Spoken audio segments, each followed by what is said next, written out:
Welcome to the Huberman Lab podcast, where we discuss science and science-based tools for everyday life. I'm Andrew Huberman, and I'm a professor of neurobiology and ophthalmology at Stanford School of Medicine. My guest today is Dr. Matthew Hill. Dr. Matthew Hill is a professor of cell biology and anatomy at the University of Calgary. His laboratory studies cannabis and its effects on stress, its effects on feeding, and its effects on the behavioral impacts of cannabis exposure at different stages of development. The origin of today's podcast episode is a bit unique, so I'd like to share a little bit of that background with you. Previously, I did a solo episode of the Huberman Lab podcast about cannabis, the biology of cannabis, some of its medical applications and uses, as well as some of its potential harms. That episode came out several years ago now, and remains a very popular episode. It's had millions of views and millions of listens. Several months ago, we posted a clip of that episode to X, formerly known as Twitter.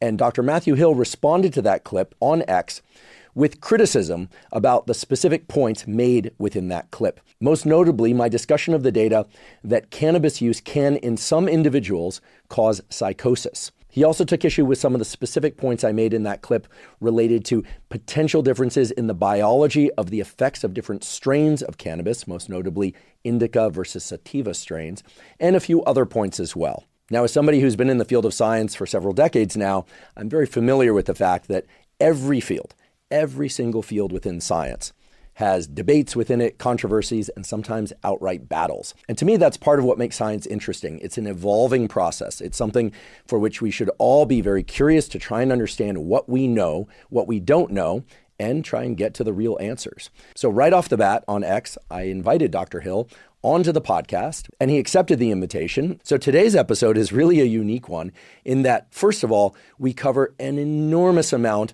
of biology and clinical data as it relates to cannabis. Meaning today's discussion is not a debate. It is really an up-to-date discussion about how cannabis works. So we talk about THC versus CBD. We address the question of whether or not indicas versus sativas have different biological and subjective effects or not. We, of course, talk about the potential correlation, maybe even causation between cannabis use and psychosis. I think you'll find that discussion very interesting. And we talk about how cannabis relates to hunger, to memory, to anxiety, and to the treatment of anxiety. I'm certain that given the widespread use of cannabis nowadays, that you'll find the discussion to be both an informative and potentially useful one that could help guide decisions as to whether or not you or others should or should not use or avoid cannabis, as well as one that can simply inform about this very interesting compound. And of course, you'll learn a lot of neuroscience and biology along the way. Before we begin, I'd like to emphasize that this podcast is separate from my teaching and research roles at Stanford. It is, however, part of my desire and effort to bring zero cost to consumer information about science and science-related tools to the general public. In keeping with that theme, I'd like to thank the sponsors of today's podcast. Our first sponsor is 8 Sleep. 8 Sleep makes smart mattress covers with cooling, heating, and sleep tracking capacity.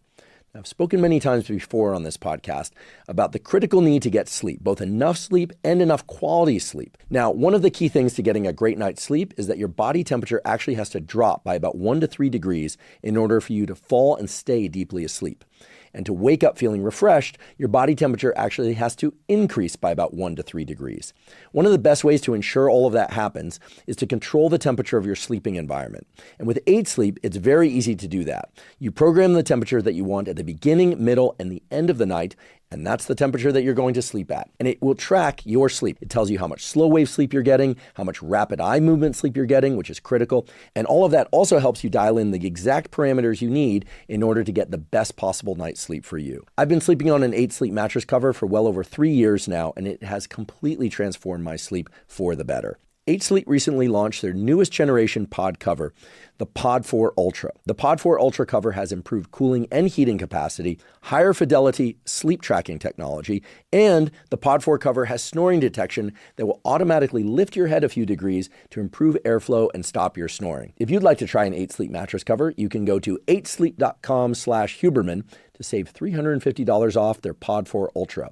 8 Sleep currently ships to the USA, Canada, UK, select countries in the EU, and Australia. Again, that's 8sleep.com/Huberman.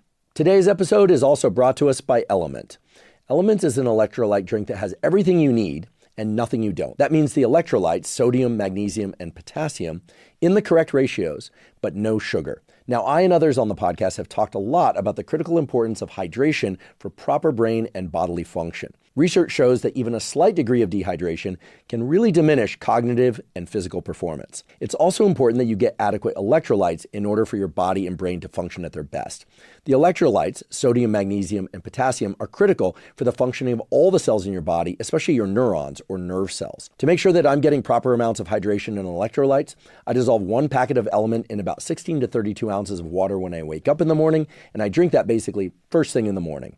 I also drink Element dissolved in water during any kind of physical exercise I'm doing, especially on hot days if I'm sweating a lot and losing water and electrolytes. If you'd like to try Element, you can go to drinkelement.com/Huberman, spelled drinklmnt.com/Huberman, to claim a free Element sample pack with the purchase of any Element drink mix. Again, that's drinkelement.com/Huberman to claim a free sample pack.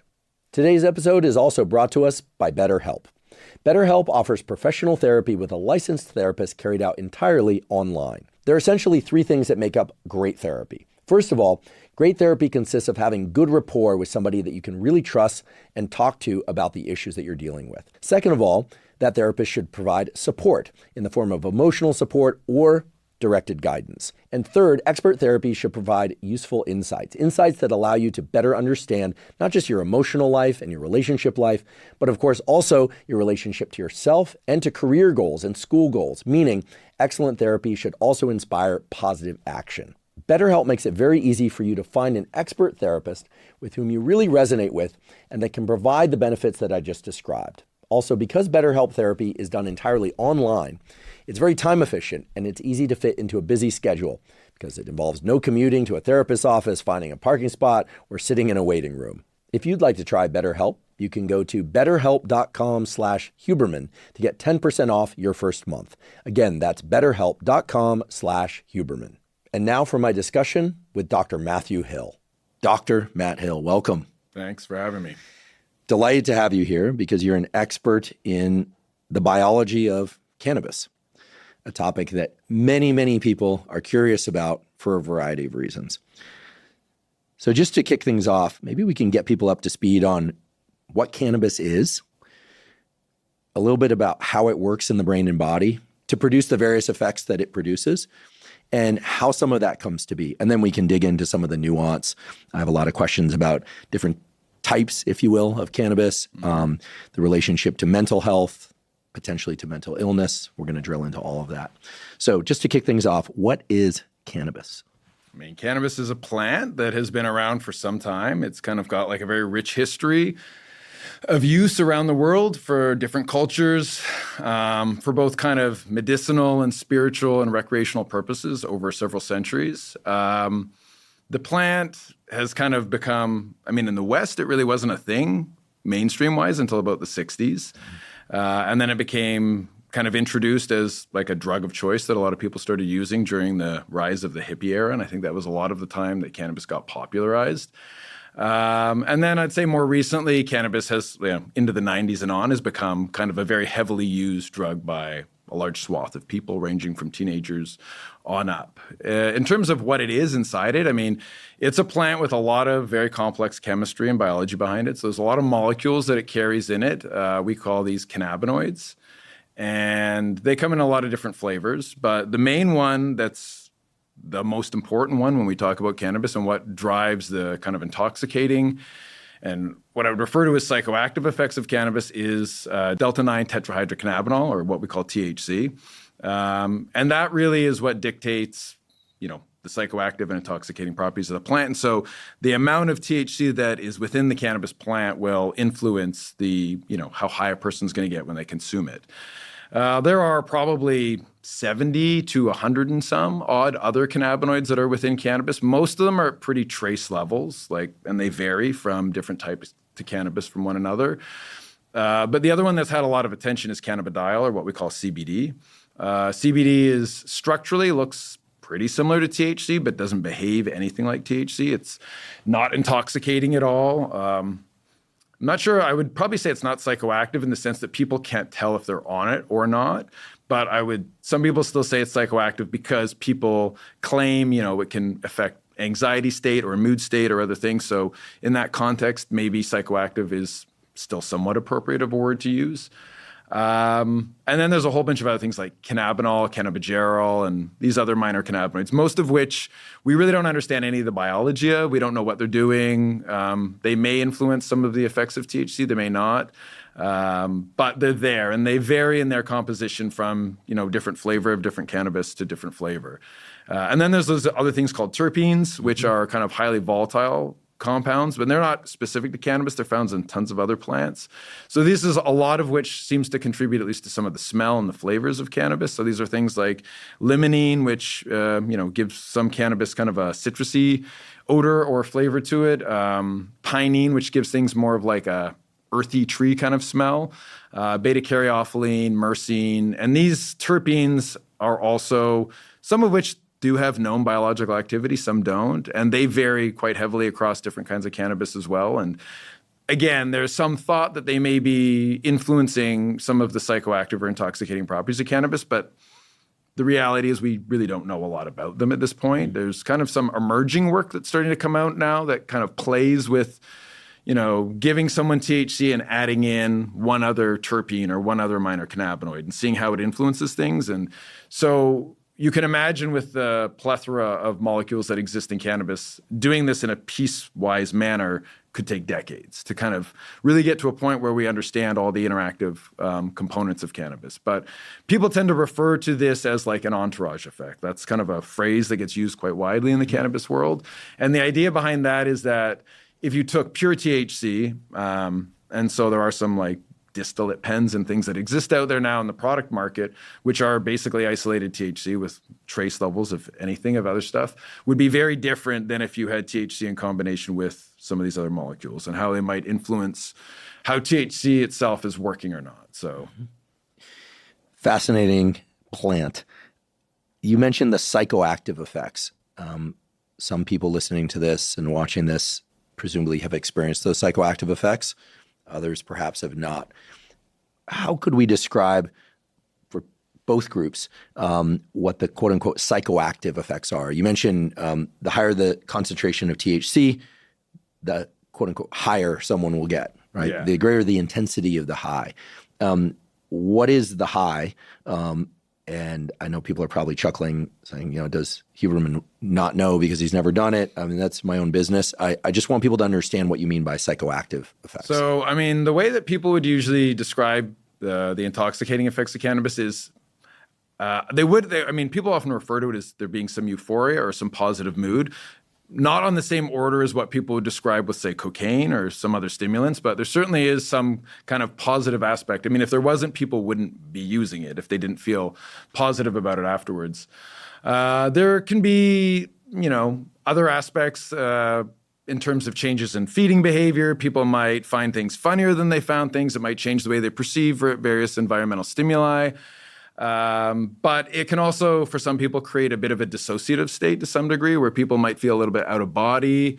So it's kind of a complicated, intoxicating state to describe, I would say, because usually if someone's referring to something like a stimulant, they're just like, oh, people feel like they're God. They're like, possibility everywhere. Yeah, exactly. Like they're very happy and they're kind of jacked up. And I think with cannabis, the way people would describe it would be very different. It's like kind of an introspective state. You might be more aware of your bodily feelings and states that are going on inside you, your kind of internal state, but you also have like a different perspective on external stimuli. You might process information a bit differently, focus on things a bit differently. So it's kind of a complicated state to describe, I would say. Usually when people are assessing if someone's intoxicated, like the kind of lab work where people get someone high, they just kind of use what we call a visual analog scale, which is like a 1 to 100 or something, or 0 to 100, and say, do you feel high? Do you enjoy this? Would you say you feel euphoric? Is your mood elevated? So they're kind of scaling things like that. So I think that's more typically in a lab setting how you would define if someone's high or not from it. And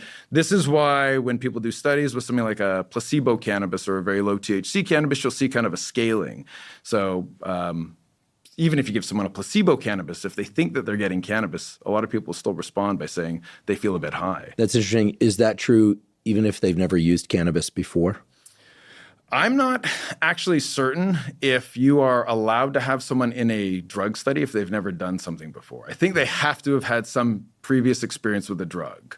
And they pay to be you, so enrolled. now pot smokers everywhere are running to look at such. But I think, I don't think you can use drug-naive people. I mean, I don't run human clinical lab studies, so I can't explicitly say it, but that's my understanding is that someone has to have had even limited, like, not much, but at least once or twice. They have to have experienced the drug before. So I don't know if you would take someone who was completely blind, because I don't know how they would replicate that state Interesting. if they're not expecting it. What about the effects of cannabis on time perception? There's this reputation that cannabis has for disrupting time perception, that people will think a long period of time has passed when in fact very little time has passed. Maybe it's sometimes even the reverse. Is the mechanism by which cannabis can adjust time perception known? I wouldn't say it's well worked out. There definitely seems to be some like temporal dilation, like you're saying, where people think things have, someone will be high and someone will ask them, how long do you think time has passed? They would report usually longer periods of time have passed than actually have. I feel like there is some older work I could dig up to see if I could find that is either in it might even be in pigeons, but it might be in rodents, that's looking at like temporal ordering, and they give animals cannabinoids, and that's kind of a cleaner way of seeing, because they are very good at learning, like if I wait 10 minutes and then I engage in a behavior, I get a reward. And so you can really train animals to have this ordinal timing where they kind of know distinct periods of time. And if they give them cannabinoids, they respond differently. So in that context, it does still seem to produce some state where there's an altered perception of time passing. And so I think if we were going to really understand the mechanism of it, that would probably be the way to go. But I'm not super familiar with the work, because anything I can think of is pretty old. I can't think of anything modern where people have actually looked at this. Interesting.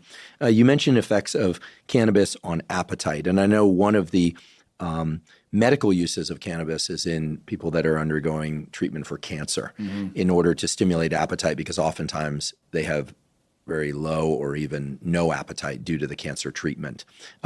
Is the mechanism by which cannabis can stimulate appetite known? And if so, what is the general trend of effect? It makes people hungrier, obviously, but we hear, again, in recreational terms of people getting the munchies, becoming exceedingly hungry. Is that related to some cannabis-induced effect on, say, blood sugar, like insulin or glucose regulation, or is it happening at a different level? I think we almost need to take a step back, actually, to talk about how cannabis works in the brain before we kind of go into that. So Great. THC as a molecule exerts almost all its effects. They're acting at this one receptor for the most part that's widely expressed through the brain called the cannabinoid type 1 receptor. CB1. Yeah, CB1 is the shorthand for it. And I think, as people tend to create analogies to describe what receptors are, for those of you who don't know, most people use like a lock and key analogy, that like a receptor would be a protein that sits on a cell, and a molecule that binds to it, like THC, is the key that fits in that lock. When it activates it, it triggers some biological process in the cell, in this case a neuron, that changes its activity in some capacity. And so THC acts on these CB1 receptors, which are very widely expressed. In fact, outside of kind of ion channels that are expressed in the brain, the CB1 is, I think, one of the most, if not the most widely expressed receptor in the brain. It's everywhere. So it's really important. And I think as kind of you had alluded to previously, it doesn't exist in this didn't evolve in humans in the hopes that one day humans would find cannabis. This is just... Although cannabis users everywhere use that argument. I know people love to leverage things. If it's a plant, it's natural and safe. And there's obviously issues we'll talk about with that. But really, this is just biological redundancy.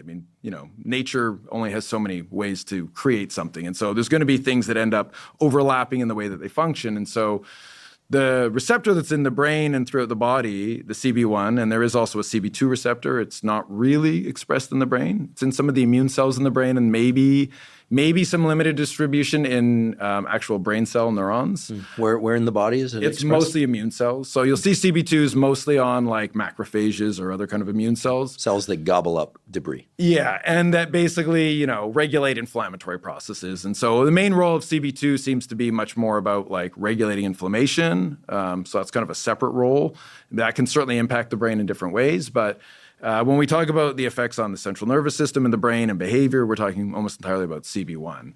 And so both the CB1 and CB2 receptors, like I said, don't exist because nature was like, humans are going to find cannabis.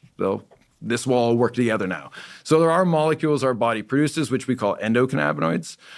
And they are kind of funny little molecules because they don't really behave, like certainly in the brain, they don't behave like a normal neurotransmitter. So, I mean, I assume most people who listen to your podcast are relatively adept with the basic idea of how neurons work. So you have neuron A, let's call it the presynaptic neuron, because you have that gap between the two cells where they communicate called the synapse. So neuron A releases a transmitter, and it can be something that excites the neighboring cell, neuron B, or it can inhibit it. And so the way that we always kind of talk about neurotransmission in the brain is neuron A releases a chemical that crosses the synapse, acts on neuron B, and it can either, jack that neuron's activity up or it can scale it down. And that affects, brain-wide patterns of activity. And we call that anterograde because it moves from neuron A to neuron B, which is kind of the general flow of things and how we usually think about it. So endocannabinoids are kind of this, little bit of an oddity in the sense that they could do the reverse. And so endocannabinoids are actually made in neuron B on the postsynaptic side, and then they go backwards and act on neuron A to regulate how much transmitter is released. And so in many ways, this is like, I kind of liken it to a thermostat model for the most part.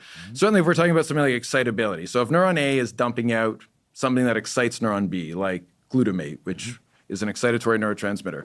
As neuron B gets too excited, it's going to start releasing endocannabinoids to go back and tell neuron A to stop driving it. So sort of a homeostatic scale and trying to maintain a middle range. Yeah, I mean, at the end of the day, no matter how you discuss it and what system you discuss it, I think the majority of people in the cannabinoid field would agree that the primary physiological role of endocannabinoids is to maintain homeostasis. That's what they do. They keep everything in its happy place, let's say. So like...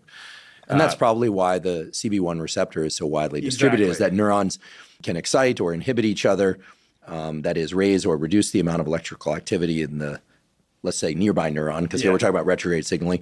But ultimately, you don't want runaway excitation, because that looks like epilepsy. Exactly. And you don't want runaway inhibition, because that looks like suppression of ability to think, move, et cetera. Exactly. Okay. So you want to keep things in where they should be. And so you want neurons to get excited, but you don't want them to get overexcited. And so endocannabinoids in kind of a very prototypical sense act as this circuit breaker, essentially, where they go back and gate how much is coming in. And they do this through various mechanisms, essentially turning off the electrical activity of that presynaptic neuron so that it stops releasing neurotransmitter.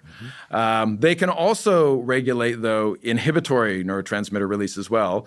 And this is usually done through a little bit more of a complex process where it's driven by excitation, but then it regulates the inhibitory pathway. So inhibiting the inhibitor leads to more excitation. Exactly. I usually liken it to basically taking the brakes off of a car while you're going downhill kind of thing. Like you'd use your braking system to keep things in check, but if you want to go faster, you take the foot off the brakes and you let things accelerate. And so this can be really important for things like forms of synaptic plasticity or neuroplasticity, let's say, where you want synaptic strengthening to happen. So like under a learning event or something, you want that synapse to really hardwire better. And so having endocannabinoids kind of turn off the inhibitory component is one of the mechanisms to facilitate that. But at the same time, if you want to have a bit more adaptive flexibility, endocannabinoids can weaken that synapse at the same time by acting right at the excitatory terminal itself. And so their ability to kind of play with the relative activity of a circuit is really dependent on which neuron they're acting on. And so they can regulate excitation or inhibition differentially. And I mean, CB1 receptors are found on virtually every single kind of neuron in the brain, except one. I think you'll find this interesting because it's dopamine. And dopamine neurons are basically the only neurons in the brain that don't really, at least as far as we've been able to characterize to date, express cannabinoid receptors. Interesting. If I may, earlier you mentioned one of the potential psychoactive effects of cannabis is euphoria. Does that mean that the euphoria associated with cannabis use is independent of dopamine and is more reliant on something like perhaps the opioid receptor system or the serotonergic receptor system? Yeah, I wouldn't say that cannabinoids don't affect dopamine because what we understand in the ventral tegmental area, which is kind of the hot spot of dopamine neurons, or at least the ones that are involved in motivation and stuff, those neurons are regulated by a lot of inhibitory neurons that dump out inhibitory transmitter and keep those neurons kind of quiet. So there's an opportunity for indirect Exactly. regulation. So what you have is those neurons that regulate the dopamine neurons are very rich in cannabinoid receptors. This is actually kind of similar to how mu-opioid receptors work for things like morphine or heroin. And essentially what the cannabinoid receptors will do is when they're activated, they'll turn off that inhibitory control, and that allows dopamine neurons to kind of move into a state where they're more prone to go into burst firing and have big dumps of dopamine. Whether or not that relates to, the positive affect or the euphoria, I don't think anyone has cleanly demonstrated that. I mean, obviously, dopamine's very complicated in terms of its relation to endpoints and whether it's reward or motivation. But cannabinoids definitely do have an influence on dopamine transmission. They just don't tend to do it directly. And I think that's this very bizarre and interesting component of cannabinoid signaling is why the brain would have evolved in a way to allow every other neurotransmitter system to be actively and directly regulated by endocannabinoids, but dopamine is kind of spared from this. So I don't know. No one, I mean, obviously you can always just theoretically guess as to why someone would do that. I don't know what the reason for it would be, but it is something that has kind of intrigued a lot of people because every other system in the brain is so tightly controlled to some degree by endocannabinoids, and then this one circuit is kind of free of it. So, so the main role of endocannabinoids is really to regulate plasticity or homeostasis, allow flexibility of circuits to either goose up their activity or ramp it down if they need to, depending on the environment, depending on the experience of the organism. So there's a lot of kind of roles that endocannabinoids play in that domain. But even within the endocannabinoids, there's two primary endocannabinoids. And again, this is one of the weird things about how endocannabinoids work, because if you talk about things like serotonin or dopamine, you have a single molecule that gets released in the typical anterograde way, and it diversifies at the level of a receptor. So serotonin has like 15 receptors or 20 or something now. Dopamine has at least 5. And so the different actions that serotonin or dopamine will have is all driven by the diversification of the receptors. It's one molecule, whereas cannabinoids are the reverse. Not only do they work backwards across the synapse and work in this retrograde fashion, but really you have one receptor that is regulated by 2 molecules. So the diversification happens more at the level of the molecule than at the receptor, which is, again, very unique. And the 2 molecules that we know are kind of the bona fide endocannabinoids. There could be more. They're called anandamide, which is actually a kind of a funny name because it comes from the Sanskrit word anand for bliss. And so Rafi Meshulam, who was in Israel when he discovered the molecule, 30 odd years ago, wanted it to reflect inner bliss. And so he named it anandamide. So it's like inner bliss with an amide bond is kind of the joke he had for it. And so he discovered anandamide and decided to call it bliss because he had familiarity with cannabis, or because he took anandamide as a direct experience. Because it takes a lot for a scientist to discover a molecule, but then for a scientist to discover a molecule and then name it bliss for a particular reason, you have to speculate that they had some familiarity with the compound. Rafi Meshulam was also the guy who isolated and discovered THC. So, he's kind of the grandfather of the whole cannabinoid field. So he has a landmark paper from 1964, which ironically, and this is one of these weird pop culture things, I don't know if this is true, that paper was published on April 20th, 1964. And so the joke is this where 420 came from? Because the original birth date of the first THC paper was 420, 1964. Well, now that potential myth is definitely going to propagate. Yeah. So he'd been in the field for a while, and so he had studied cannabis on that side, and then in 1990, his lab isolated anandamide as being the first molecule that activated the receptor endogenously. And so it was kind of, I think it was a little tongue-in-cheek that he named it the way he did. A few years later, the second molecule, which is just called 2-arachidonyl glycerol, or what we call 2-AG, that was discovered kind of in tandem, both again by Meshulam, but also by a Japanese group. And so we understand these 2 molecules don't do the same thing. They are a bit different. So the way anandamide binds to the receptor is it's what we would call a high affinity but low efficacy agonist, or molecule at least. And what I mean by that is very low levels of anandamide are required to actually bind to the receptor. But once it binds, its ability to stimulate a biological response in that neuron is kind of caps out pretty fast. So it doesn't have a sledgehammer effect. Whereas 2-AG seems to require a bit more concentration in the synapse to be able to bind to the receptor. So it has a lower affinity for the receptor.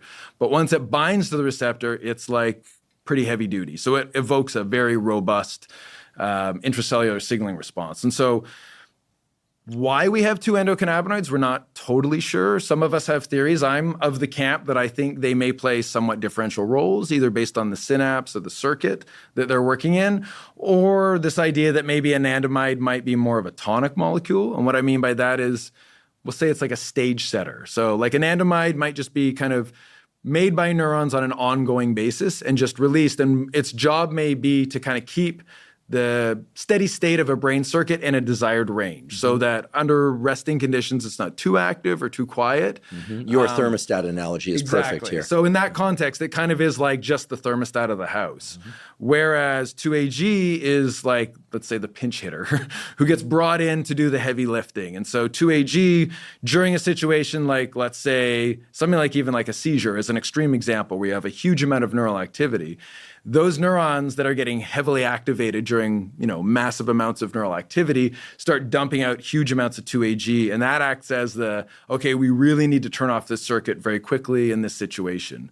And in most of these forms of like synaptic plasticity, like I was saying earlier, where you need to either strengthen or weaken a synapse in response to a change in the environment or in response to an experience or something that's going on, most of that is driven by 2AG signaling. And so, all these forms of like turning things up or down in a kind of rapid and on-demand manner, that's mostly 2AG. So most people who study like neurophysiology and like record activity in neurons and look at endocannabinoids, they're almost entirely talking about 2AG when they play with stuff. Yeah, that's kind of one of the ways we do it. We say that anandamide may be more tonic and 2AG might be more phasic and like brought online when needed, but doesn't do a lot. There is some evidence that 2AG may also have a role to regulate some circuits under kind of resting conditions as well. And there certainly are some situations where anandamide might get brought into play to affect plasticity, but as kind of like an umbrella idea of how we look at it, that's often how we divide those two up. So we kind of have these two molecules. They, end of the day, do the same thing. They're regulating neurotransmitter release through retrograde signaling, but what stimulation brings them online or what drives their activity may differentiate. And we don't really understand all the details behind that, outside of the fact that we very clearly know 2AG is activity dependent. So as that neuron becomes more active, it's going to make 2AG to regulate its inputs. So yeah, you have this very complex system, and it's really widely distributed in, it's everywhere. The cannabinoid receptors and the endocannabinoid molecules are in the cortex, they're in the hypothalamus, they're in the striatum, the hippocampus, the cerebellum. All over the brain. Except the one area where it's really interesting, actually, where you don't really see much receptor is in brainstem populations that regulate kind of unconscious cardiac and respiratory function. So this is one of the things that really differentiates cannabis from opiates, because a lot of the signaling mechanisms between opioid receptors and cannabinoid receptors are quite similar. But as it's been well established, people can overdose and fatally and die from opiates relatively easily. And the way that tends to happen is when you activate the opiate receptors in the kind of cardiorespiratory parts of the brainstem, it depresses neural activity. So as the person loses consciousness, they also unconsciously will stop regulating their own heart and breathing, and it can be a fatal response.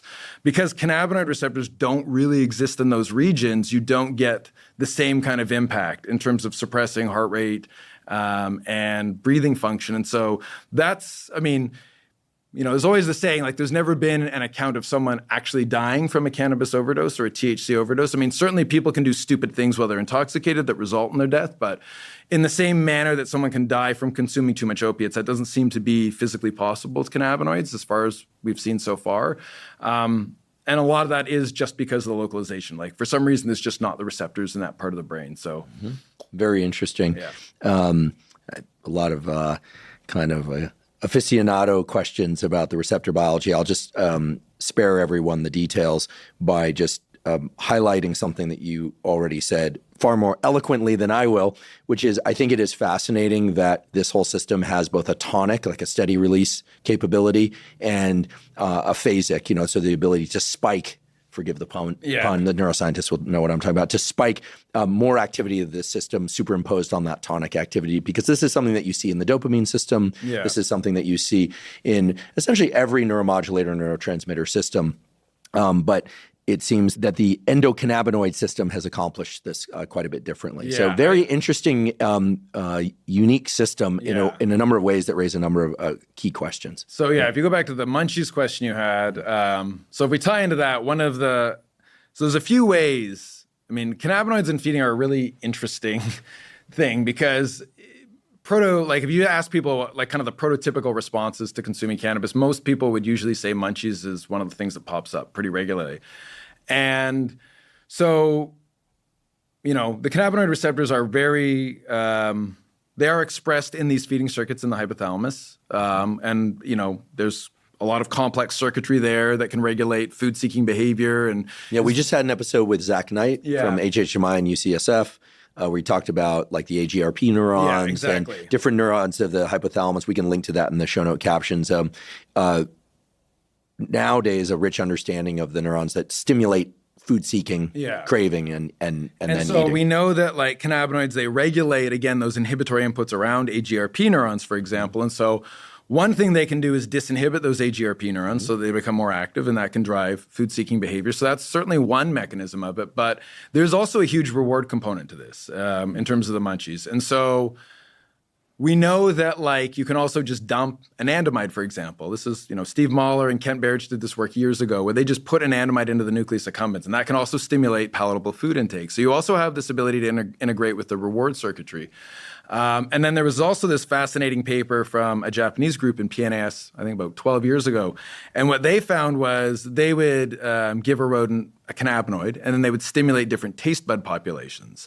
And then they would look at the gustatory cortical response to stimulating the populations. And what they found is under the influence of a cannabinoid, if you stimulated sweet taste buds, you got an enhanced response in the gustatory cortex, but not if you did salty, bitter, or sour, or I don't know if they did umami in that one, but it was very explicit to sweet tasting. And so you have this kind of ability to like jack up the way the brain is processing sweet tasting foods. You have this engagement of the reward circuitry, and then you also have this ability to regulate AGRP neurons as well as the POMC neurons. There's kind of both sides to that in the arcuate nucleus to regulate multiple components of feeding. But a big question is like, my lab has become kind of interested in this as well because we have a component of my lab that studies feeding behavior.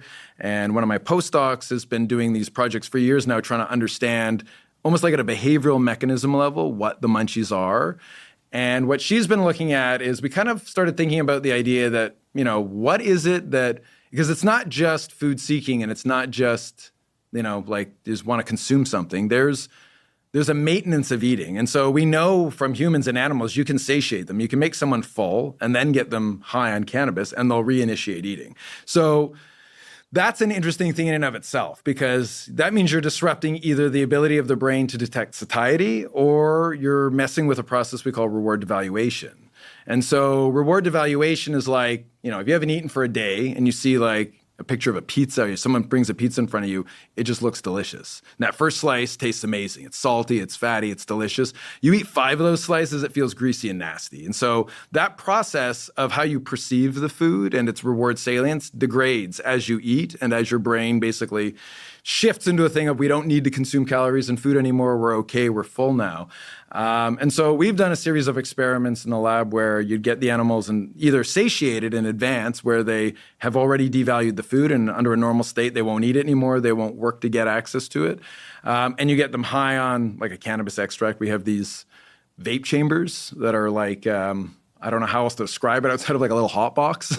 It's probably the best way to this because it's essentially a kind of a locked, airtight box that the rat goes in and it gets like vapor puffs and it fills up and then they inhale this and then it clears out and they get another puff and then it fills up. And we do this for like 15 minutes. And we've titrated all this to get exactly blood levels of THC that you would achieve in someone who's, consuming cannabis through smoking. And so we get them to that point and then give them access to food and they will go gangbusters. They eat food. Doesn't matter what you give them. You give them plain chow, they go to town. You give them fatty, you give them sweet, they love it all. But you pre-satiate them and they get them stoned, they will reinitiate eating again. And you make them work for it where they have to like lever press. And you get them stoned and they will go to town on that and they will work. And proof that even under the influence of cannabis, animals will work hard. Yeah, for food, I don't know about other stuff, but for food, they certainly will. I mean, and at least Weirtz and Cassie Moore have done this at Hopkins as well. They've shown similarly using what we call progressive ratio, which is essentially a thing where it's like the first time you press a lever, you immediately get a sugar. Next time you got to hit it twice to get a pellet. Then you have to hit it 4 times to get one. Yeah, then you got to hit it 16, and then and it kind of scales exponentially up. I mean, we've had this one female we kind of joke about in the lab, this one female rat, and you get her high and she'll do like 300 lever presses to get one sugar pellet. Like she really wants it. So you can really kind of goose up their motivation to eat. And so there's clearly a rewarding aspect to this because they're motivated to engage enough in working to get access to the food. But you can also do another way of testing this question, which is you can pair a food with something that will make the animal feel nauseous, like lithium chloride. This is kind of the way that you would test conditioned taste aversion. So you give them access to a food, and then you give them something that makes them feel nauseous, and the animals will avoid that food. And so that's another way to kind of devalue a food is by pairing it with a nauseant so the animal no longer likes it. So again, same situation, you can get the animal stoned, and it will re-engage in eating that food that it had devalued through being paired with a nauseant. So through either satiety or making it kind of a negative associated flavor because the animal got nauseous before, you can kind of override these effects by giving THC. And so that could be a complex process that either involves changes in the reward circuitry. This could be something that's like from the orbitofrontal cortex, which is a very important part of the brain that scales reward and kind of assesses how much someone wants to work or an organism wants to work to achieve a reward at the end. So we haven't figured out the circuitry of this and where exactly it's acting, but I would say a lot of the stuff that we and others have done kind of supports this idea that a lot of what the munchies is this ability to kind of almost lock in the reward value of food so that it doesn't decay. Despite satiety, despite eating over time, it just keeps it highly salient so that they want to work for it still.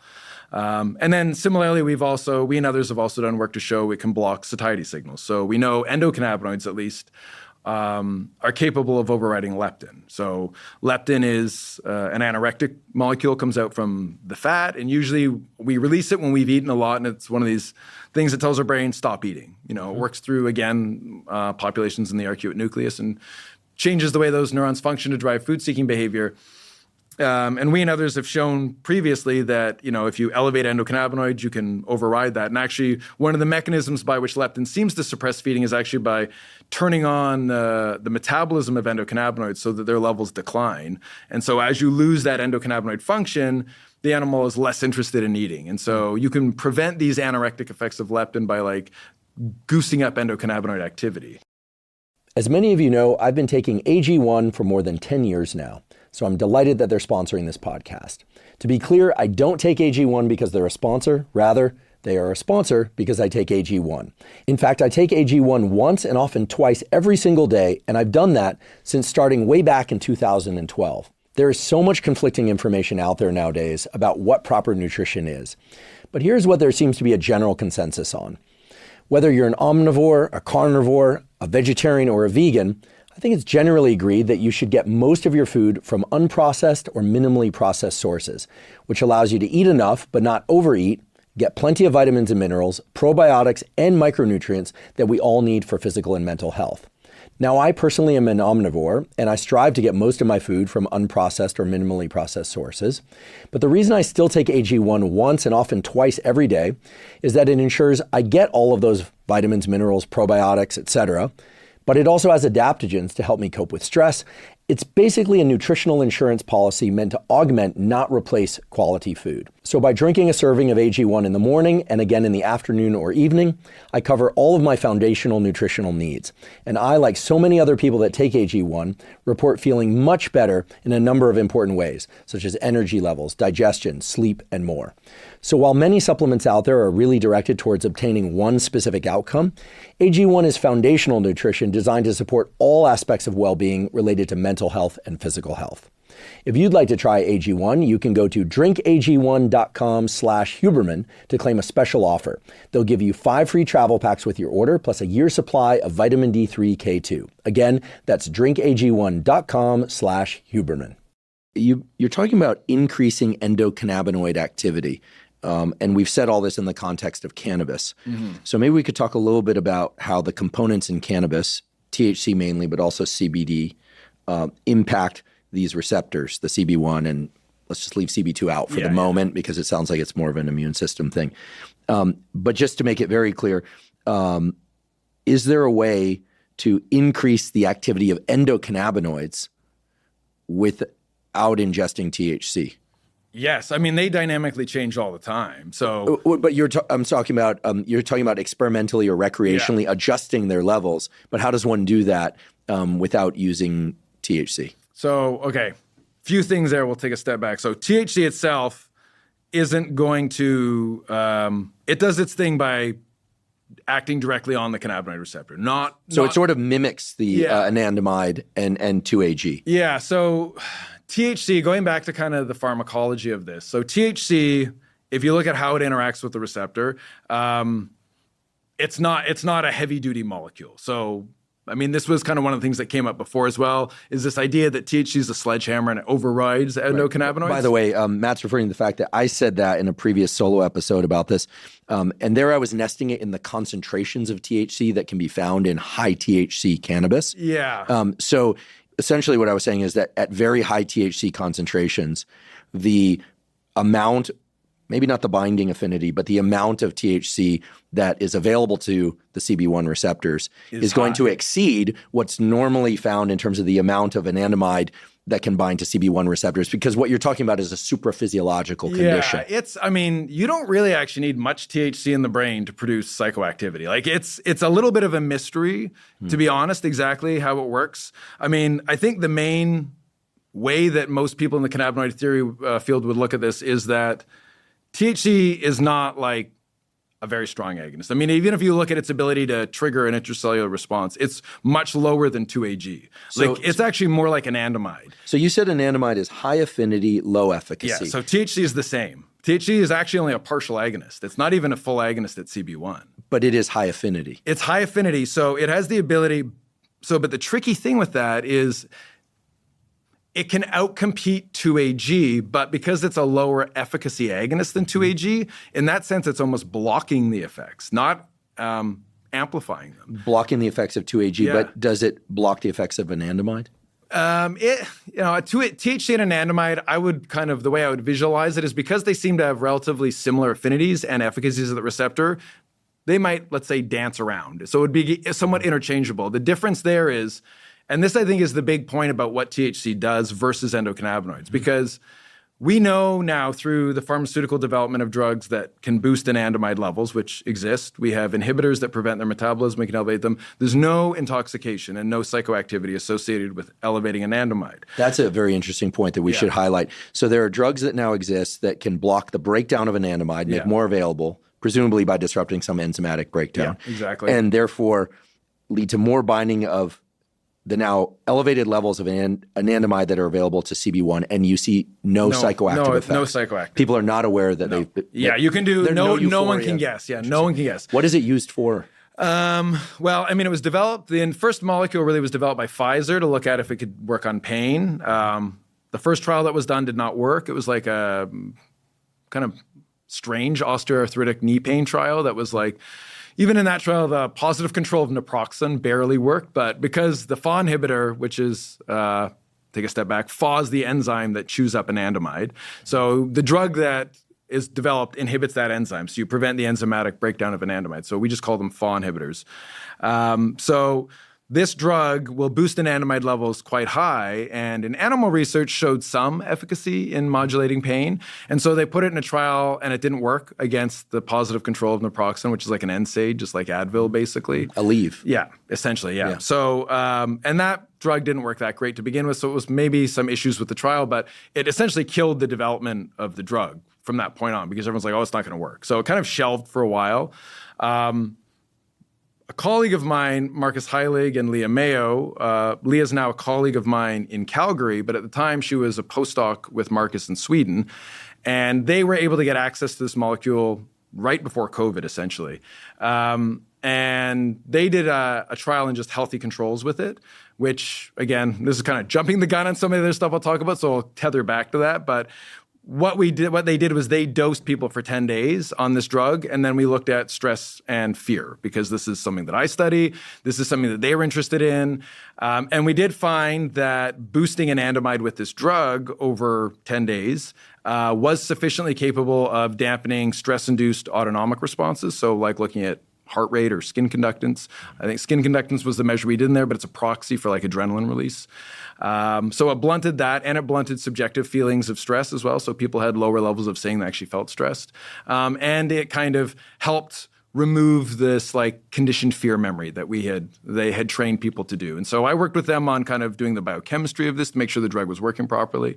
But it was very interesting because we did see in that situation where elevating anandamide produced kind of like a reduction in stress perception, a reduction in stress physiology responses, and kind of help kind of reduce fear. And so that is kind of an interesting outcome because it tracks with some of the stuff we know about cannabis, and I'm sure we'll talk about some of the PTSD stuff and anxiety later. But so that's kind of one of the things. The drug has not really been used that widely yet. It's still, it's one of the frustrations I have as a scientist who does a lot of translational work and with clinical partners like Leah, is that getting access to these molecules is not easy when they're not kind of wide, they're not like out in the market, so you can just go and get them. You really have to try and get access from the drug companies to be able to do trials with them. And so we are in the midst of trying to do that. We did just complete a trial that Leah and Marcus ran that I worked with them on as well. That was on PTSD. And so there are various potential indications for this. I mean, Johnson & Johnson developed one as well, and they looked at it in social anxiety disorder. They had some moderate efficacy in their trial. So I'd say the jury's still out on exactly what we're going to do with these, but they have some potential, I think, in certain clinical settings. We just have to figure that out exactly. But I think going back to where we started this from, they're not psychoactive. And so, I mean, when Pfizer first made the drug, they were actually initially concerned that it wasn't getting in the brain because no one could tell they were on the drug. I mean, this was the Wild West at this point. No one had any idea what endocannabinoids were actually going to do. People were basing it on what we knew about THC. So the assumption was people would have psychoactivity, but they didn't. Pfizer then actually they did a sleep study to show that it did have some effects on sleep cycle, the same way THC does. And then they also did like an in vivo PET binding study to show that they could displace a radioactive molecule that would bind to the enzyme in the brain. So Seems like a lot of gymnastics to basically confirm what they already knew, which is that even greatly elevating the anandamide by blocking this enzymatic breakdown of anandamide leads to, at least from what I'm understanding, vastly different subjective experience than THC. Ingesting or smoking THC. Yeah. Which brings us back to THC. So what's it doing? And cannabis, so I think it seems that this thing that we call cannabis and THC are overlapping with the endogenous effects of anandamide. But here you're not talking about endogenous normal levels. You're talking about pharmacologically greatly increasing anandamide, no psychoactive effect, no euphoria, no munchies, or, et cetera. Then people smoke or take an edible of THC or cannabis, and you get a vastly different set of effects. So maybe we could talk about THC and the CB1 receptor. Yeah. And since we're here, we might as well talk about CBD and I think you're going to tell us the lack of interaction with CB1 receptor, right? And what is cannabis doing at the level of these receptors? Because it makes me wonder whether or not these receptors are the whole story or whether or not cannabis is, as you mentioned, 70 plus active molecules in there, terpenes and a bunch of other things that may modify their action, that this thing we call cannabis has many more actions than just mimicking the endogenous cannabinoid system.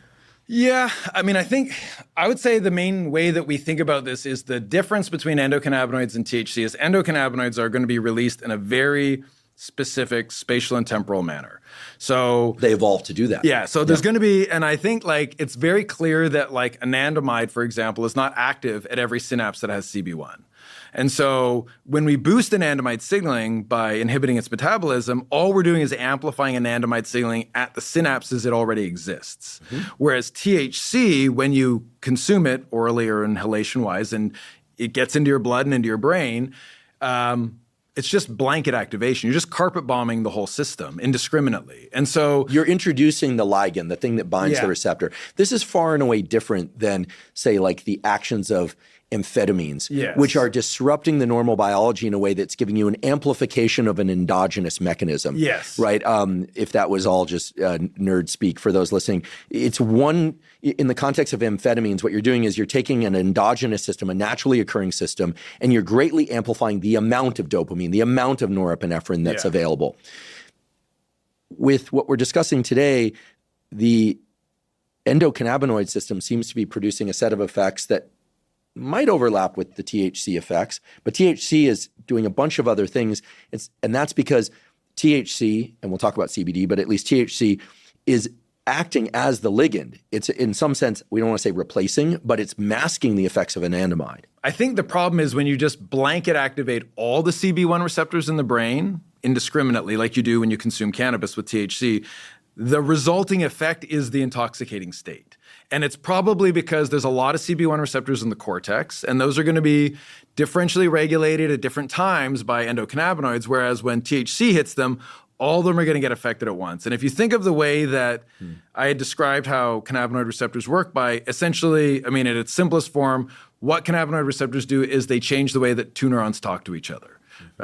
So you're changing all the networks simultaneously. Yeah, so if you hit a whole bunch of networks simultaneously, you're just going to change the way that information processing and perception occurs. And I think as a consequence of that, that's what produces the intoxicating state, not that THC is like a super duper version of an endocannabinoid or that it's boosting endocannabinoids. It's kind of like just indiscriminately activating all the receptors as opposed to a system that's very finely tuned to do very specific things at very specific times. That's very helpful. Yeah. So the analogy that I was considering using coming in here, like the difference between endogenous testosterone or estrogen versus pharmacologic testosterone or estrogen given as a therapy it doesn't apply. is very different because that's a levels issue. Yeah. This is a levels and an extent issue. Yeah, this is a lot more to do with just, the nature of how it hits everything because so for example, if we talk about feeding, we know it's been established at this point that, for example, if an organism doesn't eat for like a day, so you fasted, at that point, in those feeding circuits in your brain, like the arcuate area where these AGRP neurons and stuff are, you'll start seeing elevations in endocannabinoids. So endocannabinoid levels start kind of going up and up following kind of fasting periods. And part of this is because they're trying to engage that feeding circuitry now, and they're shifting the activity of those neurons to promote food-seeking behavior, because an organism is basically like energy detecting its periphery and saying, we might be burning through our energy reserves. We should probably eat more. And so there are obviously a few mechanisms that do this. NPY is another one, and ghrelin and things like that. So there's a lot of redundancy in these systems, but endocannabinoids are just one of the molecules that seem to fine-tune like the feeding circuitry. And so in states of fasting, endocannabinoids go up explicitly in that circuit. And there's some evidence they also go up in like the nucleus accumbens and affect some of the reward circuitry. So they're probably driving food-seeking behavior and enhancing the rewarding aspects of food at the same time. And so that's like a natural endogenous mechanism to regulate feeding based on nutritional state. THC, on the other hand, it hits the brain. Yes, some of it's going to be the intoxication, but in tandem, you're going to hit the CB1 receptors that are in those feeding circuits as well. And the consequence of that is going to be, the way I kind of analogize it to people is I say it's almost like tricking the brain into thinking that you've been fasting, because you're now activating receptors that are normally activated following kind of a fasting state. And as a consequence of that, it pushes someone or an organism or human or whatever into a state of food-seeking behavior, because now food also has high reward value, and they're kind of the way that their food circuitry is responding in the brain, at least, seems to be similar to what would happen if they've been fasted. And the thought is that's why when people, when someone gets stoned, they're not like going to eat lettuce. They want high-calorie food. They tend to like things that are high-carb, high-fat. That combo seems to be what people like when they're intoxicated with cannabis, and that comes with a lot of calories. And the point of that would be you're trying to replenish lost energy stores. And so this at least is the kind of the theory that I have about what it is that it's doing is, and I think you can make this analogy for multiple different things. If we talk about pain or stress, we can say similar kinds of things are going on, is that endocannabinoids normally do one thing, but when THC hits the brain, it's still activating these circuits in addition to everything else it hits. So you still drive that response that the endocannabinoid system normally physiologically controls, but you're almost like tricking the brain into thinking you're in that state now. And so then you go into food-seeking behavior mode. Super interesting. Well, I have to imagine that there are many people who use cannabis not to stimulate appetite, but for other reasons. They either like the euphoria or to adjust their anxiety. What are some other known mechanisms by which cannabis can change people's psychology? Let me focus in on one particular aspect of subjective experience, which is focus. Do you think that some people use cannabis because it allows them to focus better? And I raise this specifically because I think that in the past, cannabis has had a bit of a reputation for making people spacey. Now, you use the word stoned, kind of out of it. And yet I've heard of some potential uses for enhancing focus. I mean, honestly, this is a bit of a tricky one to speak to because I just don't think there's good evidence for it. Either way, or I just don't. I mean, as far as I'm aware, it hasn't been studied in a lot of depth. I mean, there's some things, a lot of the stuff that's been done is usually more like kind of acute memory tasks, like a working memory or recall or something like this, as opposed to explicitly studying focus. Anecdotally, there is certainly a lot of people that report that. So my understanding is that people who use cannabis have poorer certain forms of memory, but not necessarily poorer memory across the board. Is that correct? I don't think I would say that. I don't think you could lump anything in that context. I mean, I would say the only thing you can say confidently that I would be comfortable saying is that acutely, while someone's intoxicated on cannabis, there is definitely short-term effects on memory processing. So people tend to— Negative effects or enhancements or decrements? I would say most of it has to do with recall or consolidation. So there does seem to be some— I mean, certainly the animal evidence is very compelling there, but again, we can talk to what some of the limitations of that are. But in humans, I would say most of the work that's been done would suggest there is some short-term memory deficits that are present during the intoxicated state. I have not seen very much compelling evidence of long-term effects that emerge, like when someone's not intoxicated, but they use cannabis somewhat regularly. I don't think there's anything compelling for that. And even in that case, like Carrie Cutler, who's at Washington State, she's done a lot of this stuff looking at cognitive processing and different kinds of memory tasks in users while they're stoned often. And within a person, either they have adapted to using it as much as they do, or they've developed some form of tolerance to it. But even in regular users, the impact on memory processing is usually not super robust. It's still there. I mean, I think the effects that are more often seen in kind of, let's say, smaller laboratory studies where they're using people who've used cannabis but aren't regular users might be a little bit more profound because they may not be, used to that state, let's say. I mean, there's certainly something we call state-dependent learning, which I'm sure you're familiar with. And this is something I remember learning about this in undergrad through alcohol. So someone, first time they get drunk, tries doing something, they're very bad at the task. But if every time they're drunk, they do that task, they become better at doing it under the influence. And so then all of a sudden, they regularly do this task while they're drunk and someone tests them and they don't look like they're impaired at all because they've done it so much. And so I should just say this point has often been confused by undergraduates and others to assume that just because one can gain proficiency at a task while under the influence of a substance does not mean that you have higher proficiency at that particular task while under the influence. In fact, the way it was presented to me when I was an undergraduate was incorrect. I remember the lecturer said, and later corrected it himself, I won't call him out here because that's unfair. He's not here to defend himself, but it happens in lectures, that people who studied drunk would be better off coming to the exam drunk. That is not true from what I understand. I don't think better off, no. But they would probably score better than someone who had never studied drunk and came to the test drunk. Correct. Just because they had some state-dependent learning. And so I think when we're talking about, if you're talking about someone who's a chronic cannabis user, they're going to have done a lot of cognitive tasks while they're under the influence. And so if you acutely test them, the impairment you might see in them is probably less than you would see in someone who's relatively naive or a much less experienced user. That being said, I think it's relatively well established. Most people would agree that acutely intoxication with cannabis does impair memory processes in some capacity. What explicit form of memory, I don't think I could speak to comfortably just because I'm not a memory researcher and I know there's very specific things of like episodic and declarative and whatnot. So I can't say that, but I'd say it's kind of generally, and I mean, again, you can replicate this in animals where if you train them on a task while they're under the influence, they don't seem to have consolidated that information as well.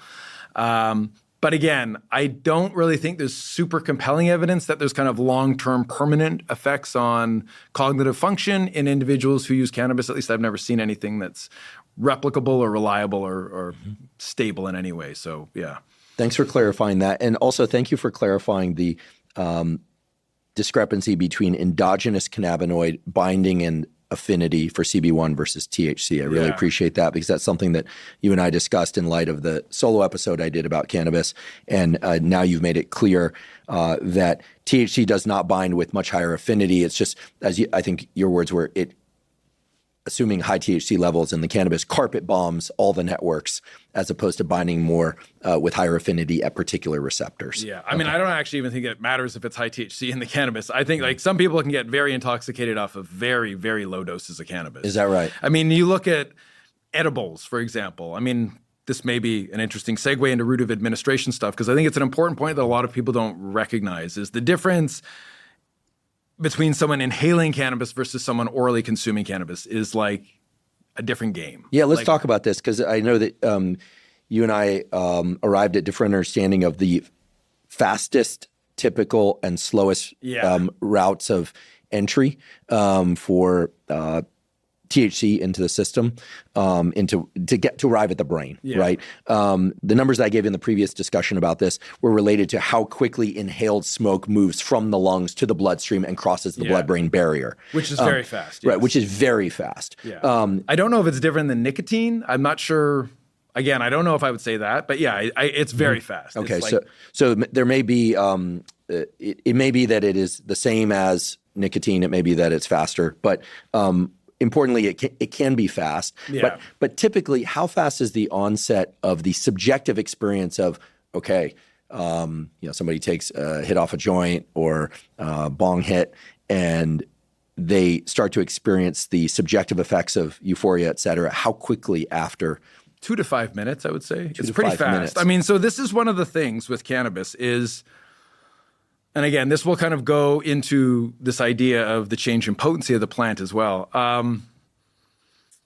It's pretty quick, and people titrate cannabis pretty well. Like, at least people who've used it a couple times and understand this. I've seen some people not titrate it very well. Depending again on how you. So again, this can vary. So like cannabis from the 70s was like 5% THC. Let's say it was pretty low. And nowadays, cannabis is, a lot of the commercial stuff is between 20 and 30, although whether those are super accurate numbers, not entirely clear. But so it's gone up a fair amount. Yeah. I mean, that's not just a fair amount. If we were talking about alcohol concentration. It's beer to vodka.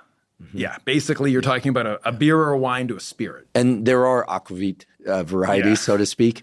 By the way, I think when people hear me talk about any kind of drug that can be used recreationally or alcohol, I think some people assume that, I'm ultra anti all these things. I'm actually not, right? I'm not an alcoholic, so I can drink a little bit, and I just don't tend to. And we could discuss cannabis in a different venue. Yeah. But the point here is we're not trying to frame this as what people should or shouldn't do. We're just trying to inform people. I want to be very, very clear about that. So, but when I hear about 20 to 30% concentration as opposed to 5% concentration, that's significant. So I would say this is what's super interesting, and this was something that came out of the way that cannabis research is done, certainly in the States, and Canada's been quite behind on this, even with legalization. We haven't caught up.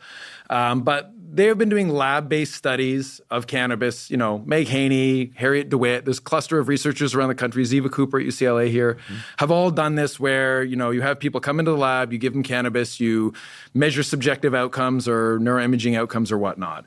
So to do this, you can't use commercial cannabis. And even like the state-by-state legalizations hasn't changed this. So if you are doing cannabis research in humans and you're funded by like NIDA, which is National Institute of Drug Abuse, you get all your cannabis sourced. I mean, this may be changing. I think there are some shifts that are happening. But historically, and all the literature that we would talk about that's kind of pre the last couple of years, all that cannabis came from one source, which was, I believe, a farm in like Mississippi that was essentially funded by NIDA to produce cannabis. Lucky farm. And the cannabis that came out of it, though, and this is one of the reasons a lot of the clinical stuff, people have kind of been like, oh, I don't know how representative this is, because it reflects cannabis that I would say is more from like the 70s or 80s. So it would be like 5 to 9% kind of THC cannabis. Now, when you put someone in a lab setting and you get them to smoke to level of intoxication, people would take, 8 tokes, let's say, something like that.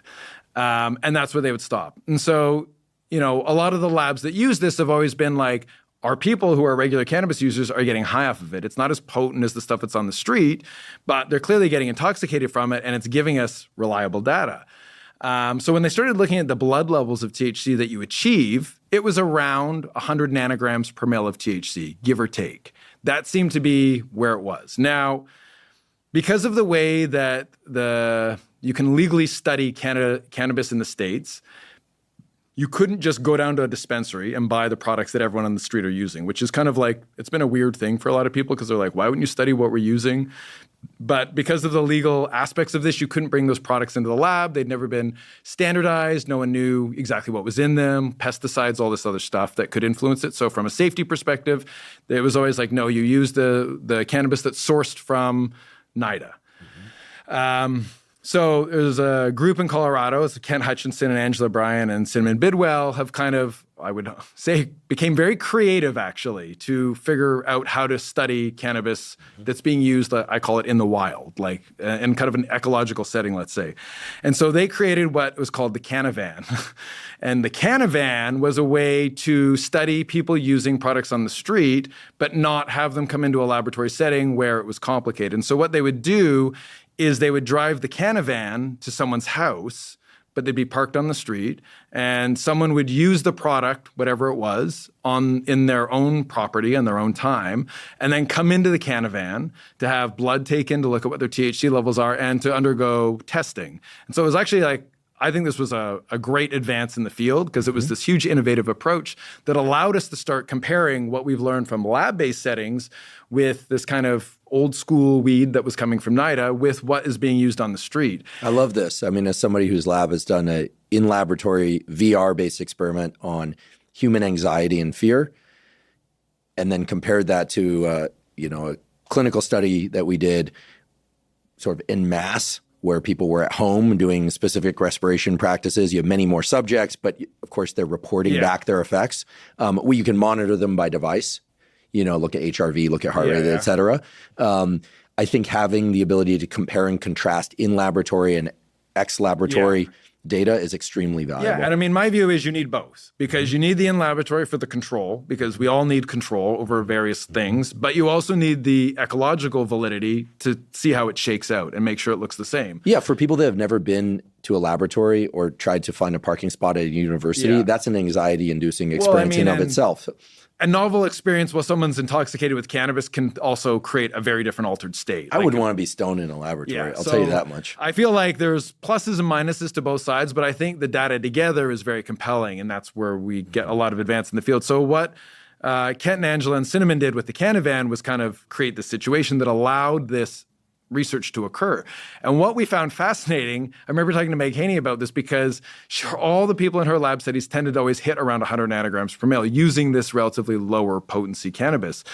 When Kent and Angela and Cinnamon started studying this in the people and taking blood, despite the fact that these people are now using cannabis that's 20 to 30%, their blood levels are the same. So they're still coming in around 100 nanograms per mil because people are really good at self-titrating. Now, where things fall apart is with the concentrates. So then you go into things like dabs or these like high potency products that are now like, because cannabis itself, realistically, from what I understand from the botanists that I've talked to, you can't really grow a plant that's going to exceed more than 25 to 30% THC just by sheer biology. So it taps out there. That's about as high as it's going to go. Concentrates can go up to like 90, 98%. So you can get really, really... These are tinctures? Distillates, like, various just in oil-based forms that are very, very high potency products. Those are incredibly challenging to titrate. Like they cannot be titrated because the sheer volume of THC that hits the system, even from a single hit, is so overwhelming.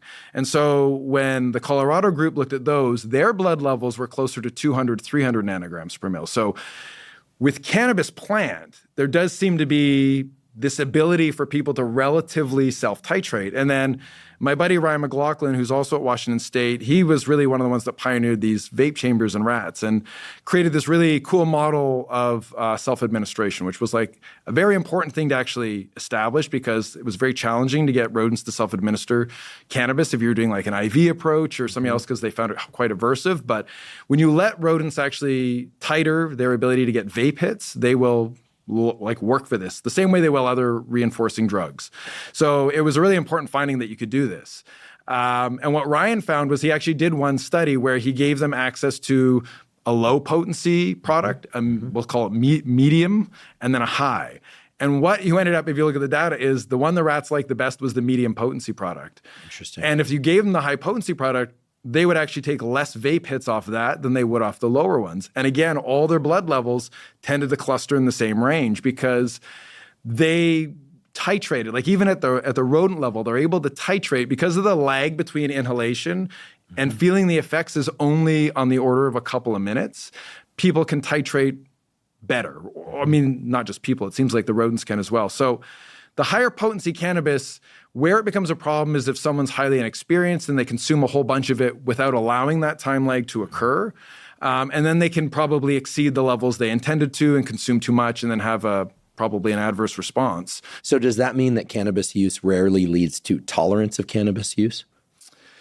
I wouldn't say that. There's definitely some degree of tolerance. The tolerance is definitely more prominent when people start using concentrates. There's no question about that. I mean, we can talk about the concentrates, I guess, separately after. Because I would say if we're talking about a harm reduction thing, that's more where we need to focus a lot more is this idea of these high potency products. Yeah, it sounds like those are precarious. Yeah. That somebody who thinks they have a lot of experience or God forbid, no experience, takes a concentrate and is no longer getting the euphoric experience that they anticipated, but instead are getting a paranoid anxiety attack. I think you're far more likely to go overboard and have an adverse response. But also, I think the problem is if you're using a product of that potency and that much THC floods your system on a regular basis, the biological changes from that are going to be very different than what you get if, again, you're titrating your THC from inhaling plant at roughly the same level, whether that's a 10%, 5%, or 25%, people generally tend to scale. All right, this is a very important point, and I'm going to highlight it because I think it's very,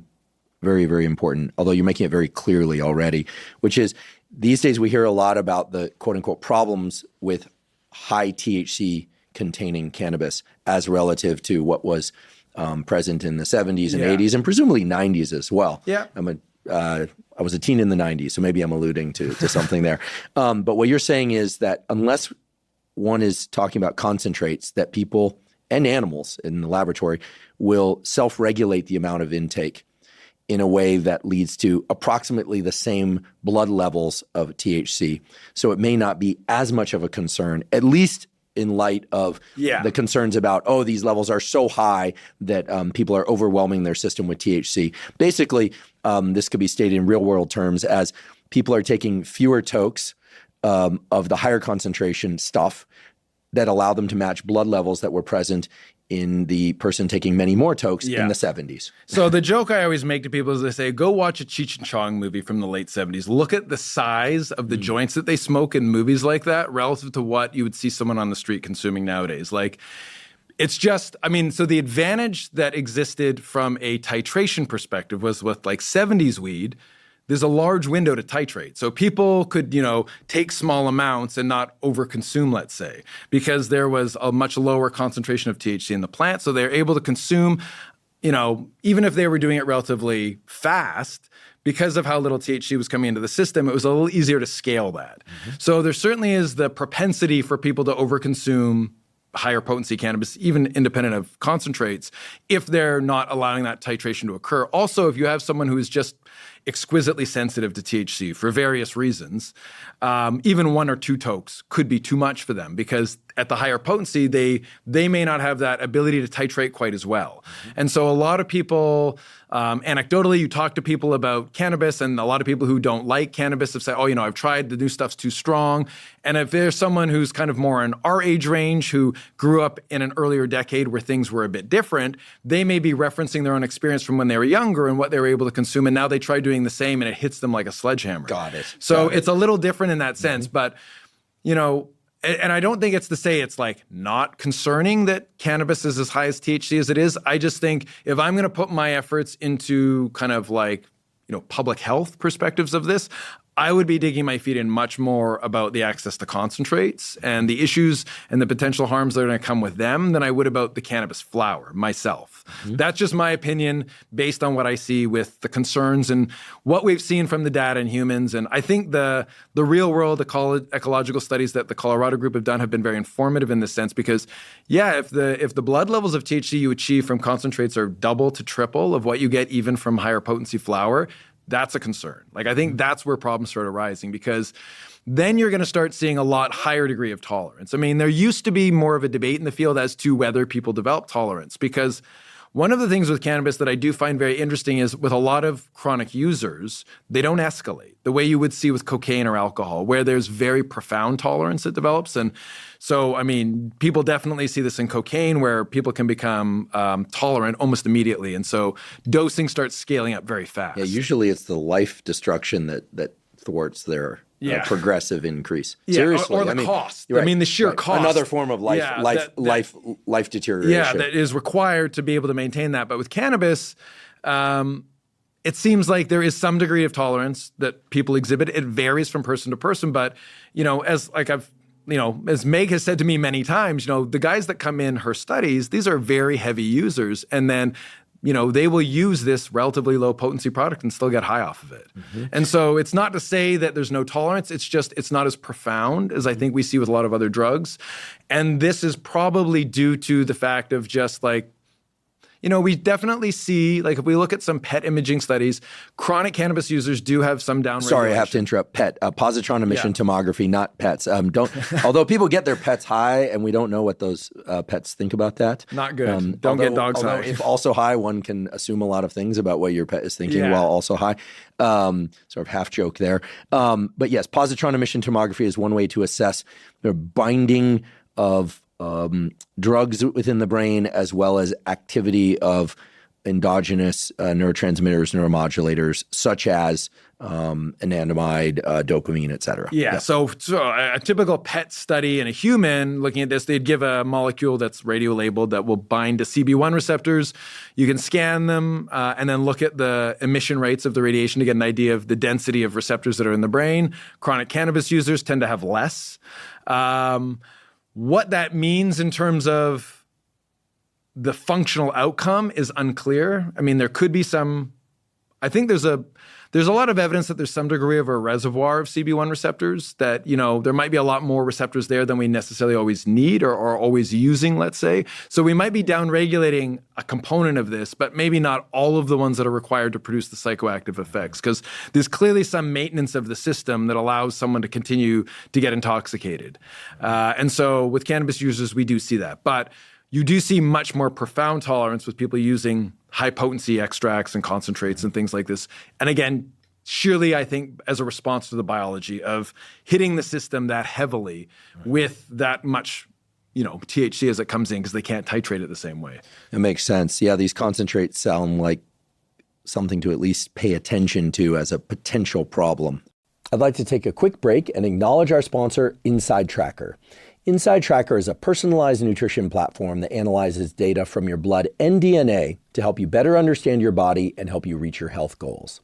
Now, I've long been a believer in getting regular blood work done for the simple reason that many of the factors that impact your immediate and long-term health can only be analyzed from a quality blood test.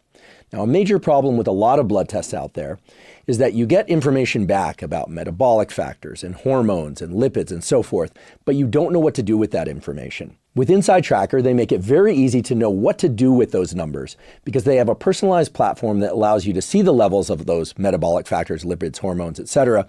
And they give you specific directives that you can follow related to nutrition, behavioral modification, supplementation, and more that can help you bring those numbers into the ranges that are optimal for you. If you'd like to try Inside Tracker, you can go to insidetracker.com/Huberman to get 10% off their new membership program. Inside Tracker membership offers significantly reduced prices on Inside Tracker's comprehensive blood panels. Again, that's insidetracker.com/Huberman to get 10% off. Along the lines of use, tolerance, etc., is cannabis addictive and or habit forming? And I think it's probably important that we distinguish between the two. I may have made this joke in the previous episode I did on cannabis. I've known a lot of chronic cannabis users, and none of them admit to being addicted.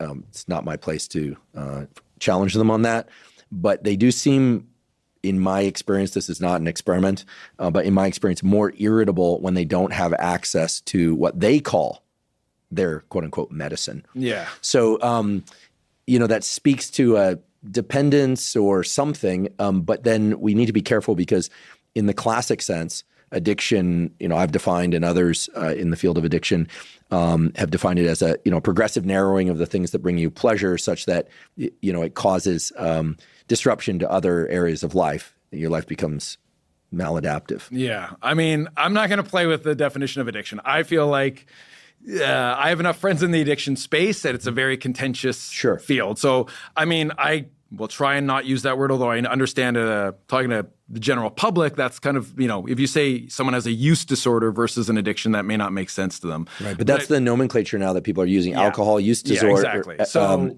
cannabis use disorder. Yes. This is what you start to see now instead of saying being addicted to pot or being addicted to alcohol. And so, I mean, an addiction is obviously a very complex thing that, again, I don't want to touch it simply because it's not my space.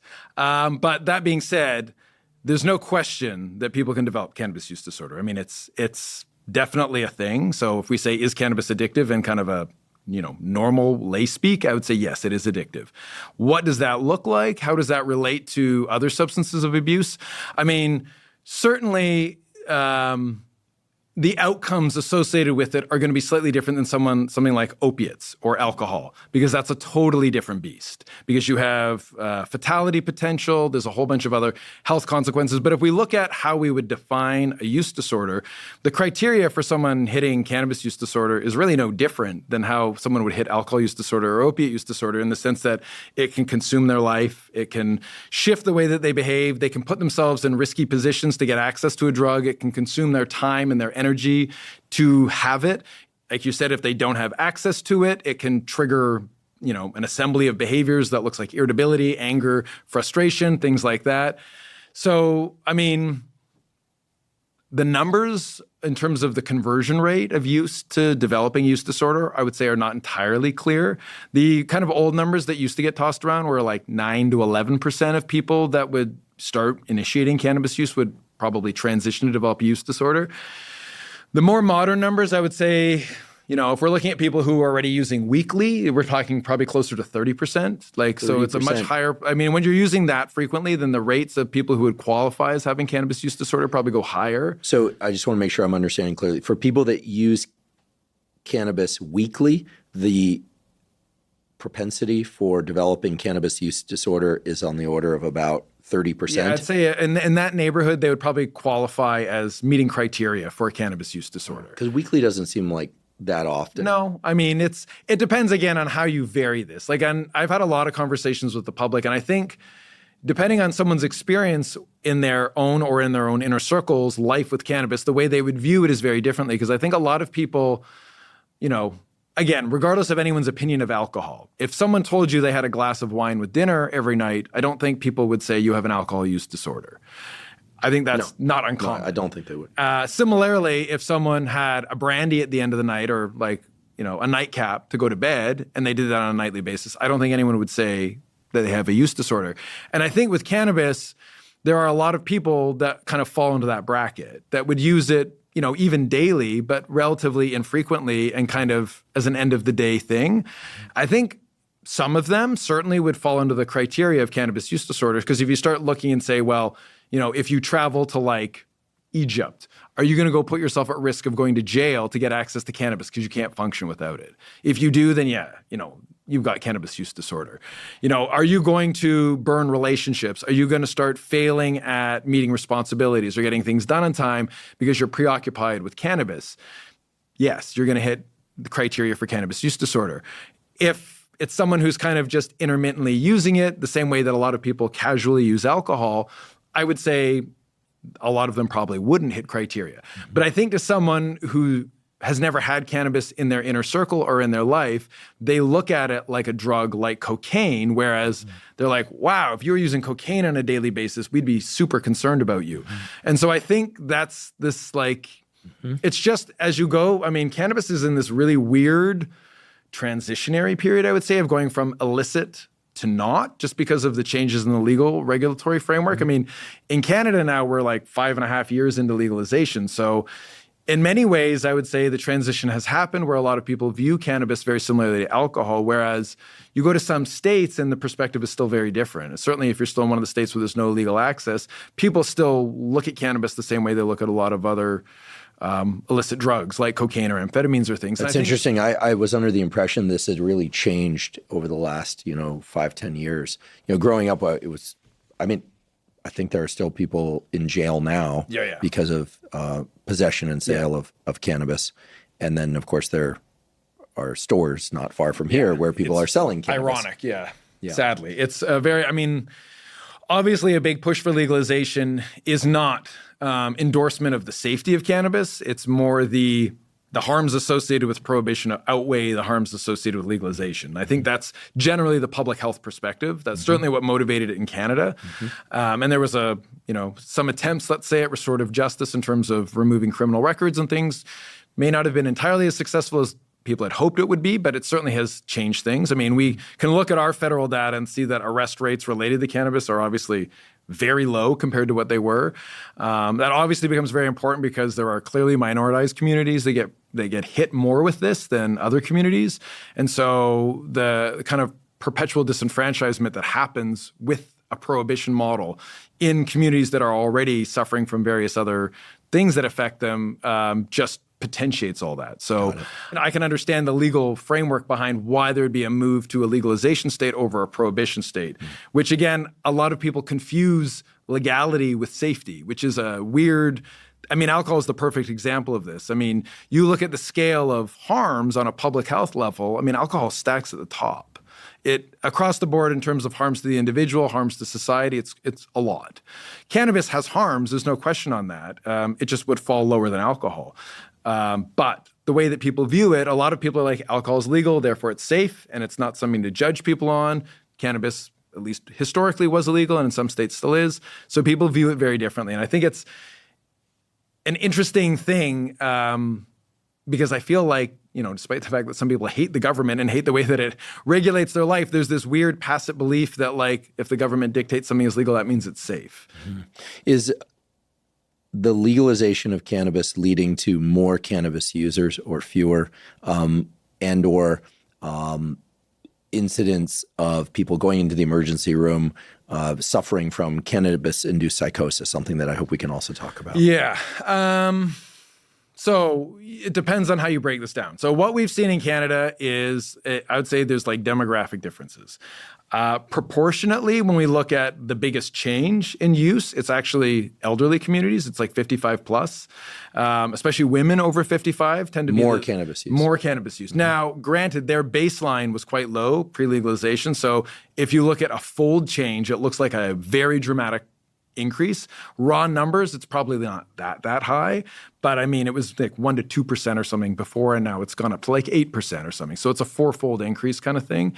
So we do see the magnitude of that seems to be the biggest in terms of where the uses come from. Definitely the young adult population, like 20, 24, that group has definitely seen increased use as well. Does it split male, female? Historically, cannabis tended to be more male biased. I would say the gender separation there has kind of narrowed quite a bit, where you do see a lot more females used than historically had. There is a little bit of difference. Females tend to prefer edibles over males. So males tend to like inhalation over females. So like routes of administration vary a little bit based on who someone is. But interestingly, we don't have a lot of actual indication that teenagers have used more. So like, you look at 14 to 18-year-olds, that has been, now granted, our baseline going in was pretty high, as is down here in the States. Canada and the States both hover, you look at like grade 12ers and, it's somewhere between 35 and 40% of them have used cannabis. Now, you even have some that are like probably around 5% are probably almost daily users. So like you do have a pretty high baseline to begin with in that group, but that has remained relatively unchanged. If anything, some of the states when they legalized saw slight dips in teenage use of cannabis. So I think like that's obviously an important demographic to have tracked. This was one of the concerns with legalization was you'd increase access. Teenagers would get it from their parents and whatnot, or had just other siblings and stuff, and so you get this big boost in consumption. But we don't seem to see that in terms of raw numbers of teenagers who are using cannabis. So that's good. ER visits. So we did an interesting rollout in Canada. We legalized flower for a year before edibles came online. So we have kind of a before and after. Once edibles became available, there was a notable increase in unintentional pediatric consumption that resulted in ER visits because kids would, a lot of these look like gummies and candies. People are buying them, not, storing them properly. Mm-hmm. Kids would find them and eat them and become very intoxicated. I want to make mention of something along those lines. I actually know somebody whose child accidentally ate THC-containing gummies. Fortunately, the child was fine, but there are actually pretty serious ramifications for this. The parents actually are quite susceptible to legal action if this happens. Right. So this is something to really keep in mind. I mean, there are a million other health-related reasons why this is probably. I don't know if that's true in Canada the same way, but in the States. Yeah, like if your kid gets into a stash of THC-containing gummies and ends up in the emergency room, there will also be most likely there'll be a police visit to that emergency room also, and it doesn't bode well for the parents. So it's a very serious issue. Yeah. And again, this was highlighted to me by someone that I know who didn't anticipate any of this, but kids are good at finding candy. Yeah. And if that candy contains THC and they end up in the emergency room, serious issues. Nonetheless, if your kid is acting strange because you think they ingested THC containing anything, take them to the emergency room anyway. Well, so this was one of the things that also was influenced by legalization is in Canada, some of the increase in the ER visits was because of the shift in legalization and the change in policy.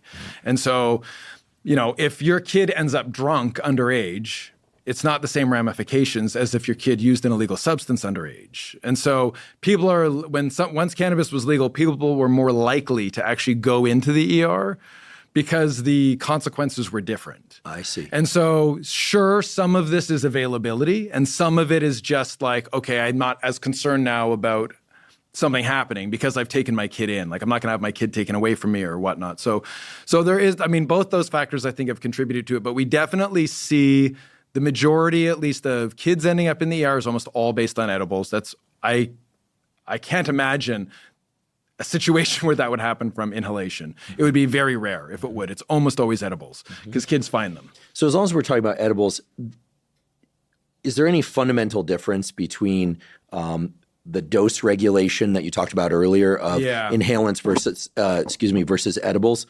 Meaning earlier you said that even if it's high THC containing cannabis, people will self-regulate to achieve approximately the same blood concentrations. Yeah. But with edibles, I imagine you eat half a cookie, a quarter of a cookie, and you can end up in a vastly different place than you expected. So edibles, so this throws a wrench in the whole system. And I'll say this in the context of blood levels and then what that means from a regulatory capacity as well because of the impact this has. So edibles are very low doses for the most part. In Canada, at least, you cannot buy a pack of edibles. And I think this law might be changing, at least when they first brought it in. No pack could have more than 10 milligrams of THC in it. So that either meant 1 10 meg gummy or 2 5 meg gummies or 4 2.5 meg gummies, you get it. So you couldn't in one package have more than 10 milligrams of THC. Now, for people who are, I would say, relatively naive to cannabis or THC, even people who might use it intermittently, most people will feel 5 milligrams. They'll feel some form of intoxication. Some will even feel it at 2.5 megs. Most people will feel it at 5. Virtually everyone will feel it at 10. Now, if you look at the blood levels these produce, we're now talking blood levels of 2 to 5 nanograms per mil. So folds lower than what you get from inhalation. Right, before you said 100. Yeah. So this is dramatically lower. And so also the time course of this is fundamentally different. So oral consumption, you're looking at a minimum of 30 to 45 minutes for onset of intoxication. For some people, up to 90 minutes after they've eaten. Now, this is also the reason why the majority of adverse events that happen with cannabis happen with edibles because people don't understand this. And so they eat a cookie or a gummy. They wait half an hour, like, I'm not feeling anything. I clearly didn't take enough. And then they'll double their dose. And then like 15 minutes later, it starts hitting them. And then like once it fully kicks in, it's just like a steamroller. Like, I've heard of this happening. Yeah. I mean, there was that New York, I think it was Maureen Dowd or someone went down to Colorado and she ate like an insane amount of THC in a chocolate bar, something like 50 or 100 milligrams, and spent like the weekend on the floor of a hotel room being like, this was the most aversive experience. Why would anyone do this? And again, I think people just don't understand the dosing around this. And so this is one of the things we're trying to do in Canada. And I was create this idea of standardized dosing units so that people have like we do with alcohol. Like we always say one beer is the equivalent to one glass of wine versus, like a shot of tequila or something, so that there's some comparative that people understand how many drinks are, is they 2 drinks you're going to hit legal limit kind of thing. Yeah, it seems very important. Yeah, and so this is very difficult to do with cannabis because the dosing with oral consumption is just a different ballgame than it is with inhalation. But what happens with oral consumption is like it kind of very slowly leaks out of the GI tract. And it also goes through first-pass metabolism in the liver. And what happens there is you get a metabolite called 11-hydroxy-THC, which seems to be a bit more potent than THC is in terms of its ability to activate the receptor. So and its efficacy, at least at driving a response through CB1 receptors, seems to be higher than what you would get with just the parent molecule of THC itself. And it seems to accumulate a lot more as well. So at any given time, you've got THC kind of leaking out of the gut, going through the liver, making 11-hydroxy, and it progressively accumulates in the brain. And that's one of the reasons why it takes, 45 to 90 minutes to kick in. But then the high itself also lasts like 6 hours, 4 to 6, sometimes 8, depending on the person, what they've eaten. Versus inhalation is just this like spike. So you get this very rapid because it goes right through the lungs into the blood, goes into the brain, but it also clears out. And so, yeah, people will start feeling intoxicated 2 to 5 minutes. The peak high is like 15 to 30 minutes maybe from consumption, and then they'll start to come back down. And you will still see some indications of intoxication that can go on for 3 to 4 hours, but the bulk of the intoxication from inhalation is done by 2 hours for the most part. As long as we're on the topic of time course, based on what I was able to find, I believed, and tell me if I was wrong, that cannabis can stay in one's system for as long as 80 days. The reason I brought this up previously was there are a number of people who have used cannabis, are going to take a drug test, and want to know how fast it can clear from their system. But based on conversations we had offline, sounds like that 80 days might be a bit too long. I mean, you could still fail a drug test at 80 days. I would say, I think the way it was worded more, it was like that, you made it sound like that was the standard. I wouldn't say that was the standard at all. I would say for the majority of people, 30 days, probably after that, they would not pass, or they would be able to pass a drug test. But so abstinence for 30 days. Yeah, after abstaining for 30 days. And it's going to be highly variable depending on how much you consume. I mean, if you're talking about someone who's used it once, I don't imagine it would be in your system that long. That'd be surprising. The thing is, THC is a lipophilic molecule. It's fat soluble. Yeah, so it's fat soluble. It likes to store it. It doesn't like the blood. The blood is aqueous and watery. It likes fat. So it goes into the brain, it goes into the fat, and it kind of resides there. And it can essentially kind of slowly leak back out as THC concentrations in the blood would reduce. THC that's in the fat will start kind of leaking back into the blood still. So detectably, you will still have THC for quite some time. I mean, some of this, again, it's going to be dependent on how much cannabis someone's used, how much THC they've consumed, how long it's been in their system for. I would have thought this was going to be somewhat reflective of people's body fat content, although talking to colleagues who do this, they say not always. But we do know, certain things like exercise, for example, anything that's going to trigger adrenaline, because adrenaline is lipolytic. So adrenaline causes fat to metabolize and release stuff that's inside it. So there are plenty of cases I've heard from people where they were testing themselves and were negative and then went for a run or went to the gym and then tested positive. Or lost weight. Yeah, or they've lost weight. And anything that's going to cause the lipolysis to occur so that it releases that THC, you can certainly all of a sudden test positive again when someone had tested negative previously, just because of the fact that there still is some in the fat. And so this is where something like, and this is what I mean by standardization of regulatory issues become very complicated, was I remember right when legalization happened in Canada, all these kind of chemists were like talking to me about they're going to create like a breathalyzer for cannabis because this way they'll be able to do roadside detection the same way they could do with alcohol. And I kept trying to say to them, I'm like, the rate limiting step here is not the science of detection thresholds. It's the biology of how the body processes cannabis. And you're never going to get a test that works because you can take someone who has eaten an edible and is profoundly intoxicated, and they will have possibly under 5 nanograms per mil of THC in their blood. But you were talking about this metabolite that can come from the edibles that doesn't come from inhalants that can have a much more potent effect. You get a bit of it from inhalant, but not nearly as much as you get from edibles. So it's sort of a different situation altogether. It is, but it's also the timeline because of the fact that with inhalation, it's like a bolus that hits you at once. So you get a high blood level. With edibles, it's like the time course. So, I mean, it's going to be like 5 nanograms per mil, let's say, but it would be like that for a long time. Whereas the 100 nanogram per mil from smoking is like for 20 minutes, and then it starts dropping. So, but the problem is with the way that you detect it is you can take someone who's a chronic cannabis user and is completely sober and hasn't consumed in a day or two, and their basal levels of THC in their blood may be higher than someone who's profoundly intoxicated by an edible.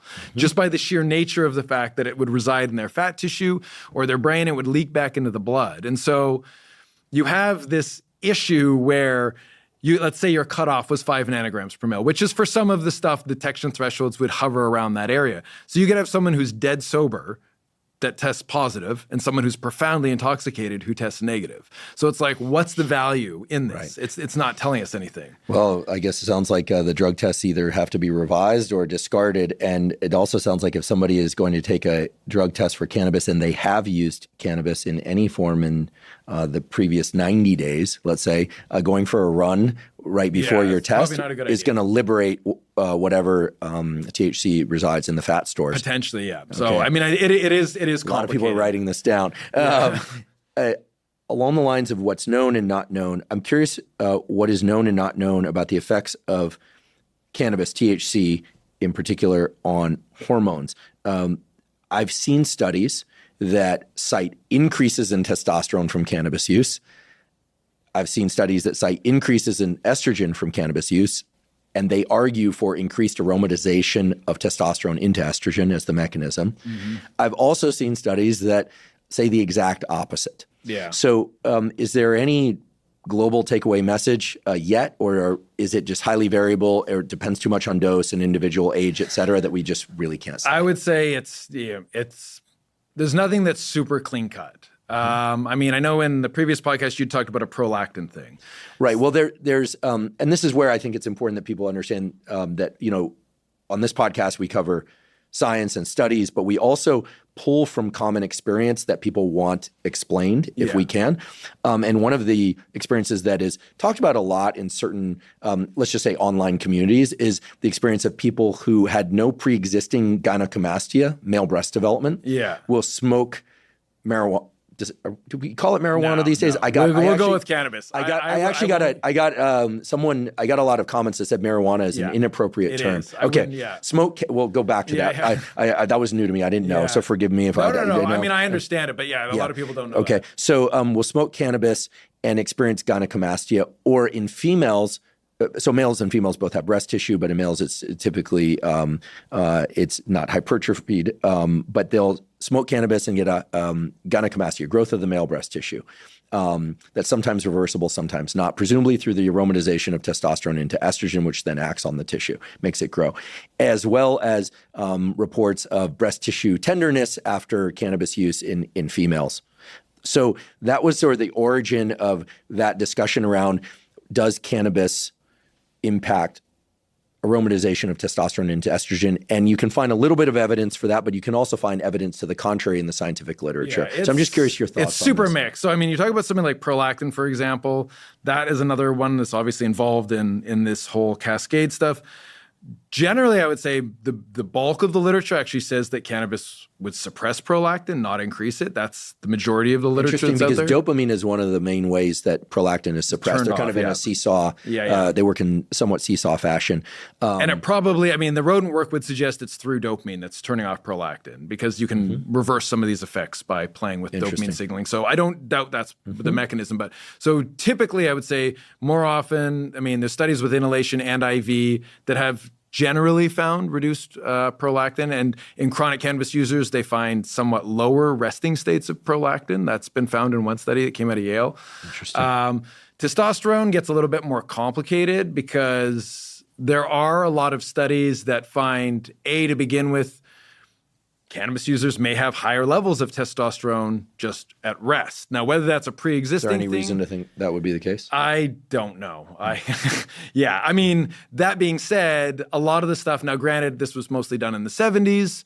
And like, this is from my previous life, because my undergrad and graduate supervisor, he was a neuroendocrinologist, focused much more on sex hormones and reproductive hormones. So we've written a few reviews. So I've done like reviews on this area, and I know the literature somewhat. It's mixed, but generally from the 70s studies, what they would often see is that if they would serially look at testosterone after someone consumed, they would have little dips. Like that wasn't uncommon for them to find it. Not every study found it. That being said, the kind of range that testosterone stayed in was always the normative range. Like it was never that it went so low that someone would have classified as being hypogonadal or would lead to something like gynecomastia, at least from a testosterone deficiency side, in terms of the balance between testosterone and estradiol. I don't know as much about the aromatization side of it. Again, I'd say it's pretty mixed. I mean, I don't think the gynecomastia stuff is, I mean, certainly people online might be talking about it, and there might be some other components to this. I've also heard, and again, this isn't like science, this is just the same kind of stuff you see on random internet communities, people talking about, oh, well, it has plant estrogens, so maybe they're subbing in and having estrogenic effects. I don't know how valid any of this is. Yeah, it seems a bit I mean, there are phytoestrogens in tons of different plants. So the sort of attacks on soy and the attacks on this, I think, grew out of the kind of the soy versus meat communities and plant-based versus carnivore. This podcast has always been agnostic with respect to nutrition, and is really if we encourage anything, it's that people consume unprocessed and minimally processed foods as the bulk of their food intake. There seems to be enough data on that. But whether or not people choose to be vegan and eat a lot of plants, or carnivore and eat just meat, we've essentially stepped out of that debate, because let's just say it's as futile as about any other debate. You're just never going to, it's completely circular. You end up right back in Twitter. Yeah, and I think that, I mean, when it comes to something like this, I've not seen any compelling evidence for it. So I can't, I certainly wouldn't say that it's a typical side effect that men would experience, is like developing breast tissue in response to cannabis. I feel like if that was the case, it would be very known in the scientific community as something that comes out. So this seems to be something that purportedly occurs on a backdrop of elevated androgens, meaning in puberty, or a backdrop of some other form of androgen increase. Like someone who's on steroids. Yeah, but that's not the community I'm referring to. Yeah. It seems that because transient gynecomastia during puberty is actually fairly common, because of there's just so much androgen being produced in puberty that some gets aromatized, and that the idea, I'm not stating this as fact, is that it may exacerbate that. In any case, it sounds like the takeaway from this is that there aren't a lot of conclusive studies about the effects of cannabis on testosterone or estrogen or aromatization in any direction. I mean, I'd say like, there's enough studies to suggest that you might see transient drops in testosterone from cannabis, and it seems to be relatively short-lived. It doesn't seem to, but again, a lot of these studies also find that the basal testosterone is already kind of high to begin with. So you're staying in a normal dynamic range. It is, again, it's homeostatic, just like the endocannabinoids. Yeah, so, and that's the thing, I mean, testosterone fluctuates across the day anyway. So there's other things that fluctuate. It's like cortisol. These hormones have cycles. So as long as you're in this normal range, there really shouldn't be any kind of like behavioral, like in terms of sex drive for testosterone, or like physiological, like gynecomastia or some change in, I mean, now there are potentially effects of THC directly on the testes that could affect sperm. That could happen independent of changes in testosterone. Are those positive or negative changes? I'm assuming that they're the studies you're referring to, saw disrupted what they call sperm quality, which has to do with motility, et cetera. Yeah, I mean, a lot of the kind of in vitro stuff definitely would suggest that. Some of the animal stuff as well. The human stuff is definitely a bit mixed. I mean, but again, if anything, it would be like, yeah, could have some effect on sperm. So I have like... As we say this, I'm just chuckling to myself because anytime this conversation comes up about a substance and sperm quality or egg quality, I always get a barrage of comments of people telling me how many children they conceived while under the influence. No one is saying that you're going to be infertile. But, if people are having challenges conceiving, it might be something to think about. I would say that. I would agree on that. So I would say if someone was asking me this and they were trying to get pregnant and struggling, I would say, well, definitely cut cannabis because some people may be more impacted by it than others. So for some, various biological reasons that we don't have a biomarker for, there may be some men that use cannabis and it has a profound effect on their sperm quality, their sperm capacitance, their ability to maintain fertility. And for the bulk majority of men, I'd say that's probably not the case. But again, if you're someone who is struggling and you use cannabis, male or female, I would say cut that out and see if that has an effect for you. Along those lines, I saw it kind of a jaw-dropping statistic, and I'm not sure I still believe it, but you tell me what you know about this, which is that up to 15% of pregnant women in the U.S. have used cannabis during pregnancy. That just seems that number just seems too high, and yet it exists out there. Yeah, it's very. I mean, I've heard higher numbers in the than research that. literature. No, I've heard higher numbers than that so as I'm well. on the low end of things. Well, I mean, so I've heard as low as 2, and I've heard as high as 20. Okay, 2 sounds like okay. That I could imagine, but as high as 20. And do we know what the effects on the developing fetus are? There's a lot to unpack there. So first thing, going back to the levels, that's challenging because, again, this depends on, are you talking about self-report or are you talking about verified blood levels? Because those have varied.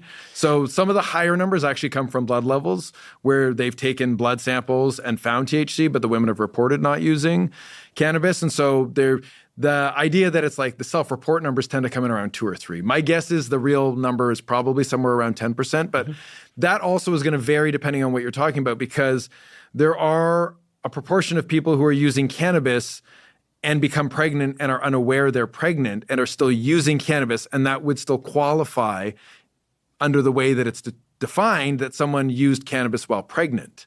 So the majority, I would say the overwhelming majority of people, once they learn they're pregnant, now that can be all the way up to almost the end of the first trimester, typically stop using cannabis. That seems to be the norm, I would say. Important point there. Yeah, and I think also the number that carry on through the entire gestational period is going to be a lot less, I would guess. Now, the motivations for this quite often are more in the capacity of the kind of anti-nauseant qualities that cannabis can have for some people and for women struggling with morning sickness.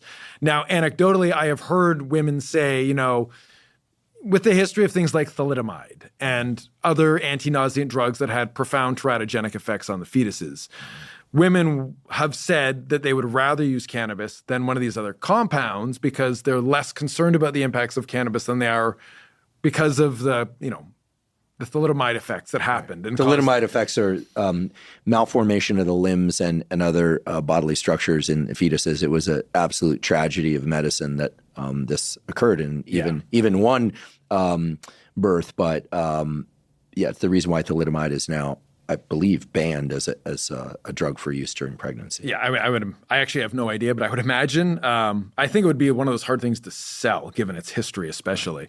But so I think there's a reticence of a lot of people to consider using pharmaceuticals to regulate nausea because they're uncertain of the consequences of it.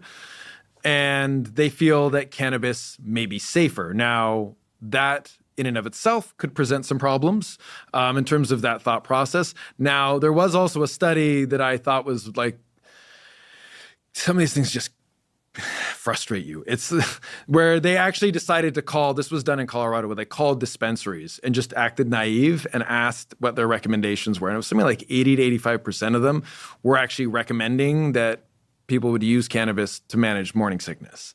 And I thought that was like, it's just one of these disappointing things where you're like, why are you being so wildly irresponsible to kind of promote these things? And this is— You're talking about the irresponsible that the dispensaries would say that? Yeah. Or irresponsible that the study was carried out that way? Because it's a little bit of entrapment. You said it, not me. Could be. I mean, you can balk at either side of this.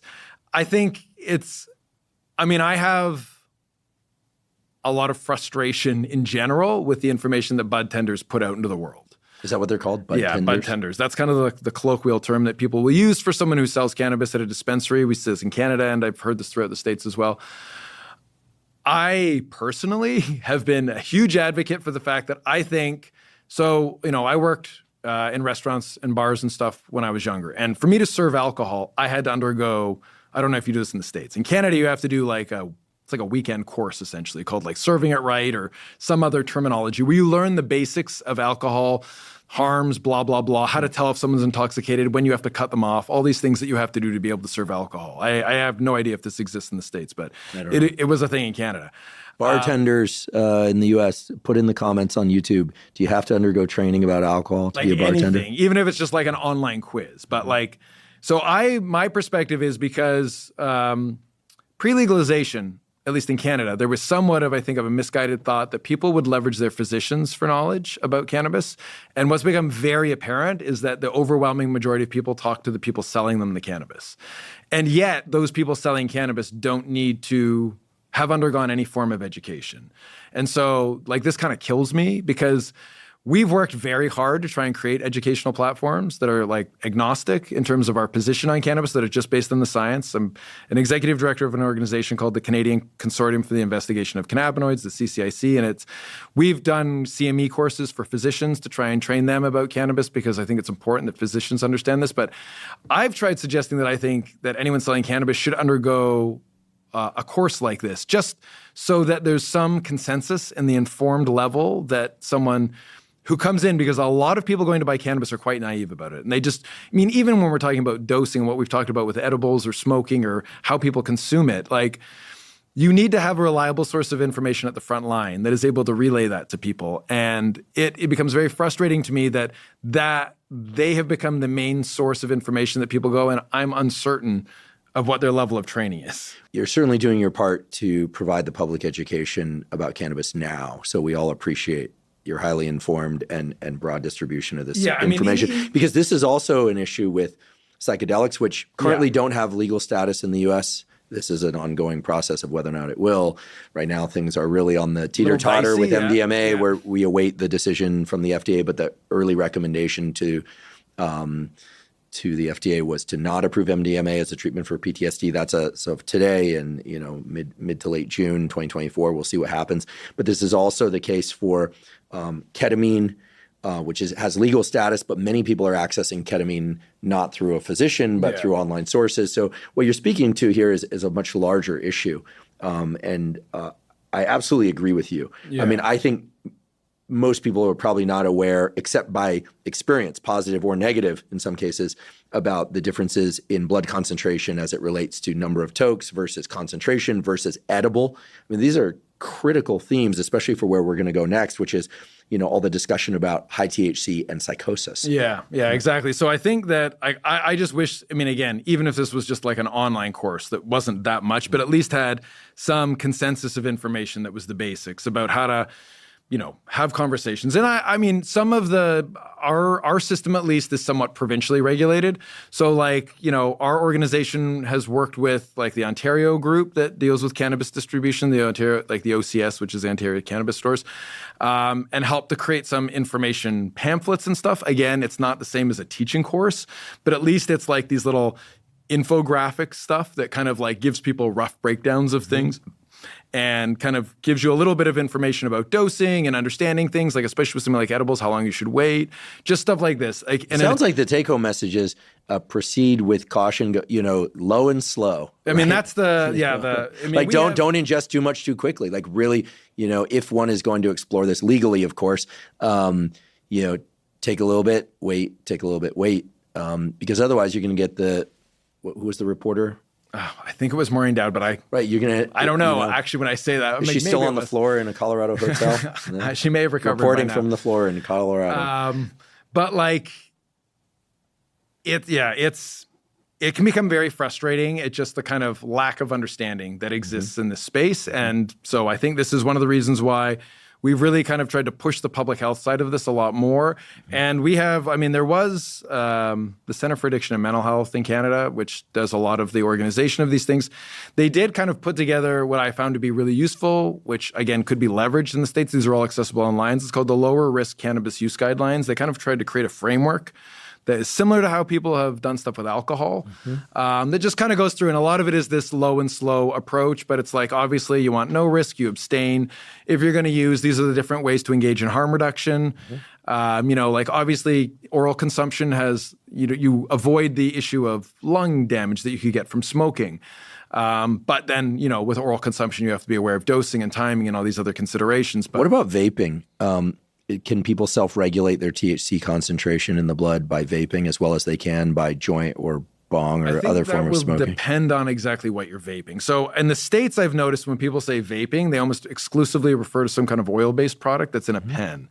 So in those situations, that's going to really heavily depend on what the concentration of THC in that product is. Now, the other form of vaping that I think is a little bit more common in Canada maybe is vaping of the plant matter itself. And so this is where they have like a vaporizer device that heats the cannabis to a point that will essentially hit the lift point to vaporize THC in the cannabinoids. Yeah, the big bag. Yeah, like a volcano. I've seen it. Yeah, but it doesn't create any plant combustion. And so there are studies that have been run on that have shown that you avoid the combustion byproducts. So people don't like exhale carbon monoxide or these other things that we know can be damaging if they're vaping plant matter. That was actually somewhat approved as like a medical device. Pre-legalization when cannabis in Canada was only under medical authorization. Because of the reduced harm associated with vaporizing the plant matter versus smoking it. That is, I would say, a safe guideline for harm reduction, that if you're going to try and avoid, there's still going to be some issues that happen with vaporization of plant matter, but it's not the same as combustion. So you avoid like some of the other issues that come out. When we're talking about oil-based vapor products or whatever they're usually in some kind of oil-based solution. Who knows? We don't have the research on this. Like, we just don't know. We certainly know, like, there have been some pretty big errors of like the things that happened in the States. Like there was that problem where all those people developed popcorn lung or that lung inflammation where several people died from vaping products, which seemed to be like a byproduct, I believe, of them adding like vitamin E acetate or something into the, because again, everyone just assumes it's inert, but then when it combusts through the vaporization process, it creates a massive irritant on lung tissue. And so that was just, again, in my mind, this is a problem with a lack of a federal regulatory framework, because stuff like this happens. You would not see that on a federal landscape because you'd have to go through testing. Like people, it's kind of the Wild West you get down here. Every state has its own rules. There's not really a lot of regulation of things. Well, and if you go overseas, it's even more wild. Then you have no idea what you're consuming anywhere, I would say, just because outside, again, Netherlands is a little bit of a different situation. They're not legal. They're decriminalized. I don't know how well the regulation over there, the product is. We're going to be doing episodes on stem cells, and you got people flying out of country to do stem cell injections. People were getting them down in Florida who went blind from the injections of stem cells into the eye in an attempt to save what little vision they already had.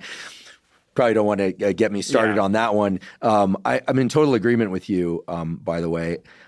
I want to make sure that I ask about psychosis and paranoia. Yeah. I've previously said, and I wasn't joking, but I have observed in my history that when people started to experience some degree of anxiety or paranoia when smoking cannabis, that sometimes the message they would receive back is to take more, to just adjust the subjective experience. I think that's a terrible idea. I am baffled that you heard that. I have no idea. Well, let's just say I did more than hear it. Yeah.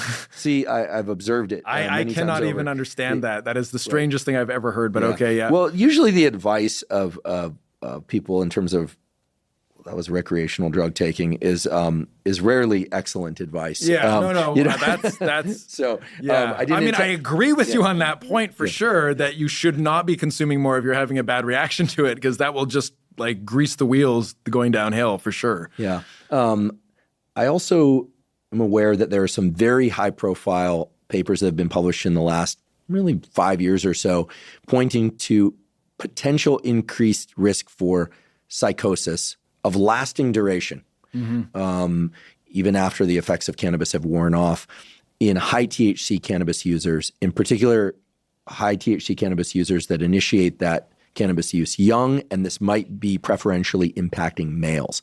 I want to make clear that what I just said is not a statement of absolute fact. It's my understanding of the conclusions of these papers.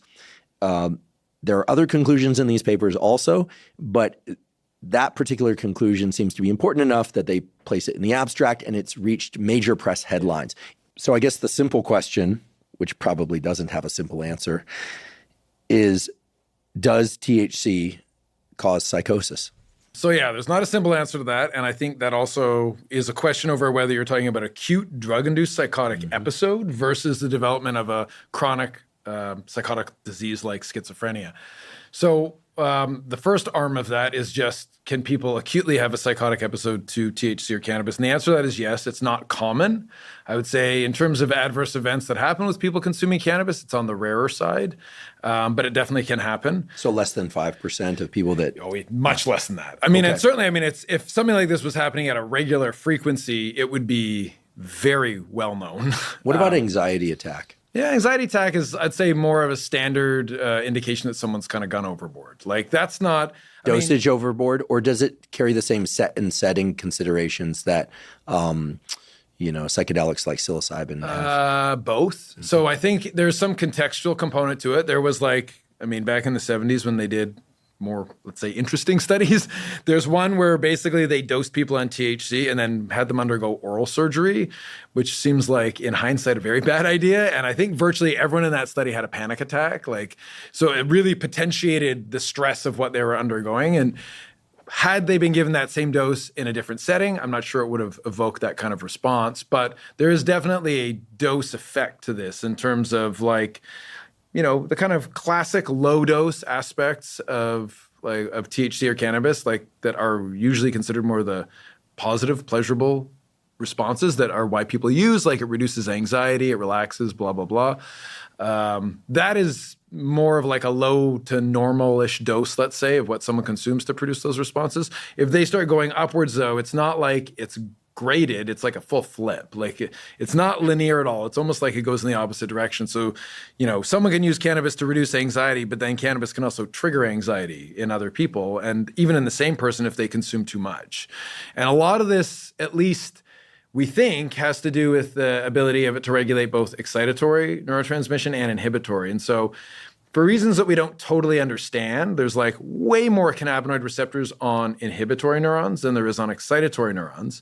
But in the early days of creating the genetic lines, Giovanni Marsicano and Beat Lutz were over in Europe, created deletion of CB1 only from excitatory neurons or only from inhibitory neurons. Okay, so to just clarify for people, these are laboratory mice that are genetically modified so that they contain or lack specific receptors on particular neuron types, so that researchers can parse the effects of THC on what we're referring to as inhibitory neurons, which quiet other neurons, versus excitatory neurons, which excite other neurons, and so forth. And in doing so, to understand some of the network biology, which is basically impossible to do in a typical mouse, what's called a wild type mouse, or a human, because when one ingests the drug or when the mouse is given the drug, it affects any site in the brain, potentially any site in the brain where the CB1 receptor is expressed. If you do a full body deletion of CB1 and you give a mouse THC,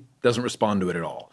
Not surprisingly. That's a comforting experiment. You want to see that result. Yeah, exactly. So that's how we know CB1 drives all the kind of psychoactive effects of THC. So if you delete CB1 off of inhibitory GABA neurons, even though that removes 70% of the CB1 receptors in the brain, those animals look just like wild type. They still get Like they still exhibit all the classic signs of intoxication in terms of how they would respond to like pain sensitivity or locomotion or these other like assays we use in mice to tell if they're high. If you delete the CB1 only off of excitatory neurons, the glutamate neurons, then you see what looks like the full knockout. So now the animals don't seem to get high. So even though the majority of CB1 receptors seem to be on these inhibitory GABA neurons, it's the CB1 on the glutamatergic excitatory neurons that mediate most of the classic signs of what we would consider intoxication from THC or cannabis. But what's interesting is Biat worked with the Spanish group 10, 12 years ago. Then they showed they're looking at anxiety, that if you delete CB1 only off of excitatory neurons, you lose the anti-anxiety anxiolytic effects of THC, but you still have the panicky anxiogenic effects of high dose. If you delete CB1 off of only the inhibitory GABA neurons, you still have the low dose anti-anxiety effect, but now you don't have the high dose anxiogenic panicky effect. Interesting. So what that was suggesting was that for some reason, CB1, like THC, will initially hit CB1 on kind of glutamatergic neurons, and essentially the thought is this will reduce excitatory transmission and probably quiet down circuits. And if we're talking about something like the amygdala, this is probably how it's reducing anxiety. Whereas as dosing starts to increase and you start to saturate the CB1 on the GABA neurons and turn off inhibition, then the network effect is more of an amplification, and that seems to result in the development of kind of an anxiogenic pro-anxiety response that's obviously undesirable. Why there's this differential shift, it's not exactly clear. I mean, it's probably either due to some of the like biology of exactly where the CB1 receptors sit on excitatory or inhibitory neurons relative to all the machinery that regulates transmitter release. I mean, Biat-Lutz has definitely done some stuff looking at the ability of cannabinoid receptors to evoke signaling responses in a cell, and on glutamate neurons, they're much more sensitive than they are in GABA neurons, so there's probably a dose threshold. So it does look like this kind of, low dosing, what most people are trying to achieve, I would assume, when they consume cannabis, is probably these effects mediated by quieting down excitatory transmission, and then the adverse effects when someone consumes too much and they have a negative response, that's probably due to the higher dose starting to saturate on the inhibitory neurons. Now, we obviously can never test something like that in humans because we can't know. But based on what we've seen in animals, that's my theory of kind of how this is working and why we see these kind of classic biphasic effects. So yeah, too much THC, not a good thing, because then you start maybe disinhibiting things like the amygdala and producing these kind of panicky, anxiogenic-like outcomes. On that scale, though, I mean, paranoia, obviously, that's I don't know how you study that in a rodent. I mean, that's just a strange thing. So, but I mean, that's kind of the precedent of when you start going into the psychosis, because obviously paranoia would be a big component of that. Someone once asked me a question about, what happens in the brain, like imaging wise, when someone's having like a psychotic episode from cannabis. And I was kind of thinking like, how would that study get done? Like probably on accident, because somebody takes cannabis, is in the scanner, and then starts having a psychotic episode. But chances are they're going to try and get out. Yeah. For those that don't know, I don't want to scare people out of doing MRI or fMRI, but you're typically told to stay extremely still. There's sometimes even a bite bar. This is a very controlled environment, not an environment that you would want to be in during a psychotic episode. I can't actually even imagine how that would go down. So I'm like, this is something I don't think we're ever going to have an answer to, because I don't think you can actually ever test it. But in terms of people having this kind of psychotic response, it is pretty rare. I mean, and I say this because I can think of in Canada, kind of whenever it's happened and someone has actually done something wildly unpredictable because they've had a psychotic response to cannabis, it tends to make headlines. So it's not common. I could not give you an actual number, but it's certainly not a frequent thing, because we would hear about this a lot more if we did. And there's also the issue of polypharmacology, which is simply when people take one drug, then there's often the tendency to take another drug, either because it's available in those conditions or because their threshold to saying yes is a little bit lower. Do most people who take cannabis and achieve the high have a tendency to do other drugs? It doesn't seem like a drug that people combine with a lot of other drugs. I wouldn't say I mean, there's certainly cannabis is used in tandem with other drugs, alcohol, psychedelics at times, for sure. But that being said, there is clearly a population of people that use cannabis as their only drug that they use. I don't think that's that uncommon.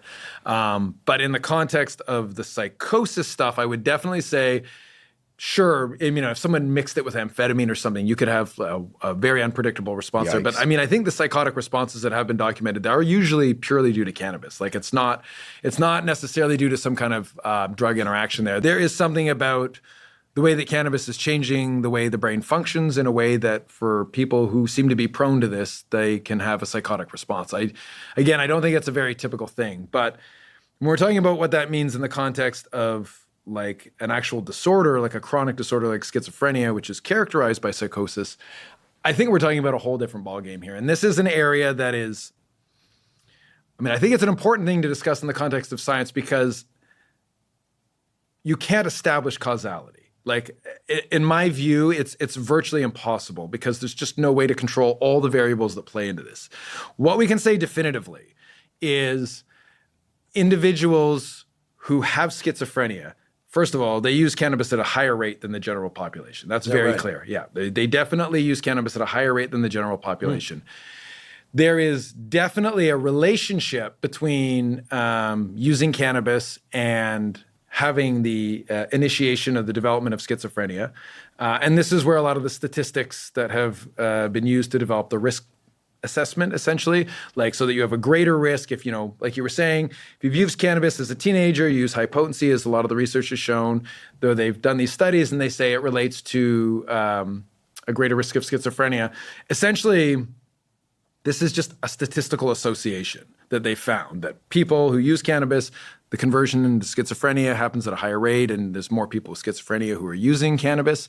Is there a bias towards males developing psychosis? I know there may be a bias initially toward males in schizophrenia that could confound this, so we want to be careful. To be honest, in all the research and all the literature I've read on this, I don't ever remember there being clear sex descriptions of the differences of males and females. Again, historically, cannabis was more used by males than females, so that could lean towards any bias that may be out there in the media or the popular, just in general, that people talk about. I can't think of any study that I've ever read that explicitly said this was, male biased per se. They usually just report numbers or proportions of people.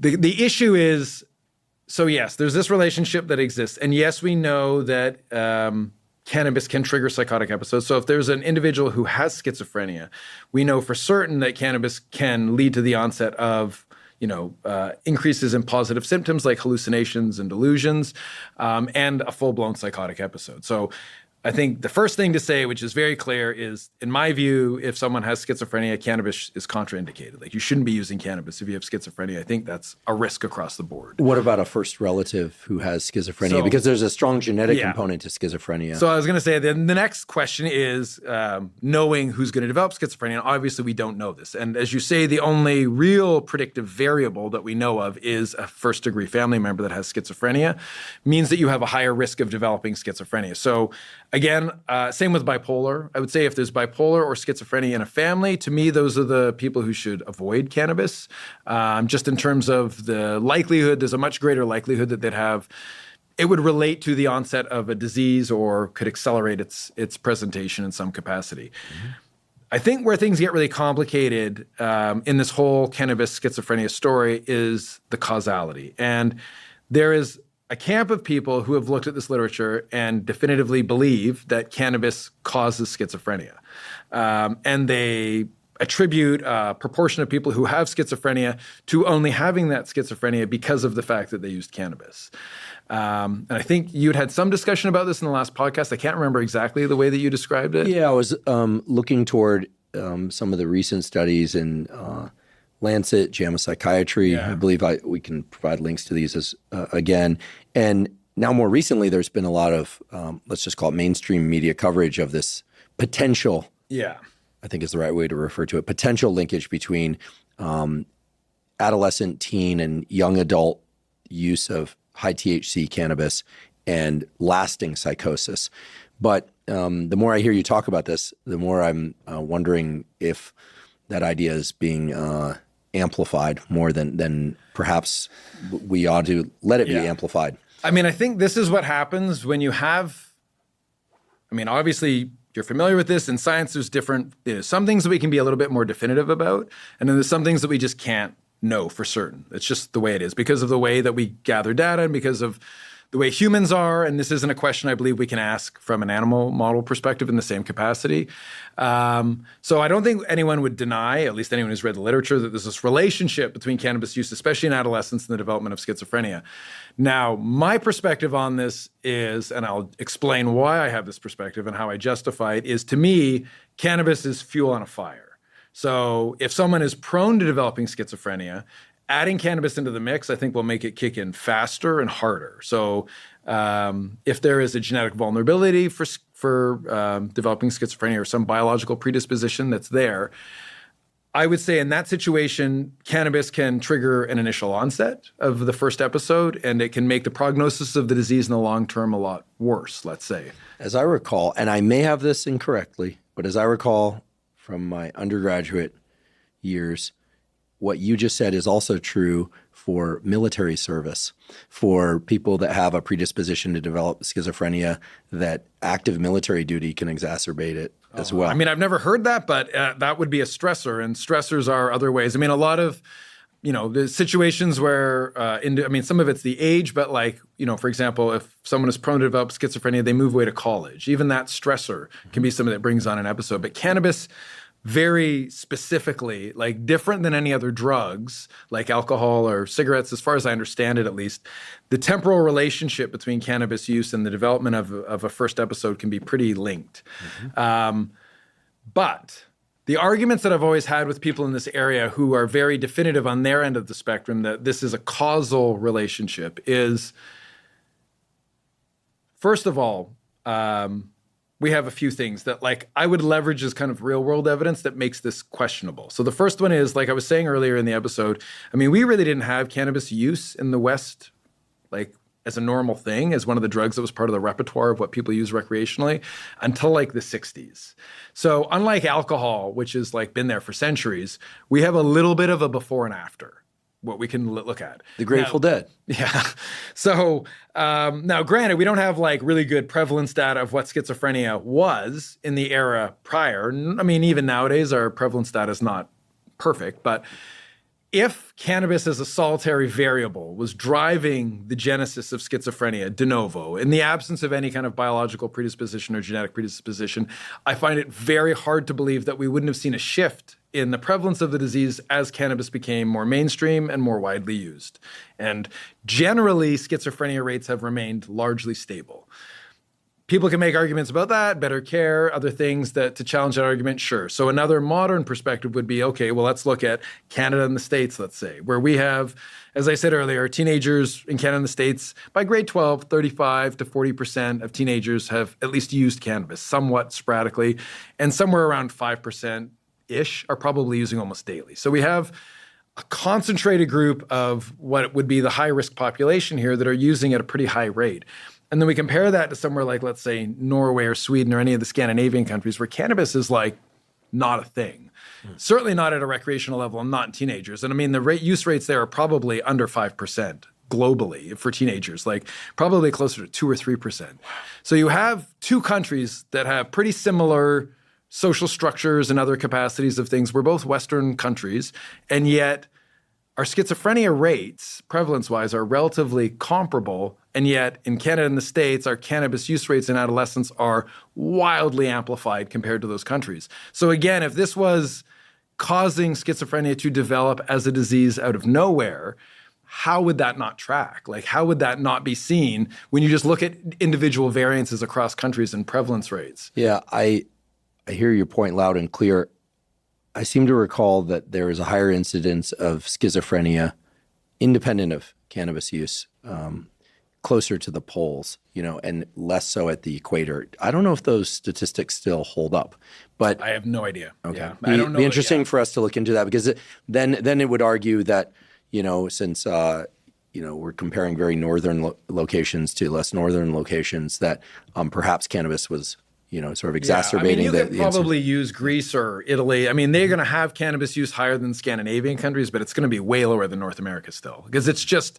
What is it about North Americans and cannabis use? I have no idea. I mean, I think it's just part of the culture here. It's just evolved totally differently. Grateful Dead. No, I'm not picking on the Grateful Dead. I like the Grateful Dead. Rick Rubin convinced me to start listening to them again, and because my sister used to listen to them, and there's some great songs, and they're from Menlo Park, Palo Alto. So I've done my duty to listen. There's some great songs, so I'm not picking on them. But I mean, like, you also have, like, in Europe, though, alcohol is also much more normalized in general. Like, kids will drink. It's not abnormal for kids who are teenagers to drink. Alcohol is just much more of a cultural thing as well. And there are just differences. I mean, it's the same thing. You look at, like, the opioid crisis that we're going through. It's there to some degree in Europe, but it's nothing like it is in North America. We are just a different beast for a lot of drug use. Do you see differences between United States and Canada with respect to either cannabis or opioid use? I don't think dramatically. I think we're pretty comparable. For cannabis rates, I would say they're almost the same. I have not seen, sure, you might get some regional differences. Like I think Quebec has much lower rates of cannabis use than some other parts of Canada, and you guys probably in some southern states maybe are a bit different than other states. So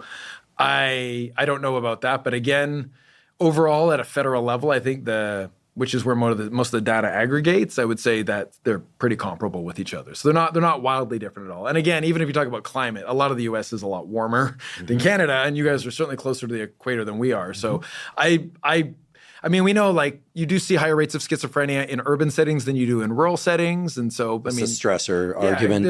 You also have more, like, there's a lot of transitory populations that come in and out of cities that you don't see as much in rural communities. There's a lot more mental health services. There's other variables that can influence that. I mean, no one's really, I think, sussed out a mechanism to explain why you see that. But so there are things that shift across places, but I don't think it has anything to do with the rates of cannabis use. And I mean, the other thing that became very interesting in this whole debate over the last 15 odd years that people have really been talking about this a lot more is the fact that there's also been several studies now that have done genetics, either at the GWAS level or just looking at polygenic risk scores. And there's at least 3 papers that I can think of off the top of my head that I could put the citations down for sure after this, that do look at this from a somewhat, let's say, unbiased perspective, where they see, there's certainly some genetic architecture that relates to people either initiating cannabis use or people developing cannabis use disorder. And there's clearly some genetic architecture that relates to risk for schizophrenia. And what these studies have found kind of across the 3 of them was quite similar, which was from their analysis, the directionality suggested much more that having genetic risk for schizophrenia predicted cannabis use, more so than cannabis use predicted the development of schizophrenia. Interesting. So what that would mean is that there is some underlying biology that might be shared between a biological vulnerability to develop schizophrenia and some factor that relates to people using and or liking and or excessively using cannabis. I've spoken to many psychiatrists in an effort to find someone expert in ADHD. We've done 2 episodes on ADHD, focusing on everything from behavioral to nutritional, but also prescription drug treatments for ADHD.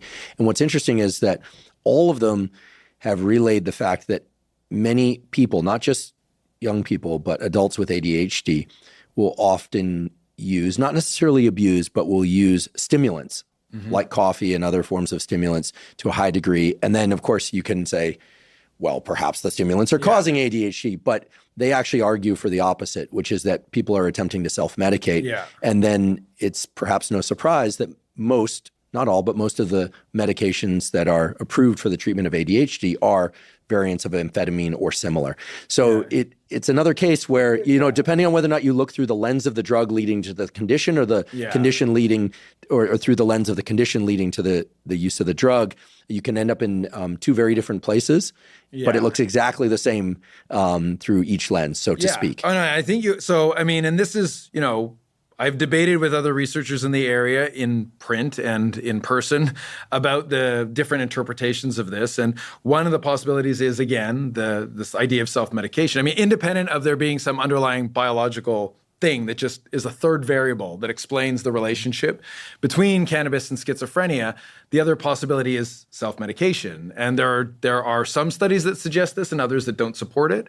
Anecdotally, from having done work in the community and talked to individuals who have schizophrenia, who use cannabis, what their perspective on it is, what I've heard from a few of them is, the medications that they're provided to manage the disease are relatively effective at managing, let's say, the positive symptoms like hallucinations, delusions. That aspect of the disease is somewhat well managed. But then there's another component, which is the negative symptoms, which is kind of like things that, avolitions. They don't like engaging in stuff. There's some anxiety, some depression, some social withdrawal. And a lot of the medications don't manage that component of the disease. And they have said that they find cannabis helps that side of it, or it helps them de-arouse a little bit, even though a lot of them recognize it may trigger the development of some of the positive symptoms. They feel that they don't have any tool in their kit to manage the negative symptoms. And so it could be, in my mind, when I look at that, it could be a bit of a vicious cycle where someone's using it to kind of band-aid one aspect, but making other aspects of the disease worse at the same time. So it can get very complicated. But there are various ways of looking at this in terms of, so it's either you could say there's a causal argument, which is made by many, saying cannabis causes schizophrenia, and therefore if we eradicated it, and I think you had alluded to something like that in the last podcast, that if you removed it, it would have this big effect in terms of reducing schizophrenia rates. And that's similar to the argument that a lot of the researchers in Britain have made. And I'm not personally convinced of that. And I say that simply because I look at the data from Scandinavia and I'm like, well, there you have a population that barely uses any cannabis, and yet their schizophrenia rates are the same. So the only way in my mind, if I look at this kind of scientifically from a data perspective, that cannabis could be causing schizophrenia de novo in a subset of people is that there must be an equal proportion of people for whom, for some reason and somehow, cannabis is preventing them from developing schizophrenia, so that it's a zero-sum game at the end of the day and there's no change in rates. Like, I can't actually understand any other model that could explain this. Yeah. No, the way you're explaining it now makes perfect sense. I do want to make sure that we distinguish between schizophrenia, like psychosis or schizophrenia itself induced by cannabis, and manic bipolar episodes. So people who have a predisposition or full-blown manic bipolar, sometimes called manic depression, but that's, there's still a lot of nuance there. We did an episode about this that people can also find linked in the show note captions. But in any case, is there any evidence for the fact that people who suffer from or have a predisposition to manic bipolar conditions, like bipolar depression, for instance, should avoid high THC cannabis? Well,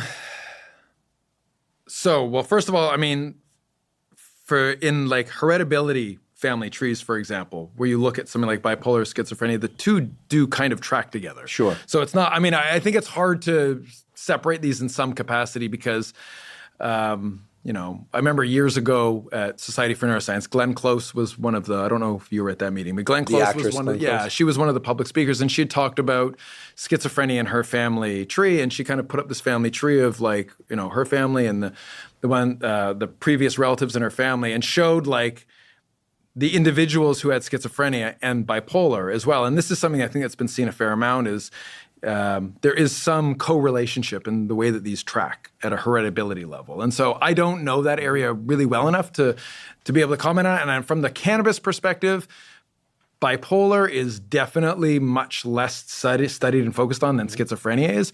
But I think also to the comment about the high THC thing, I think this is the other part of the argument that's emerged out of this. And this is the other part where I see a lot of the causality arguments kind of crumble onto themselves to some degree. And there's been others who've made these very similar arguments to what I'm making here, which is the push that came out of this, out of the UK at least, was much more that it's this high potency kind of skunk cannabis they referred to, which first of all was based on a smell, which they hadn't done a lot of analytics on. So it was, people make the assumption if it smells stronger, it's more potent cannabis. That's not really true because THC doesn't dictate the odor. That's, as I was saying, more of a terpene thing. But certainly I'm sure some of the skunk cannabis they were referring to is high potency cannabis. And so the analysis on this, if you actually go back to those papers and read, is they often use like hash or low potency cannabis as their control, where they show no association with cannabis. And so that's what's used, this argument that it's the high potency cannabis that has driven this.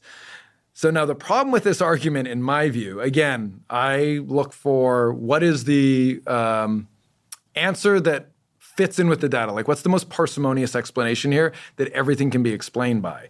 And so the problem with that argument is if you look at the cannabis schizophrenia literature, everything goes back to this one 1987 Lancet paper out of Sweden, where in that paper, they essentially looked at, they have really detailed life records and health records, and this was Swedish conscripts. And they essentially found that if someone had used cannabis, the risk of developing schizophrenia had gone up and up. And so this was based on a cohort of people when it was published in 87, that the data would have been collected through like the 60s, 70s, early 80s. So we're talking about Sweden and cannabis, which is not a country that has high cannabis use rates, and in an era when cannabis was hovering in a 2 to 5% THC range. That was the initial finding that provided this association between it. And yet, the cannabis in that study that they would have been referring to would have been incredibly low potency compared to what has happened or like what it is today. So if the argument is that it's only related to high potency, how would that initial finding have ever been found? Because it doesn't make any sense. Whereas the alternate explanation that others have put forward, which I agree with and is far more sound, is that there is some biological reason why individuals who are either prone to develop or who have schizophrenia like cannabis, and they will tend to seek out the highest potency product they can get access to. So in the 70s in Sweden, that would have been 2 to 5% THC cannabis. Nowadays, it's higher potency cannabis. Or maybe they seek out lots of different forms of recreational drugs, and cannabis just happens to be one that they land on, which raises the other question, which is it's hard to imagine that these people who develop psychosis who happen to be using cannabis are only using cannabis. It could be, but I mean, they also there's no question there's a lot of nicotine consumption. I mean, individuals with schizophrenia they smoke a lot of cigarettes. I mean, that's well much higher than the general population rates, which is known to stimulate dopaminergic and other pathways. And there could be other reasons. Again, there may be some reason why they like it, and I think this is something that I think we just don't understand. It's a very challenging thing to figure out why it is that individuals that have certain diseases may like certain substances. Is it helping them? I mean, some people have argued that perhaps nicotine, for example, might enhance cognition in individuals with schizophrenia, and that may be why they like it. I think it enhances cognition in everybody. It just carries certain health concerns. Yeah. And by the way, it doesn't enhance all forms of cognition, but there is a nice body of work to support the idea that nicotine delivered in any number of different forms can improve cognitive function to some extent. But I don't suggest people run out and do it. And in fact, it's one of the more quickly abused drugs nowadays because of the non-smoking delivery routes that are becoming really popular, pouches and things. In fact, I was chewing a little bit of Nicorette gum to kind of do an experiment. I liked it a lot. And then I decided to stop completely recently because it just it wasn't having the same effect, and I found myself reaching for more, and that's the time when I usually back out. Nicotine's a whole other thing, which we'll have you back to talk about nicotine. No, I would definitely do not know enough about that to have any kind of informed conversation. But so I don't know. I would say to me at the end of the day, if I put all the data together, what I would the perspective that I have on this is, for some reason, be it genetic architecture or biological predisposition, individuals who are prone to develop schizophrenia also seem to be prone to use cannabis and use it possibly at excessive levels or possibly at higher potency products they seek out. Using cannabis, if someone is prone to develop it, may initiate or trigger the onset of the disease.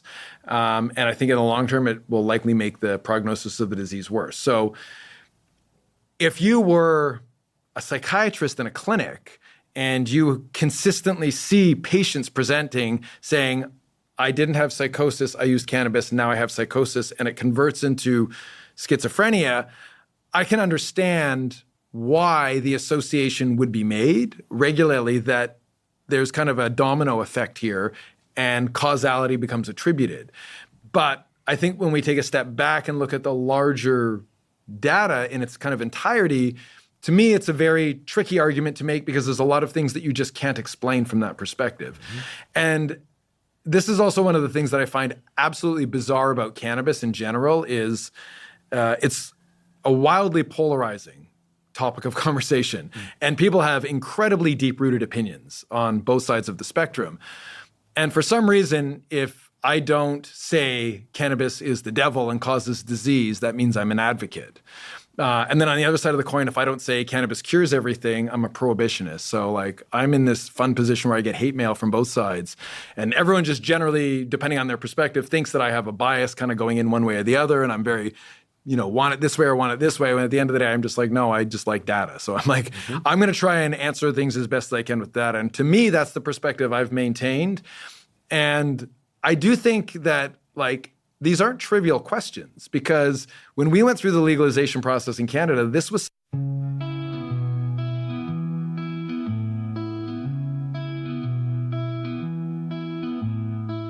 were young, wild and free, chasing dreams by the sea, echoes of a distant melody, in the nights just you and me.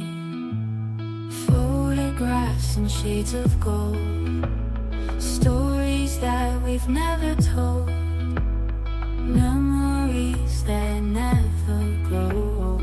In this heart they're always bold. Time moves on but we stay here, in the moments crystal clear, echoes of the yesteryear, in our hearts we hold them.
Something that came up again and again and again was this association with schizophrenia.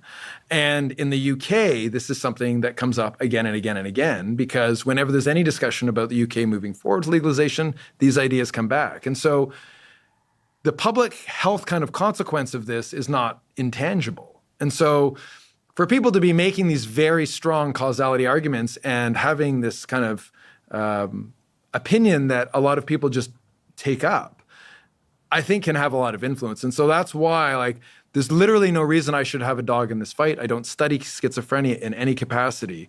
And it's not my area of research, but because I'm in the cannabis field, I always feel very strongly that we need to maintain clarity over what the data says and not get caught in these opinion-based arguments. And I feel like this is one of these areas that has just kind of, the amount of people I talk to that regularly tell me that they know that cannabis causes schizophrenia and they're terrified if someone uses it because it's going to cause them to become schizophrenic, I'm just kind of shocked by. So this has clearly permeated, the general population, that there's a widespread belief of this. Yeah, well, I think it's because of these very high-profile papers and the way those were picked up by traditional media.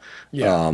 And this seems to be something that every couple of years there's a resurgence of this idea. Yeah. Clearly, people are curious about it. And so I just want to say thank you for clarifying what is now to me obvious, that it could be that there's a relationship there. It's clearly not the case yet. Yeah. And it may never be the case that there's a causal relationship there.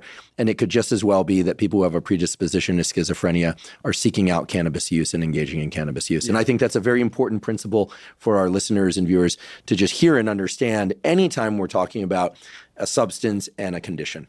Yeah. And I mean, I think, again, this is, no endorsement that doesn't mean that it's safe and that that's without harm. I'm just strong of the opinion that I don't think individuals with schizophrenia who have, first-degree relatives should use cannabis, because I think there's a high degree of risk there.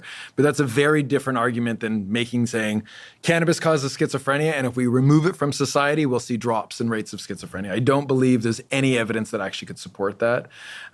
So it's just a nuanced argument. And this is a good thing about more of a long-form podcast, is it allows for nuance. So. Yeah, absolutely. Let's talk about strains of cannabis.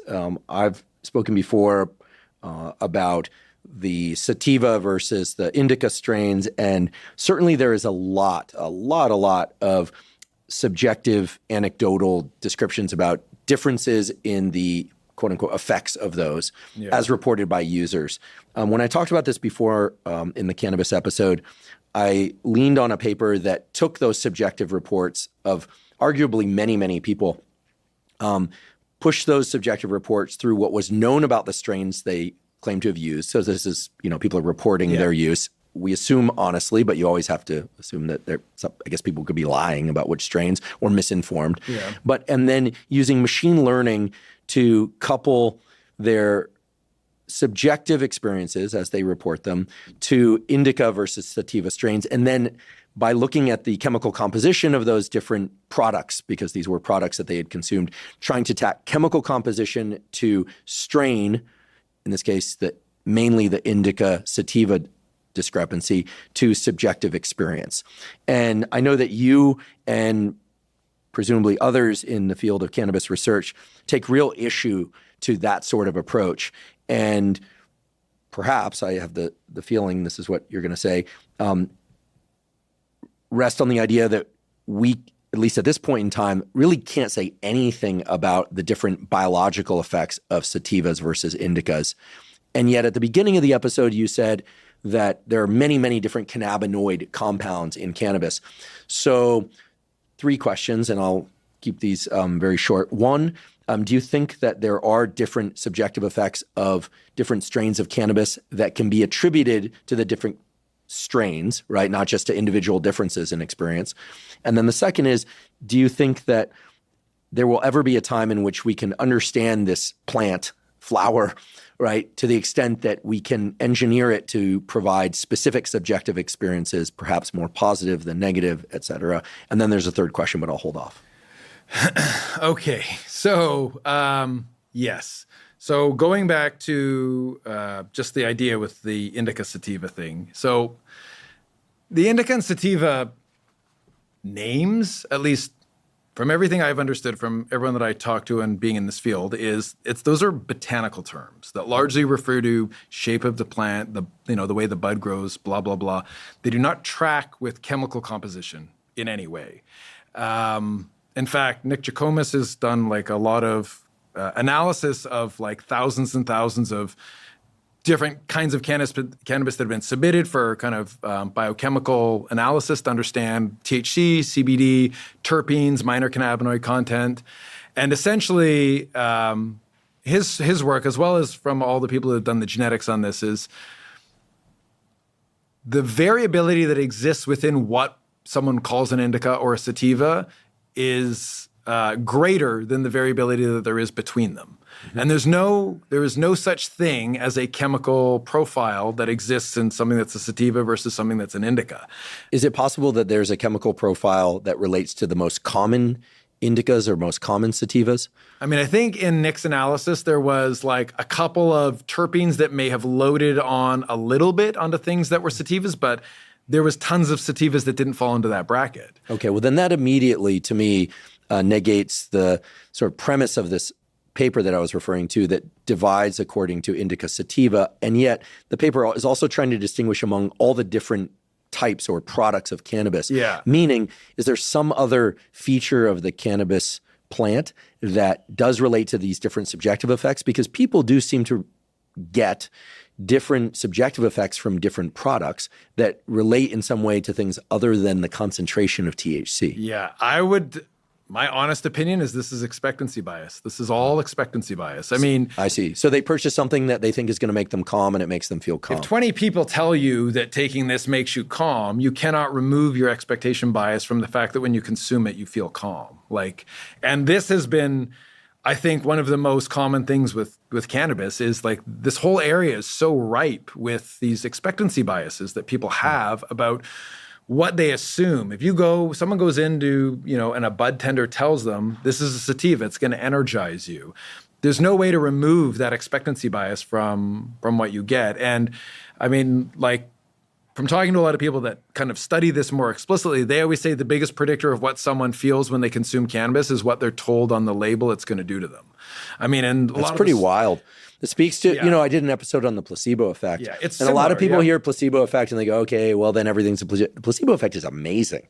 There's dose response to the placebo effect of nicotine on cognition. Dose response. If you're told you got a high dose when you actually got a low dose, you will exhibit the high dose neurocognitive enhancement effect. And by brain imaging, it shows a high dose-like enhancement of the relevant brain areas. In other words, the expectancy drives changes in brain activity. It's across the board. I mean, it's again, this is not unique to cannabis in any way. It's just cannabis is so ripe for this because of the the lore that it just exists. Like people say this. I mean, the issue has been, and I just asked Ryan Vandry this. As far as I know, I don't believe there's actually ever been a clinical trial that has blinded people and given them sativas or indicas and actually had them predict what they are or been able to characterize any kind of phenotypic description of what that intoxicated state feels like. And because all the paper that you were referring to where it was users who had got the product, they can't remove their own inherent biases from their own experience. It's gonna influence it. There's no way around it. And so people kind of lean into this, and probably not consciously, but the amount of people I've talked to that really genuinely believe this to their core, that sativa does this and indica does this, is fascinating to me. Because again, you have these two, THC is what drives the high. That's very clear. And you can take a sativa and an indica that have virtually identical levels of THC, and yet people will report very different intoxicating states that come out of that. Do you think this also explains the lore, or perhaps it's real, that different alcohols produce different drunks?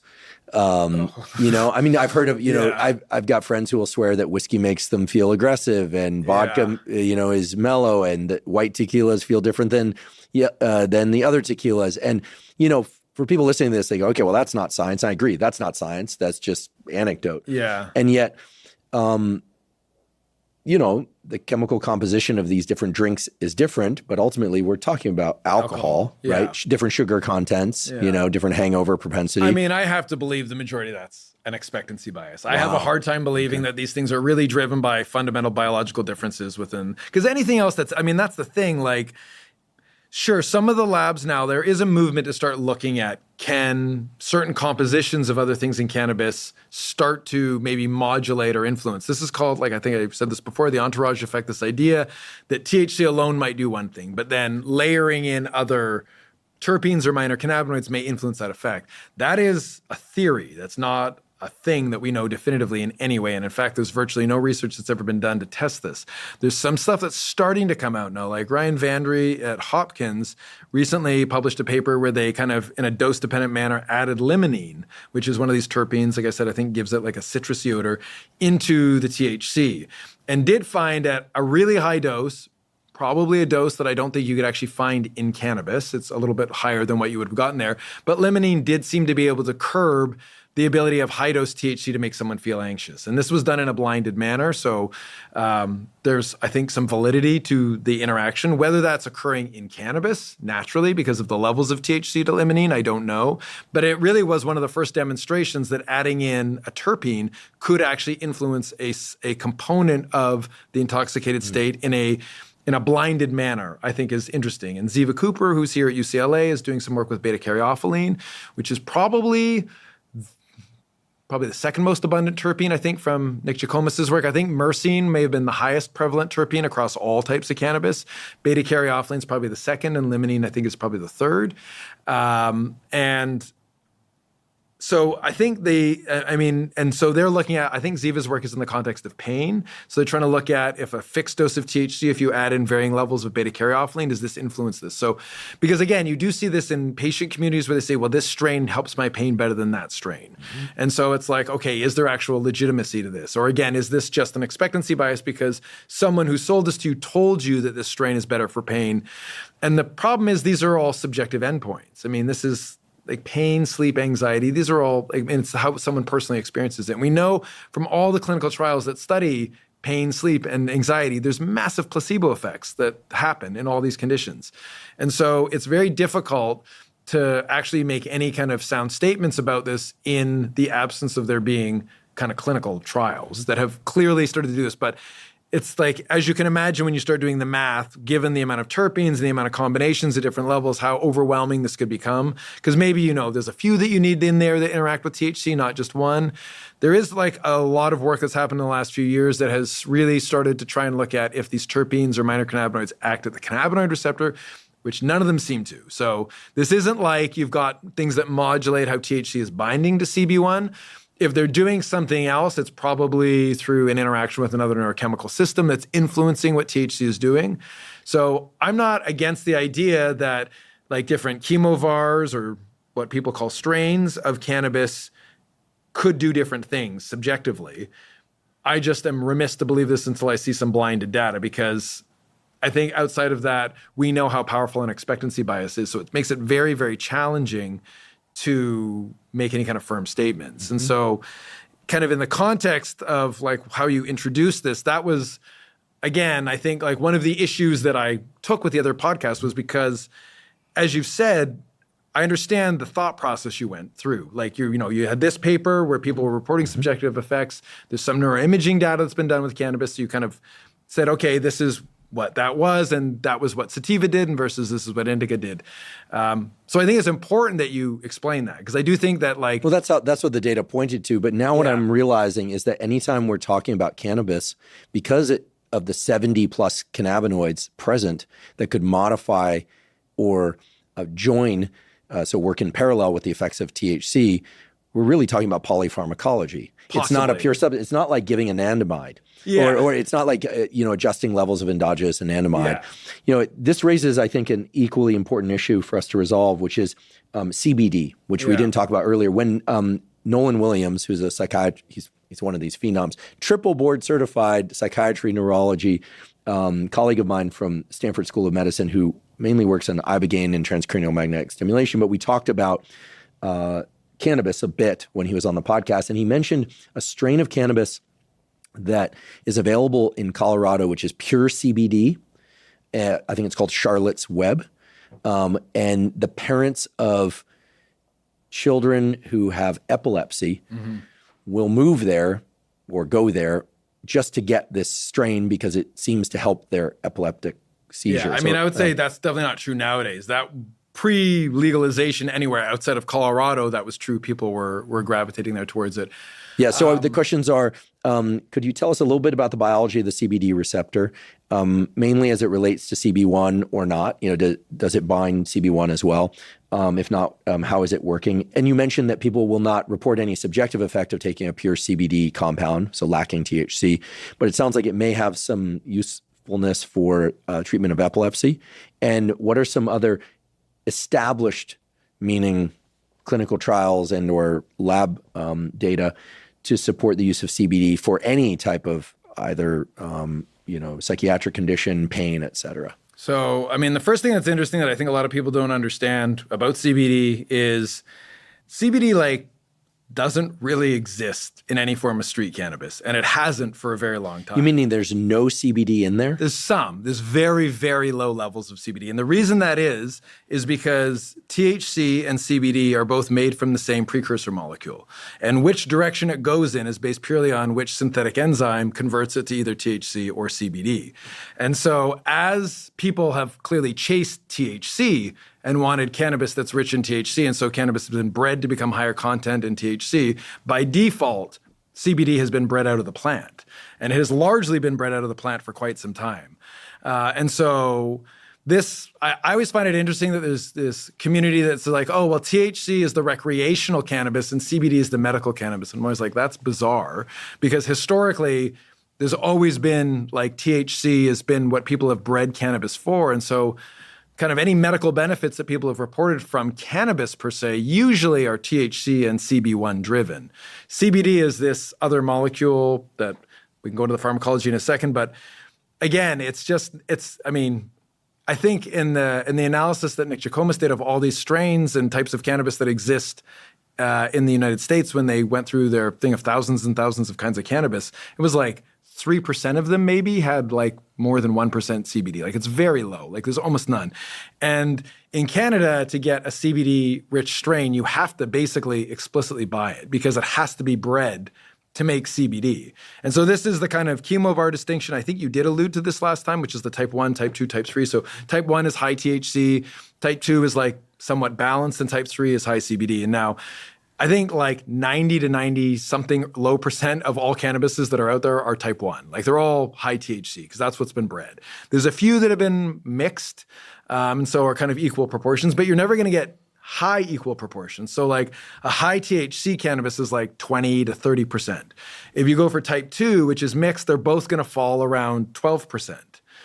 Maybe a little more, but in that range. And then same, if you get a type 3, it's high CBD, it's going to be 20-ish% CBD and very low THC.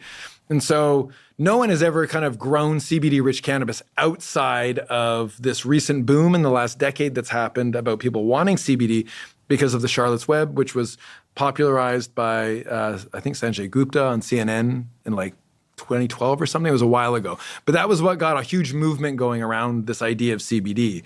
And yeah, so the Charlotte's Web was I believe that was what they had named that kind of cannabis that they'd extracted it from. And so it was a tincture that they were using that was very high CBD content that they were finding was controlling pediatric seizures in kids. Now, this has actually been studied pretty effectively. Most of it's come out of Boston. Elizabeth Thiel has been one of the main leads on this, and she's a neurologist there that has done a lot of the work on this. And so they have, I think, very clearly, and the data is incredibly compelling. Their research is one of the reasons why CBD has been descheduled or changed in its scheduling down to a 5? What is it, class? CBD? Yeah, CBD. Oh, CBD, given the availability of CBD everywhere in gummies and drinks, and you can get it in a convenience store. So it's been kind of, a lot of it's been shifted in its classification status because it actually has been shown very clearly to have medical benefit. And so it was very specific. It was a very specific form of pediatric epilepsy called Dravet syndrome. Now, there's other forms of pediatric epilepsy I know Elizabeth has studied in addition that has found comparable levels of efficacy. But essentially what they have shown is that very high doses of CBD are relatively effective at calming down the seizures. In some kids, it's profound. In some kids, you're talking about kids that were having dozens of seizures a day to essentially none. And so, and I can understand. That's super impressive. From a grassroots perspective, I can understand if you were a parent who had a child with a disease like this that was largely intractable and not that well controlled from the medications they were on, and then something came around that showed this level of efficacy, you would gravitate towards it. That makes sense to me. And I think the work that Elizabeth and her colleagues have done has been really important to establish the efficacy of CBD in these disease states. And so I don't think at this point there's a lot of controversy around that. The question that comes out, though, is So how is it working? And we don't have a mechanism. So as you had said, like CBD receptor, there is no CBD, like there's no receptor that CBD binds to. I was under the impression that CBD also bound to the CB1 receptor. No, I mean, certainly not. Or that under some conditions, it can modulate the shape of the receptor to adjust THC binding. But now you're telling me that these two things rarely coexist together. So I guess the question you can dose them. Like you can certainly, I mean, you can have products that are made that are like oil-based products at least that have a certain amount of CBD and a certain amount of THC, and people do go for those. And there's this, I mean, one of the arguments people make is they say, oh, introducing CBD reduces the adverse effects of THC. I'm like, well, if you're using it in a strain, that's simply because the strain of cannabis has less THC now. So it's impossible to So separate. you bred it out. But I mean, like a lot of this was based on some work that came out a long time ago from Brazil, where they showed that like giving CBD with a relatively high dose of THC could curb some anxiety that came out from high dose THC. I thought the explanation for that was that CBD can modify the CB1 receptor in some way that makes THC less able to engage with the THC receptor. There's some evidence to support that like we would call these allosteric modulators. There's some evidence to suggest that CBD may interact with a allosteric site on the cannabinoid receptor that makes THC bind less. Doesn't sound like you're particularly convinced by that evidence. I think that, I mean, like I'm looking at the look on your face. For those listening, I'm looking at Matt, and I think he's being generous here. Let me ask it a little differently. It's definitely Does anyone know more what complex than CBD binds to? No, and so the most convincing thing that I've seen that CBD binds to is the work that C.C. Hillard has done, looking at its ability to essentially block adenosine uptake. And so it can inhibit the adenosine transporter. So that should make people feel more alert. No, because you're getting more adenosine. So you get an accumulation. It blocks the adenosine transport mechanism. I see. So you get an accumulation of adenosine, which is more sedative. And that, I mean, in the PNAS paper that CC's lab had from 2006, they showed that also mediated, it was the adenosine, I think, 2A receptor that drove the anti-inflammatory effects of CBD. So it was this secondary effect by... Sort of the opposite of... caffeine. Yeah, I know. If I remember the way you're describing this, it sounds like the anti-caffeine. That's kind of how I describe to people if they ever ask me for what the pharmacology of CBD is. I'm like, that's not the only mechanism, but the thing that was important in CC studies that I think is relevant is that it was not super high concentrations of CBD that caused that.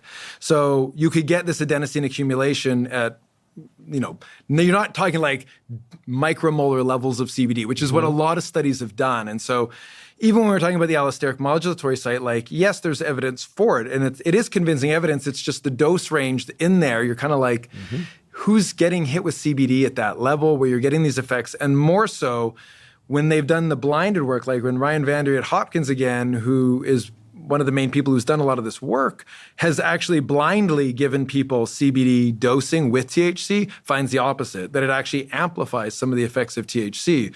And this was something we learned from the pediatric epilepsy world, was that when you start giving CBD at relatively high doses, one of the things it does is saturate a lot of liver enzymes. And so some of the efficacy in the pediatric epilepsy space may be a secondary effect due to an accumulation of some of the anti-epileptics as well, because they're not being metabolized the same way. And this has now been very well replicated. We know that once you start taking CBD, when they hit doses that are at the clinical level, you're going to start having hepatic effects. So it's going to affect the liver, and it's going to affect the ability of the liver to chew up other drugs. Not good. And there's very specific CYP enzymes, like the cluster of enzymes that metabolize things. There's very specific ones that CBD hits.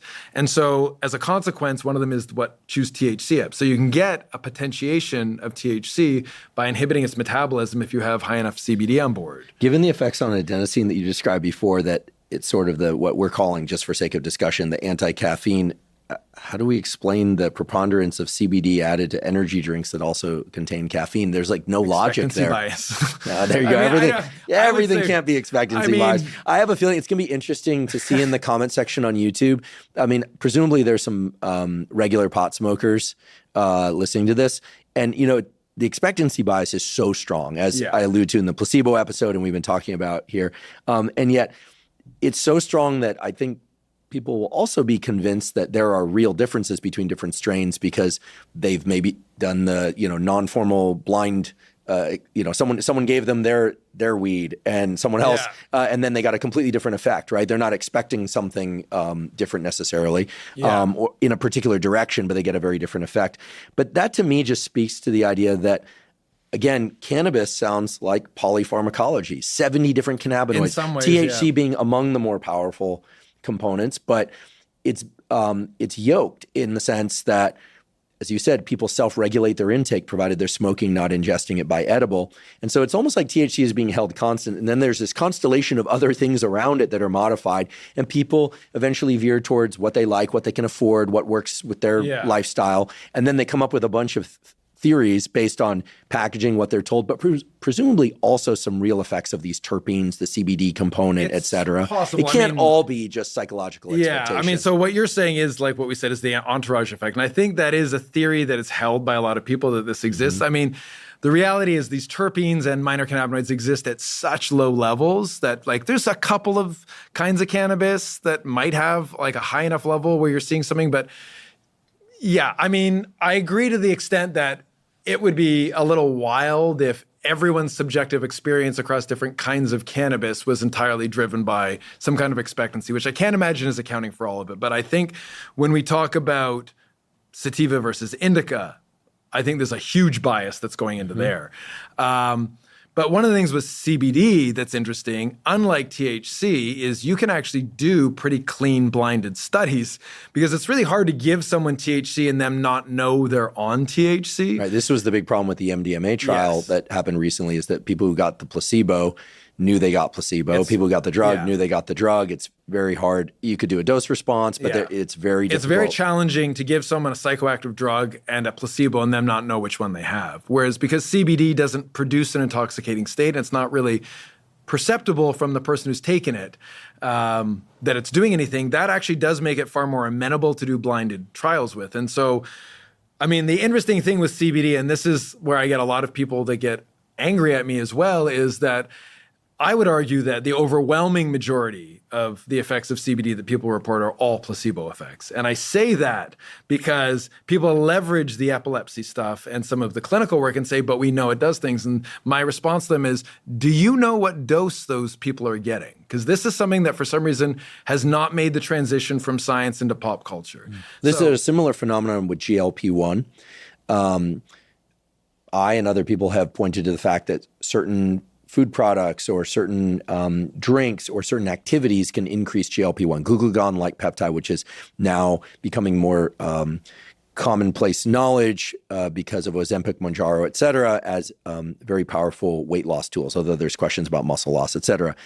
And then we had Dr. Zachary Knight on, who explained that even a fourfold increase in GLP-1 brought about through a prescription drug or ingestion of a particular food or drink does not lead to any appreciable weight loss. However, when one achieves 1,000-fold increases in GLP-1 through the use of things like Ozempic, Mounjaro, you see profound weight loss, meaning that you need enormous effects in order to see the clinically relevant changes in that case, weight loss. So it sounds like a similar thing with CBD. So if somebody takes a CBD gummy and they feel that they sleep better, you would argue that that's entirely expectation bias. I think that's a placebo effect. And I say that because the majority of gummies are what, like 2 mgs, 5 mgs, 20 mgs I don't maybe? know. I've never taken a CBD product. I know a few years ago they were all the rage. I was never tempted to do it. And I'm aware, and we'll talk about this a little bit more, that there is evidence, according to Matt Walker, who did a 6-episode series with us on sleep, that THC does help certain people fall asleep, but it can dramatically alter the architecture of sleep in ways that are probably not great. Yeah. I mean, THC and sleep is definitely a whole other thing. Sure. But sure, a lot of people report this with CBD. But again, so most CBD edibles or things that people take that are sold through commercial markets are in the range of 2 to 25 megs of CBD. So then I say to them, so you're aware that in the pediatric epilepsy studies, the dose ranges are like 1,500 to 2,000 megs. There we go. And then you're talking about a child who weighs on the order of 20 kilos maybe, like 40, 60 pounds, somewhere in that range, versus, so if you start dosing by weight, which is how most of these things are done, well, they'll say 20 megs per kg or whatnot. So someone my size, so I weigh a bit over 200 pounds, for me to take that dose of CBD at, let's say, 20 mgs per kg at like 90 odd kilos, I mean, you're talking about me taking a liver damaging dose. An insane, well, maybe I wouldn't say damaging. Yeah. It's definitely influencing how the liver metabolizes other things because it's going to saturate those enzymes, but you're taking a very high dose. So if, for instance, you were to take a high dose of CBD and then maybe have a couple alcohol-containing drinks, that could be problematic, right? Because now you're talking about the two-hit model. Yeah, I can't speak to that because I actually do not know the metabolism of alcohol well enough. I don't believe so because that's alcohol dehydrogenase. So that would probably be a separate enzyme pathway than the CYPs. This is more like separate enzyme pathway, but you're challenging the liver. Yeah, but I don't know if it would have an effect in that capacity. I mean, they've definitely seen this, like they know the list of medications that this is a problem for. So it's things like warfarin and like blood thinners. And the anti-epileptics funnel into the same metabolic pathway as this THC. So there's certain things that this would influence. I don't know if I would say this would be in the context of alcohol, but I think more so, I mean, what I try and point out to people repeatedly is I have yet to see a blinded clinical study that has found any effect of CBD that's efficacious that's under 300 to 500 milligrams. And yet in the wild, and people who are using it on their own, we're using doses of 10 to 20 milligrams and reporting these effects. And the thing is that I think a lot of people don't also realize is CBD has absolutely horrific bioavailability. Like, so if you take it orally in an oil or in a gummy or whatever you consume it in, now this might be different with some of these beverages that are out there. I don't know if anyone's actually ever done the pharmacokinetics on them, at least I've never seen it. But standard roots, we're talking 4%, like very, very little, actually leaves your gut into your bloodstream. Now, we do know from the studies from GW, who created the pharmaceutical version of CBD that was used for a lot of the pediatric epilepsy studies, that they did, I don't know if it was random or intentional, find that opposite to something like alcohol, if you had just eaten a fatty meal, that actually enhanced the bioavailability of CBD dramatically. So then it went up to like maybe 20% got into the blood. But that's probably because, again, CBD is a fatty molecule. It likes fatty environments. And for some reason, having fat in the stomach and in the gut seems to promote its ability to get into the bloodstream. You can see it now. It's the steak and CBD or the CBD with omelet protocol. I'm just kidding, folks. I'm not suggesting that protocol.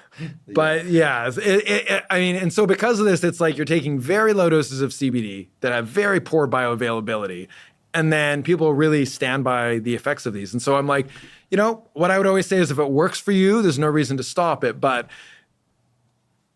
because you're having benefit from it. But would I ever recommend someone do this? No, I wouldn't, because I can't say that I think that this has any biological activity. Because even when we start looking at these potential targets of what CBD could interact with, and there's a couple receptors people have said, you know, it might interact with the serotonin receptor.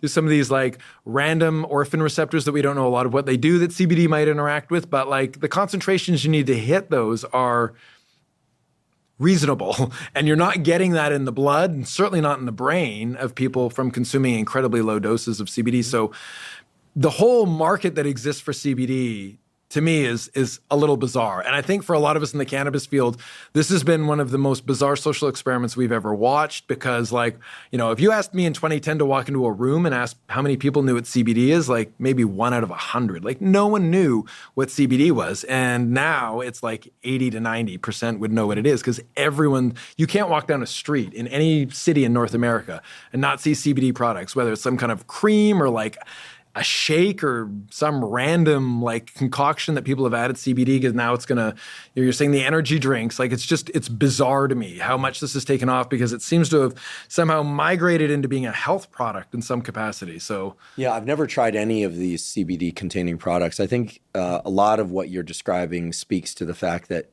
you know, people are eager for things that can help them adjust their anxiety and sleep better. Yeah. You know, which is a large reason why a lot of this podcast has focused on respiration-based tools and other based tools that can help people with anxiety. I think that many people suffer from just too much activation in their autonomic nervous system. Yeah. And I would argue there are much better things that are not of a ingestible type, you know, things that one can do that are science supported, right? There are clinical studies meditation, breath work, not so much breath work, I would argue, but certain patterns of breathing, meditation, cognitive behavioral therapy. There are a whole bunch of different things, as you know.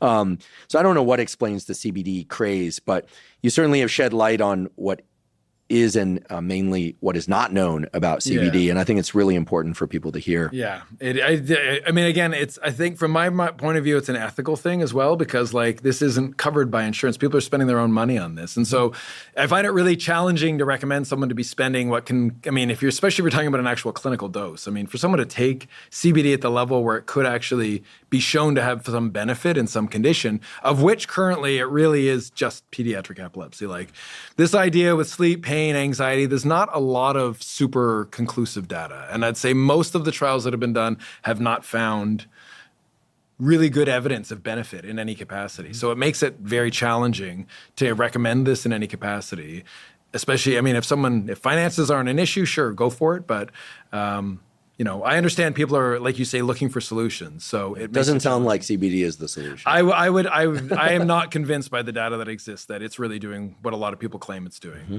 Yeah. Except supporting the placebo effect, perhaps. Yeah, it's a great study of the placebo effect. I want to make sure before we close that we touch on some of the potential harms or asserted harms of THC, because I think there's a lot of misunderstanding about this. We talked about psychosis and the lack of evidence for a direct causal effect. You give a beautiful description as to how we should think about all of that based on the current literature. But cannabis and driving is a potential hazard, right? And some people will laugh. They'll be like, oh, driving too slow as opposed to, driving drunk or driving too fast. Okay, we can talk about that.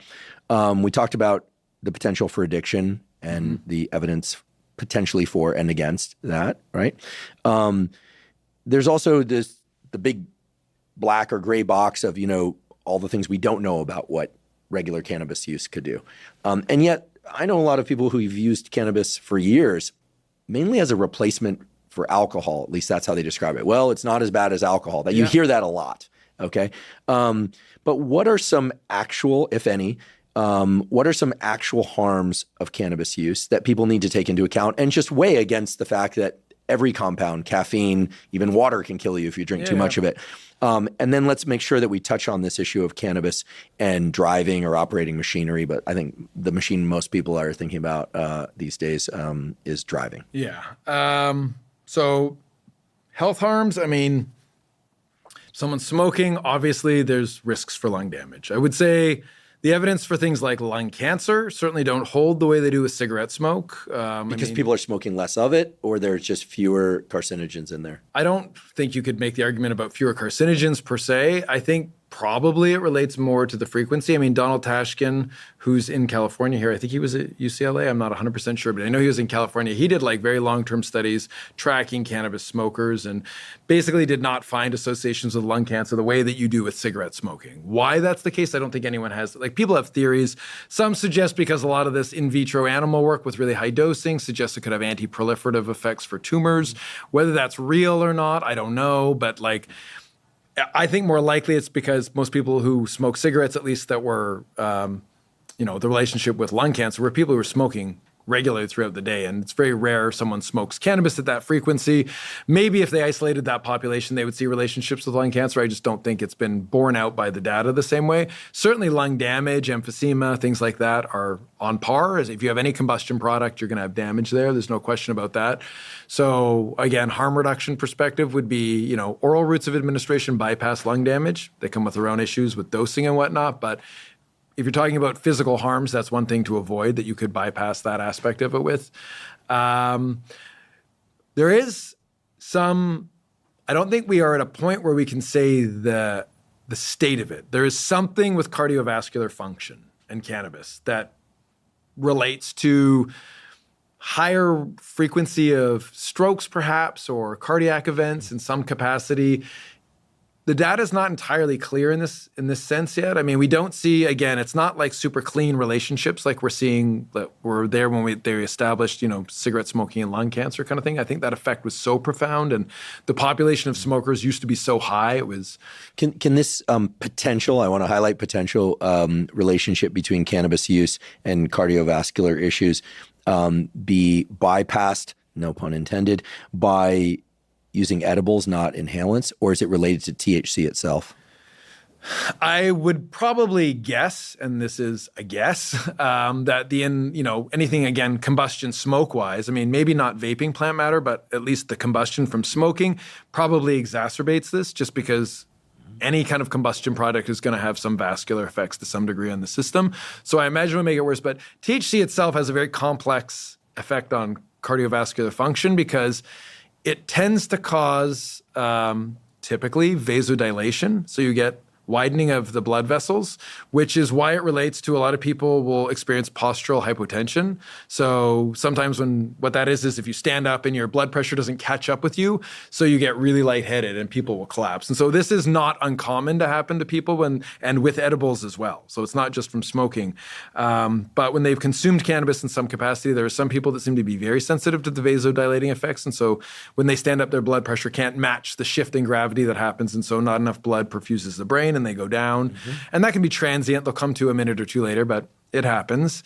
But as a consequence of the vasodilation is it triggers tachycardia, which is an accelerated heart rate. And so that's a very reliable physiological response for a lot of people who use cannabis. And so it's a bit of a tricky thing because obviously if there is some underlying heart or a cardiac sensitivity or issue, the tachycardia itself can be a problem. I mean, so if someone has like an underlying heart condition where at rest it may not present itself, but the shifts into that kind of beating faster to compensate for the fact that you've got a drop in blood pressure can put strain on the heart in a way that could unmask a vulnerability or an event. And again, this is me theorizing what I think it could be based on what we understand to some degree about how it affects cardiovascular function. Mm-hmm.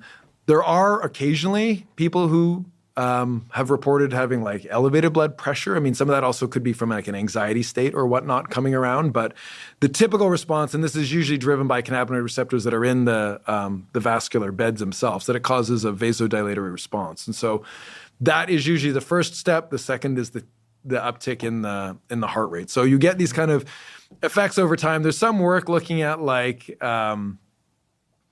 vascular stiffness that can evolve over time.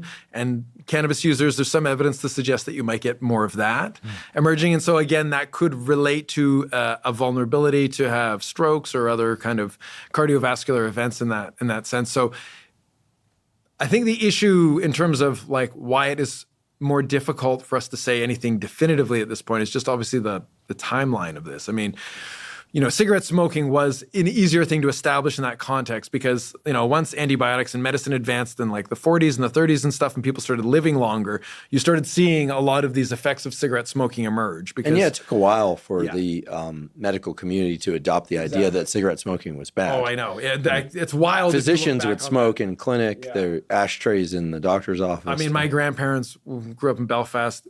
They had smoked for years and they had even said like when they were younger, doctors would say, have a cigarette after a meal. It promotes digestion. So it was kind of wild to hear that stuff when you think of how cigarettes are viewed nowadays. But it is, I don't think we've kind of been able to track this long enough to be able to say with certainty what we're seeing. But I think there's, like if people ask me about risks and harms of cannabis, the first thing I always say is, schizophrenia and bipolar. Those are the main concern areas, I think, where you want to avoid cannabis. And I would also say if anyone has cardiovascular issues, they should avoid cannabis, just because that's more of like, I would say, a being safe, because I don't know how to actually explicitly say what I would say the harms associated with it are. But I think there is something there. I've seen enough evidence that's like starting to coalesce into a story that's like, there's something here. Mm-hmm. So that's where I would say that I think there's risk. There's also things like this bizarre cyclic vomiting syndrome, which is this really strange thing that has become really apparent. We've seen this in Canada a bit more now with legalization, again, because people are going into ERs more, where it's this somewhat strange phenomenon where it's usually people who are pretty excess cannabis users. They just start like puking and they can't stop it. And it's like this intractable vomiting that they get into. And then bizarrely, like one of the things that seems to cure it is a hot shower, which is like, I can't even begin to understand this. I mean, there's also... I'm chuckling at the example because you are so very clearly rooted in science, but that just came out of nowhere. Like, okay, cool, a hot shower, deliberate heat exposure, folks. There it is. I have been trying to understand how I'm not enjoying it because it's deliberate heat exposure, but it just speaks to the fact that we're talking about, smoking being a regular part of the medical community's behaviors up until, a few decades ago. And then, a hot shower being the treatment for this like chronic vomiting. And it speaks to the fact that like with science and medicine, we do know a ton. It's amazing how much we've progressed, especially in the last 100 years, last 25 years even. But it's also astounding how these seemingly surprising antidotes to uncomfortable conditions can hold up over time in the absence of any randomized controlled trials or mechanistic data. I mean, I've really struggled to understand, because certainly I don't think it was doctors that figured this out. This was people, I think, who were experiencing this. And then they started telling doctors this. And then I think... And I could only imagine, I'm like, maybe they're going in the shower because they're like vomiting on themselves. Probably. And then inadvertently realized that being in a hot shower somehow seemed to calm this down. I have seen a study where they actually applied capsaicin cream, and that also seemed to provide benefit. Something about activation of the heat, it's something with thermal regulation, because the other thing that seems to have shown some benefit is propranolol, which again would suggest some kind of...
sympathetic, which is a beta blocker. It's a beta blocker. So yeah, it's your effect. So there's something with autonomic. It must be messing up some kind of autonomic balance or something with thermal regulation. Wild. Why that results in this kind of bizarre vomiting syndrome, I have no idea. But I remember when I first started hearing the stories of this years ago, and I was just like, how? Because I mean, it is again surprisingly counterintuitive, because one of the medical uses that people have used cannabis for is as an anti-nauseant, especially in the context of chemotherapy. And so something that typically has anti-nauseant qualities suddenly triggering a vomiting syndrome is kind of a paradoxical. And yet we started off today's conversation with you explaining beautifully how activation of these CB1 receptors are homeostatic in some sense, the thermostat analogy. And, maybe after chronic use, there's some, the seesaw sort of gets flipped to one side and gets stuck there. I think that's how most people have tried to kind of conceptualize what's going on, is maybe like, and it seems to involve the insular cortex, at least the anti-nauseant effects of cannabinoids are involved through the insular cortex. And so maybe you have burned out those receptors from chronic use. And so that endogenous mechanism isn't working, or it's somehow flipped in the other direction now, and that circuit becomes sensitized. But it is a very bizarre but very real thing that seems to happen. Again, this isn't common. Like I've heard a couple of people I've met describe it, but it's not like it's happening to every 10th or 20th person or something. It's a little more infrequent, but it's certainly happening enough that we've now captured it at a federal data level that this is a thing that people are showing up in the ER for. So interesting. So a hot shower. Yeah. So apparently, if it happens, a hot shower is what people claim. So yeah. So for me, I would say the main harms that people need to be aware of are the schizophrenia, bipolar, possible cardiovascular effects, and then this is one of these syndromes that can come out of it, as well as possible lung damage from smoking. Those are the main, I think, genuine bona fide health issues associated with cannabis that people should be aware of. I mean, and I know we're not going to probably go into depth with it. On the other side, with the medical stuff, it's a little bit more challenging. I mean, a lot of this is just because we really don't have good studies that have been done in any capacity that have really definitively told us if cannabis has like really bona fide medical benefit. Yeah, I was going to ask you about that. It's always nice to end on a positive side. And, we don't want to demonize cannabis, nor do we want to glorify it. But, the examples that I've heard of medical uses for cannabis include appetite stimulation. We talked about that. For glaucoma, lowering eye pressure in glaucoma, the age and age-related increase in eye pressure are two of the major risk factors for glaucoma, which is the most common blinding disease, second to cataract. More than 70 million people suffer from it. Everybody, regardless of age, get your eye pressures checked. There are drops for this, but okay, cannabis can reduce eye pressure in glaucoma. Nausea, you mentioned, and then anxiety. It sounds like if people get the dose right, and it's right for them, that in some cases it can help them with their anxiety. And the reason I raise that one is because it seems that most people who decide to use cannabis regularly are using it as perhaps for its euphoric effects, but as a kind of a mild sedative, a way to relax in the same way that they would use a glass or two of wine. What are your thoughts on that? Because I think this is the most common use case. You look at, the other one that wasn't on there, but you've mentioned this before, and I have as well, as pain. So chronic pain. Pain is, I would say, the number one. So pain is certainly the one that there's the most amount of evidence for. And thank you. I would say when you talked about this in the previous podcast, you were mostly correct about this component of it, in the sense that it's not that cannabis is a profound analgesic. It's that cannabis, it has some analgesic properties, but it's not like super sledgehammer in that sense. But what it does seem to do is it seems to strip away the affective component of pain to some degree. And so what I have consistently heard from chronic pain patients when they use cannabis is they say, yeah, my pain's still there, but now the pain's background noise. So I can sleep at night. And just being able to sleep, I think, is actually providing a huge amount of the benefit to that community. But it's the day-to-day. Like, they're able to function with the pain because it doesn't, they don't become focused on it the same way, because they're able to kind of push it to the background. That seems to be the main ability of cannabis. Yes, there's some mild analgesic properties to it to some degree, but it really seems to be much more that component of it. And I think you'd alluded to something like that in the previous podcast. You'd said something about how it's changing the emotional state of pain. And we know from the biopsychosocial model of pain that emotions and interpretation of the sensation of pain is a huge component of what people refer to as chronic and acute pain. Yeah, so the pain thing, I think, is a central one, and that's one of the only ones that there's a little bit of actual research on. Most of it's either with isolated THC. I think there's one or two studies that have actually looked at smoked cannabis and found small signals of benefit. But so anxiety is an interesting one. And so, obviously this is more near and dear to my heart because I study stress and anxiety as my primary area, and cannabinoids and endocannabinoids in that space. You look at questionnaire-based studies about why people smoke cannabis, and like 85% of them will say, because it reduces stress and it makes me feel less anxious. That was like a big impetus as to why we started studying endocannabinoid regulation of it, because similar to feeding and pain, where we know endocannabinoids are involved in regulating feeding circuits, and endocannabinoids are also integrated into pain circuitry and can provide some endogenous analgesic signals. We figured the same was going to be true for stress and anxiety, which to some degree it is. But it's very complicated because it can be, like I said before, biphasic, where some lower doses are anxiolytic, higher doses can promote anxiety. But for the majority of people who use cannabis regularly, it's because it helps reduce anxiety. Now, whether that would hold weight in a clinical trial is a different story. There is some old evidence from I'd say the 70s or early 80s, where they were using synthetic forms of THC like nabilone, which is something you can get in Canada, or Marinol or dronabinol, which I think is what's accessible in the States, where they did find some evidence to suggest it was on par with like a benzodiazepine, like diazepam or something. I can't remember exactly what the comparator they'd used in there, but there was some evidence for there being some anti-anxiety properties of THC. And that tracks generally well with the self-reported literature that's out there. Now, whether that's the same as an ability to have benefit in something like PTSD is a different question. It gets a little bit more complicated because obviously PTSD has an anxiety component to it, but there's a lot more to it as well. And again, there's very little research in this space. There was one really, really small study done by the Canadian military. First, they did one version of it that was an open label trials for people who don't know, it's just basically everyone knows what they're getting. It's not blinded in any way. But because of the self-reported data from the veteran population about cannabis helping, especially with sleep. And the big thing that they reported was that it suppressed their nightmares. And so, post-traumatic stress disorder is a very complex disease for many reasons, and one component of it is the re-experiencing events that happen during sleep, where there's a lot of nightmares and individuals will kind of re-experience the trauma that led to the development of the PTSD.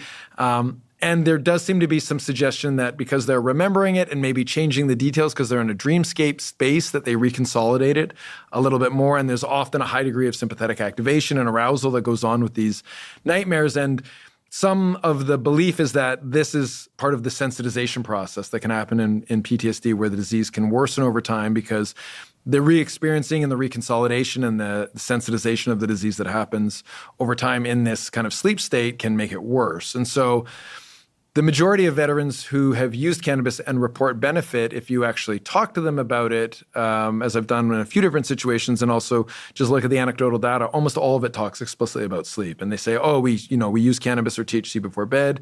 We find we don't have the nightmares, and just the simple trickle-down effect of that is hugely beneficial for them. And so the Canadian military did an open label trial on this, again, not blinded. It was small numbers, but they basically found as soon as they put people on nabilone, this synthetic version of THC, it in like a large proportion, I think like 85% of them almost stopped having these nightmares. And this was a treatment-resistant population that was pretty severe. So this was a big benefit. So they then took the open label and did what you should and moved forward to do a double-blind placebo-controlled. Now, it was a very small sampled studies. And that is obviously always a problem with human work, is if this was like 15 or 17 people. So not powered enough to really make any kind of firm conclusions, but interesting in the sense that at least it was done in a proper crossover design, where they got placebo at one point, they got nabilone at one point, it was switched, they didn't know which one they were on. Because they're taking it right before bed, maybe that will remove some of the subjective bias. Again, you can't totally remove it, but like if someone's taking it within an hour or so of going to sleep, they may not feel the high the same way. But even under the double-blinded conditions, they found a very effective suppression of the nightmares and the re-experiencing. And then they also, at the same time, found this increase in kind of quality of life measures, which tracked with the fact that they were probably sleeping better.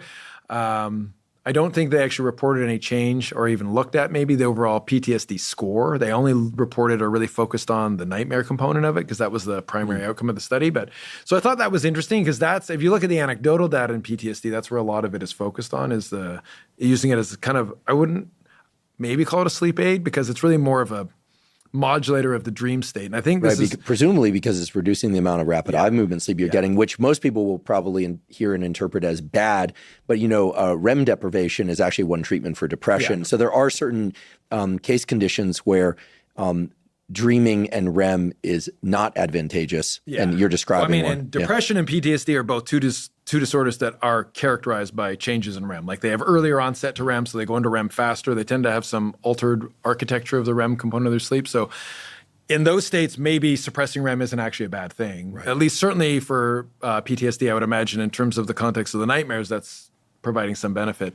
Whether or not it globally is changing the disease severity or improving the disease, I don't think we really have any evidence to say. But again, I can understand the desire for people to kind of self-medicate, let's say, by using this as an approach to try and reduce that component of their sleep so that they sleep better, they feel better. Maybe down the road it would help the prognosis of the disease long-term if it's not sensitizing the same way. But I don't think we have any strong data that we can leverage in that capacity to be able to say it. But to me, it's one of the more interesting areas. I think anxiety disorders in general, there's definitely some potential. So as I'd mentioned earlier, the FAW inhibitor that elevates anandamide levels. So Johnson & Johnson did do a trial in social anxiety disorder. It's published, I think, from a few years ago, 21 or something. I can pull up the reference for that, where they did find some benefit. It wasn't huge. And some of this had to do with the design of the study because they kind of underdosed the patients a bit. And so not everyone actually showed the elevation in anandamide when they went back and looked. But when they actually isolated the group of people that had higher anandamide,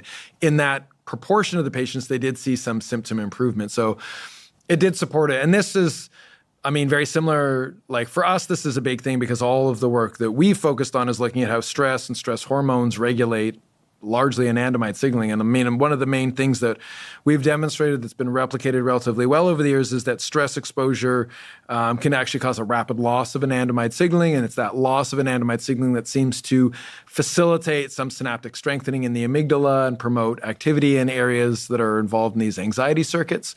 And so the thought has always been, well, if anandamide, it's that job as its kind of tonic housekeeper at keeping things in that homeostatic range. Let's say we're talking about explicitly an anxiety circuit. There's individual variation that exists in humans across everything. So one of our predictions has been maybe people who are on the high end of the anxiety spectrum might be on the low end of their tonic anandamide signaling spectrum. And we've gotten a little bit of support from that from animal work where we've screened animals based on anxiety and looked at endocannabinoid levels in the amygdala and found lower anandamide. That's extremely interesting because it squares with my, again, non-laboratory observation that a lot of people use cannabis to deal with their anxiety. Yeah. Right. So what you're saying is that, there's a range of kind of, let's just say, baseline circuit activation within the amygdala and related structures in mice and humans, presumably in other animals also. If people take a compound that adjusts the sort of homeostatic level of what's considered low, moderate, and high activation of those circuits that include the amygdala, then perhaps they're bringing their anxiety into range in a way that perhaps is different than with alcohol, which is more acute. People have a couple drinks, they'll feel relaxed, but then there's this phenomenon of anxiety, the next day feeling a little anxious when they're not drinking. Whereas it's interesting that many people who use cannabis for this purpose are not using it all day long. They are perfectly able to wait until the nighttime or evening. And of course, people can wait for happy hour for a drink as well. But it's far and away different than the way we envision something like alcohol use disorder, where somebody discovers that alcohol really helps with their anxiety, and then they're drinking, maybe one at lunch, maybe a couple at dinner, and then in the evening to fall asleep at night. I'm describing extremes here, but I find your hypothesis to square really well with the real world observations. And it's an interesting one. There is some evidence to actually support it. So my buddy Sachin Patel, who's at Northwestern now, but he was at Vanderbilt when he did this study, they basically played with these drugs that you can use to prevent endocannabinoid synthesis. So you can create a state of impaired endocannabinoid function. And in humans. And they did this in rodents. Okay. So this was done in mice, and they basically, one of the questions was, does reductions in endocannabinoid function produce states of anxiety? And they did demonstrate that. So you could deplete endocannabinoid levels and you got the emergence of an anxiety state. So then you could give drugs that would boost the endocannabinoids to normalize this.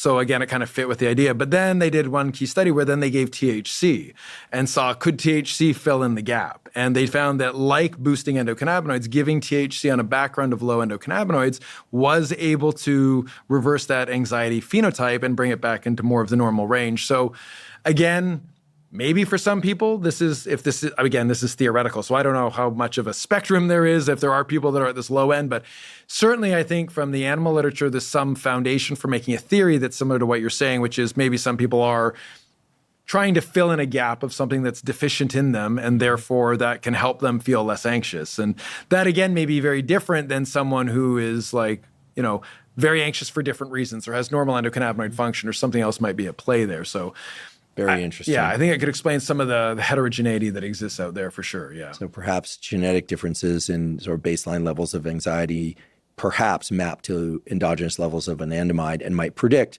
propensity for THC use. Yeah, we have definitely found in human populations through work I've done with a lot of clinical collaborators and others, we look at endocannabinoids in the blood, and it's not in the brain, but they are lipids that can move pretty easily back and forth. And we have found relationships between peripheral endocannabinoid levels and mood states, both anxiety and kind of depressive measures, which does, somewhat relate to the possibility that this could be real. We don't know. It's been hard, obviously, for various reasons to really track this, but we've never looked at an anxiety disorder population. We've done some work with post-traumatic stress disorder populations. There's been work in depression populations that have found some relationships that are pretty similar. So it's certainly a possibility. But again, this is all our theory at this point. So we'll see as things kind of move forward if they pan out, but yeah. Fantastic. And I really appreciate that you're able to share some of what your laboratory is working directly on now and looking into the future. And I want to thank you for what has been an incredibly clear, precise, and in many cases actionable, whether or not it leads to a yes or a no, actionable information here, because cannabis and CBD, as you pointed out, are kind of everywhere around us. Yeah. And people are making decisions about cannabis and CBD.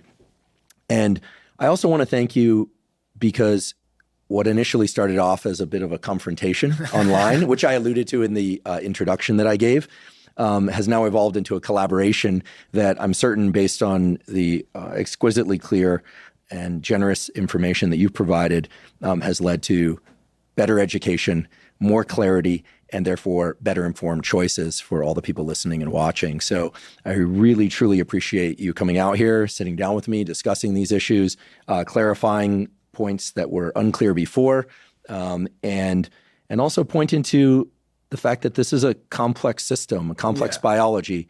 There are a lot of things about psychosis, about negative effects, about potential positive uses of cannabis that just are not yet clear.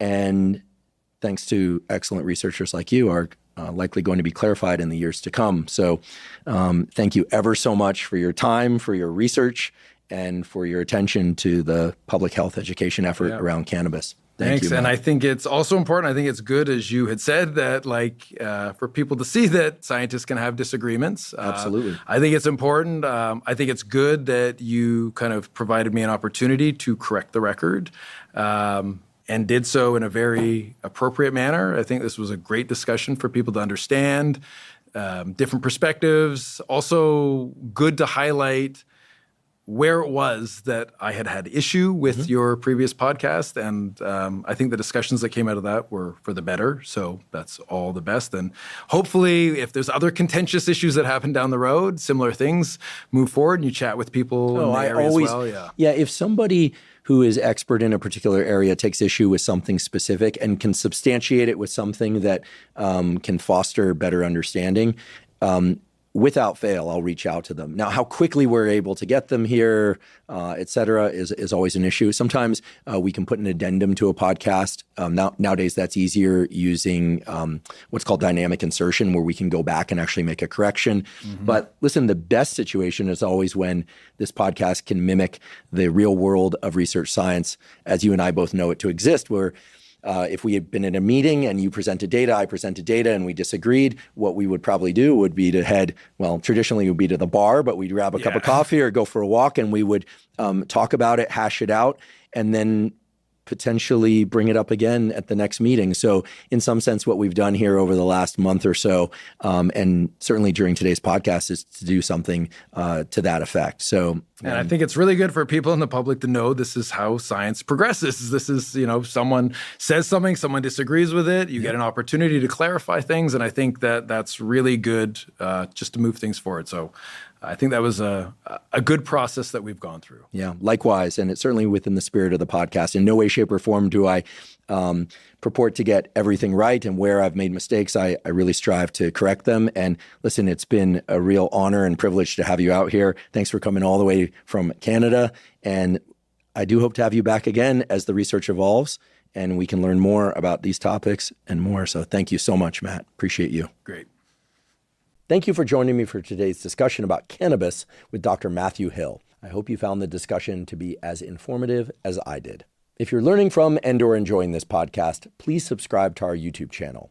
Please also subscribe to the podcast on both Spotify and Apple. That's a terrific zero-cost way to support us. And on both Spotify and Apple, you can leave us up to a 5-star review. Please also check out the sponsors that I mentioned at the beginning and throughout today's episode. That's the best way to support this podcast. If you have questions for me or comments about the podcast, or topics or guests you'd like me to consider for the Huberman Lab podcast, please put those in the comments section on YouTube. I do read all the comments. For those of you that haven't heard, I have a new book coming out. It's my very first book. It's entitled Protocols, an Operating Manual for the Human Body. This is a book that I've been working on for more than 5 years, and that's based on more than 30 years of research and experience. And it covers protocols for everything from sleep to exercise to stress control, protocols related to focus and motivation. And of course, I provide the scientific substantiation for the protocols that are included. The book is now available by presale at protocolsbook.com. There you can find links to various vendors. You can pick the one that you like best. Again, the book is called Protocols, an operating manual for the human body. If you're not already following me on social media, I am Huberman Lab on all social media channels. So that's Instagram, X, formerly known as Twitter, Threads, LinkedIn, and Facebook. And on all those platforms, I discuss science and science-related tools, some of which overlap with the contents of the Huberman Lab podcast, but much of which is distinct from the contents of the Huberman Lab podcast. Again, that's Huberman Lab on all social media channels. If you haven't already subscribed to our Neural Network newsletter, our Neural Network newsletter is a zero-cost monthly newsletter that includes podcast summaries, as well as protocols in the form of brief PDFs of 1 to 3 pages, where I spell out the specific do's and in some cases do-nots, but mostly do's related to things like how to optimize your sleep, how to regulate your dopamine levels. There's a protocol for neuroplasticity and learning, as well as protocols for fitness, which we call the Foundational Fitness Protocol, includes everything sets, reps, cardiovascular training. Again, all available completely zero cost. You simply go to hubermanlab.com, go to the menu tab, scroll down to newsletter, and provide us your email. But I should point out, we do not share your email with anybody. Thank you once again for joining me for today's discussion with Dr. Matthew Hill. And last, but certainly not least, thank you for your interest in science.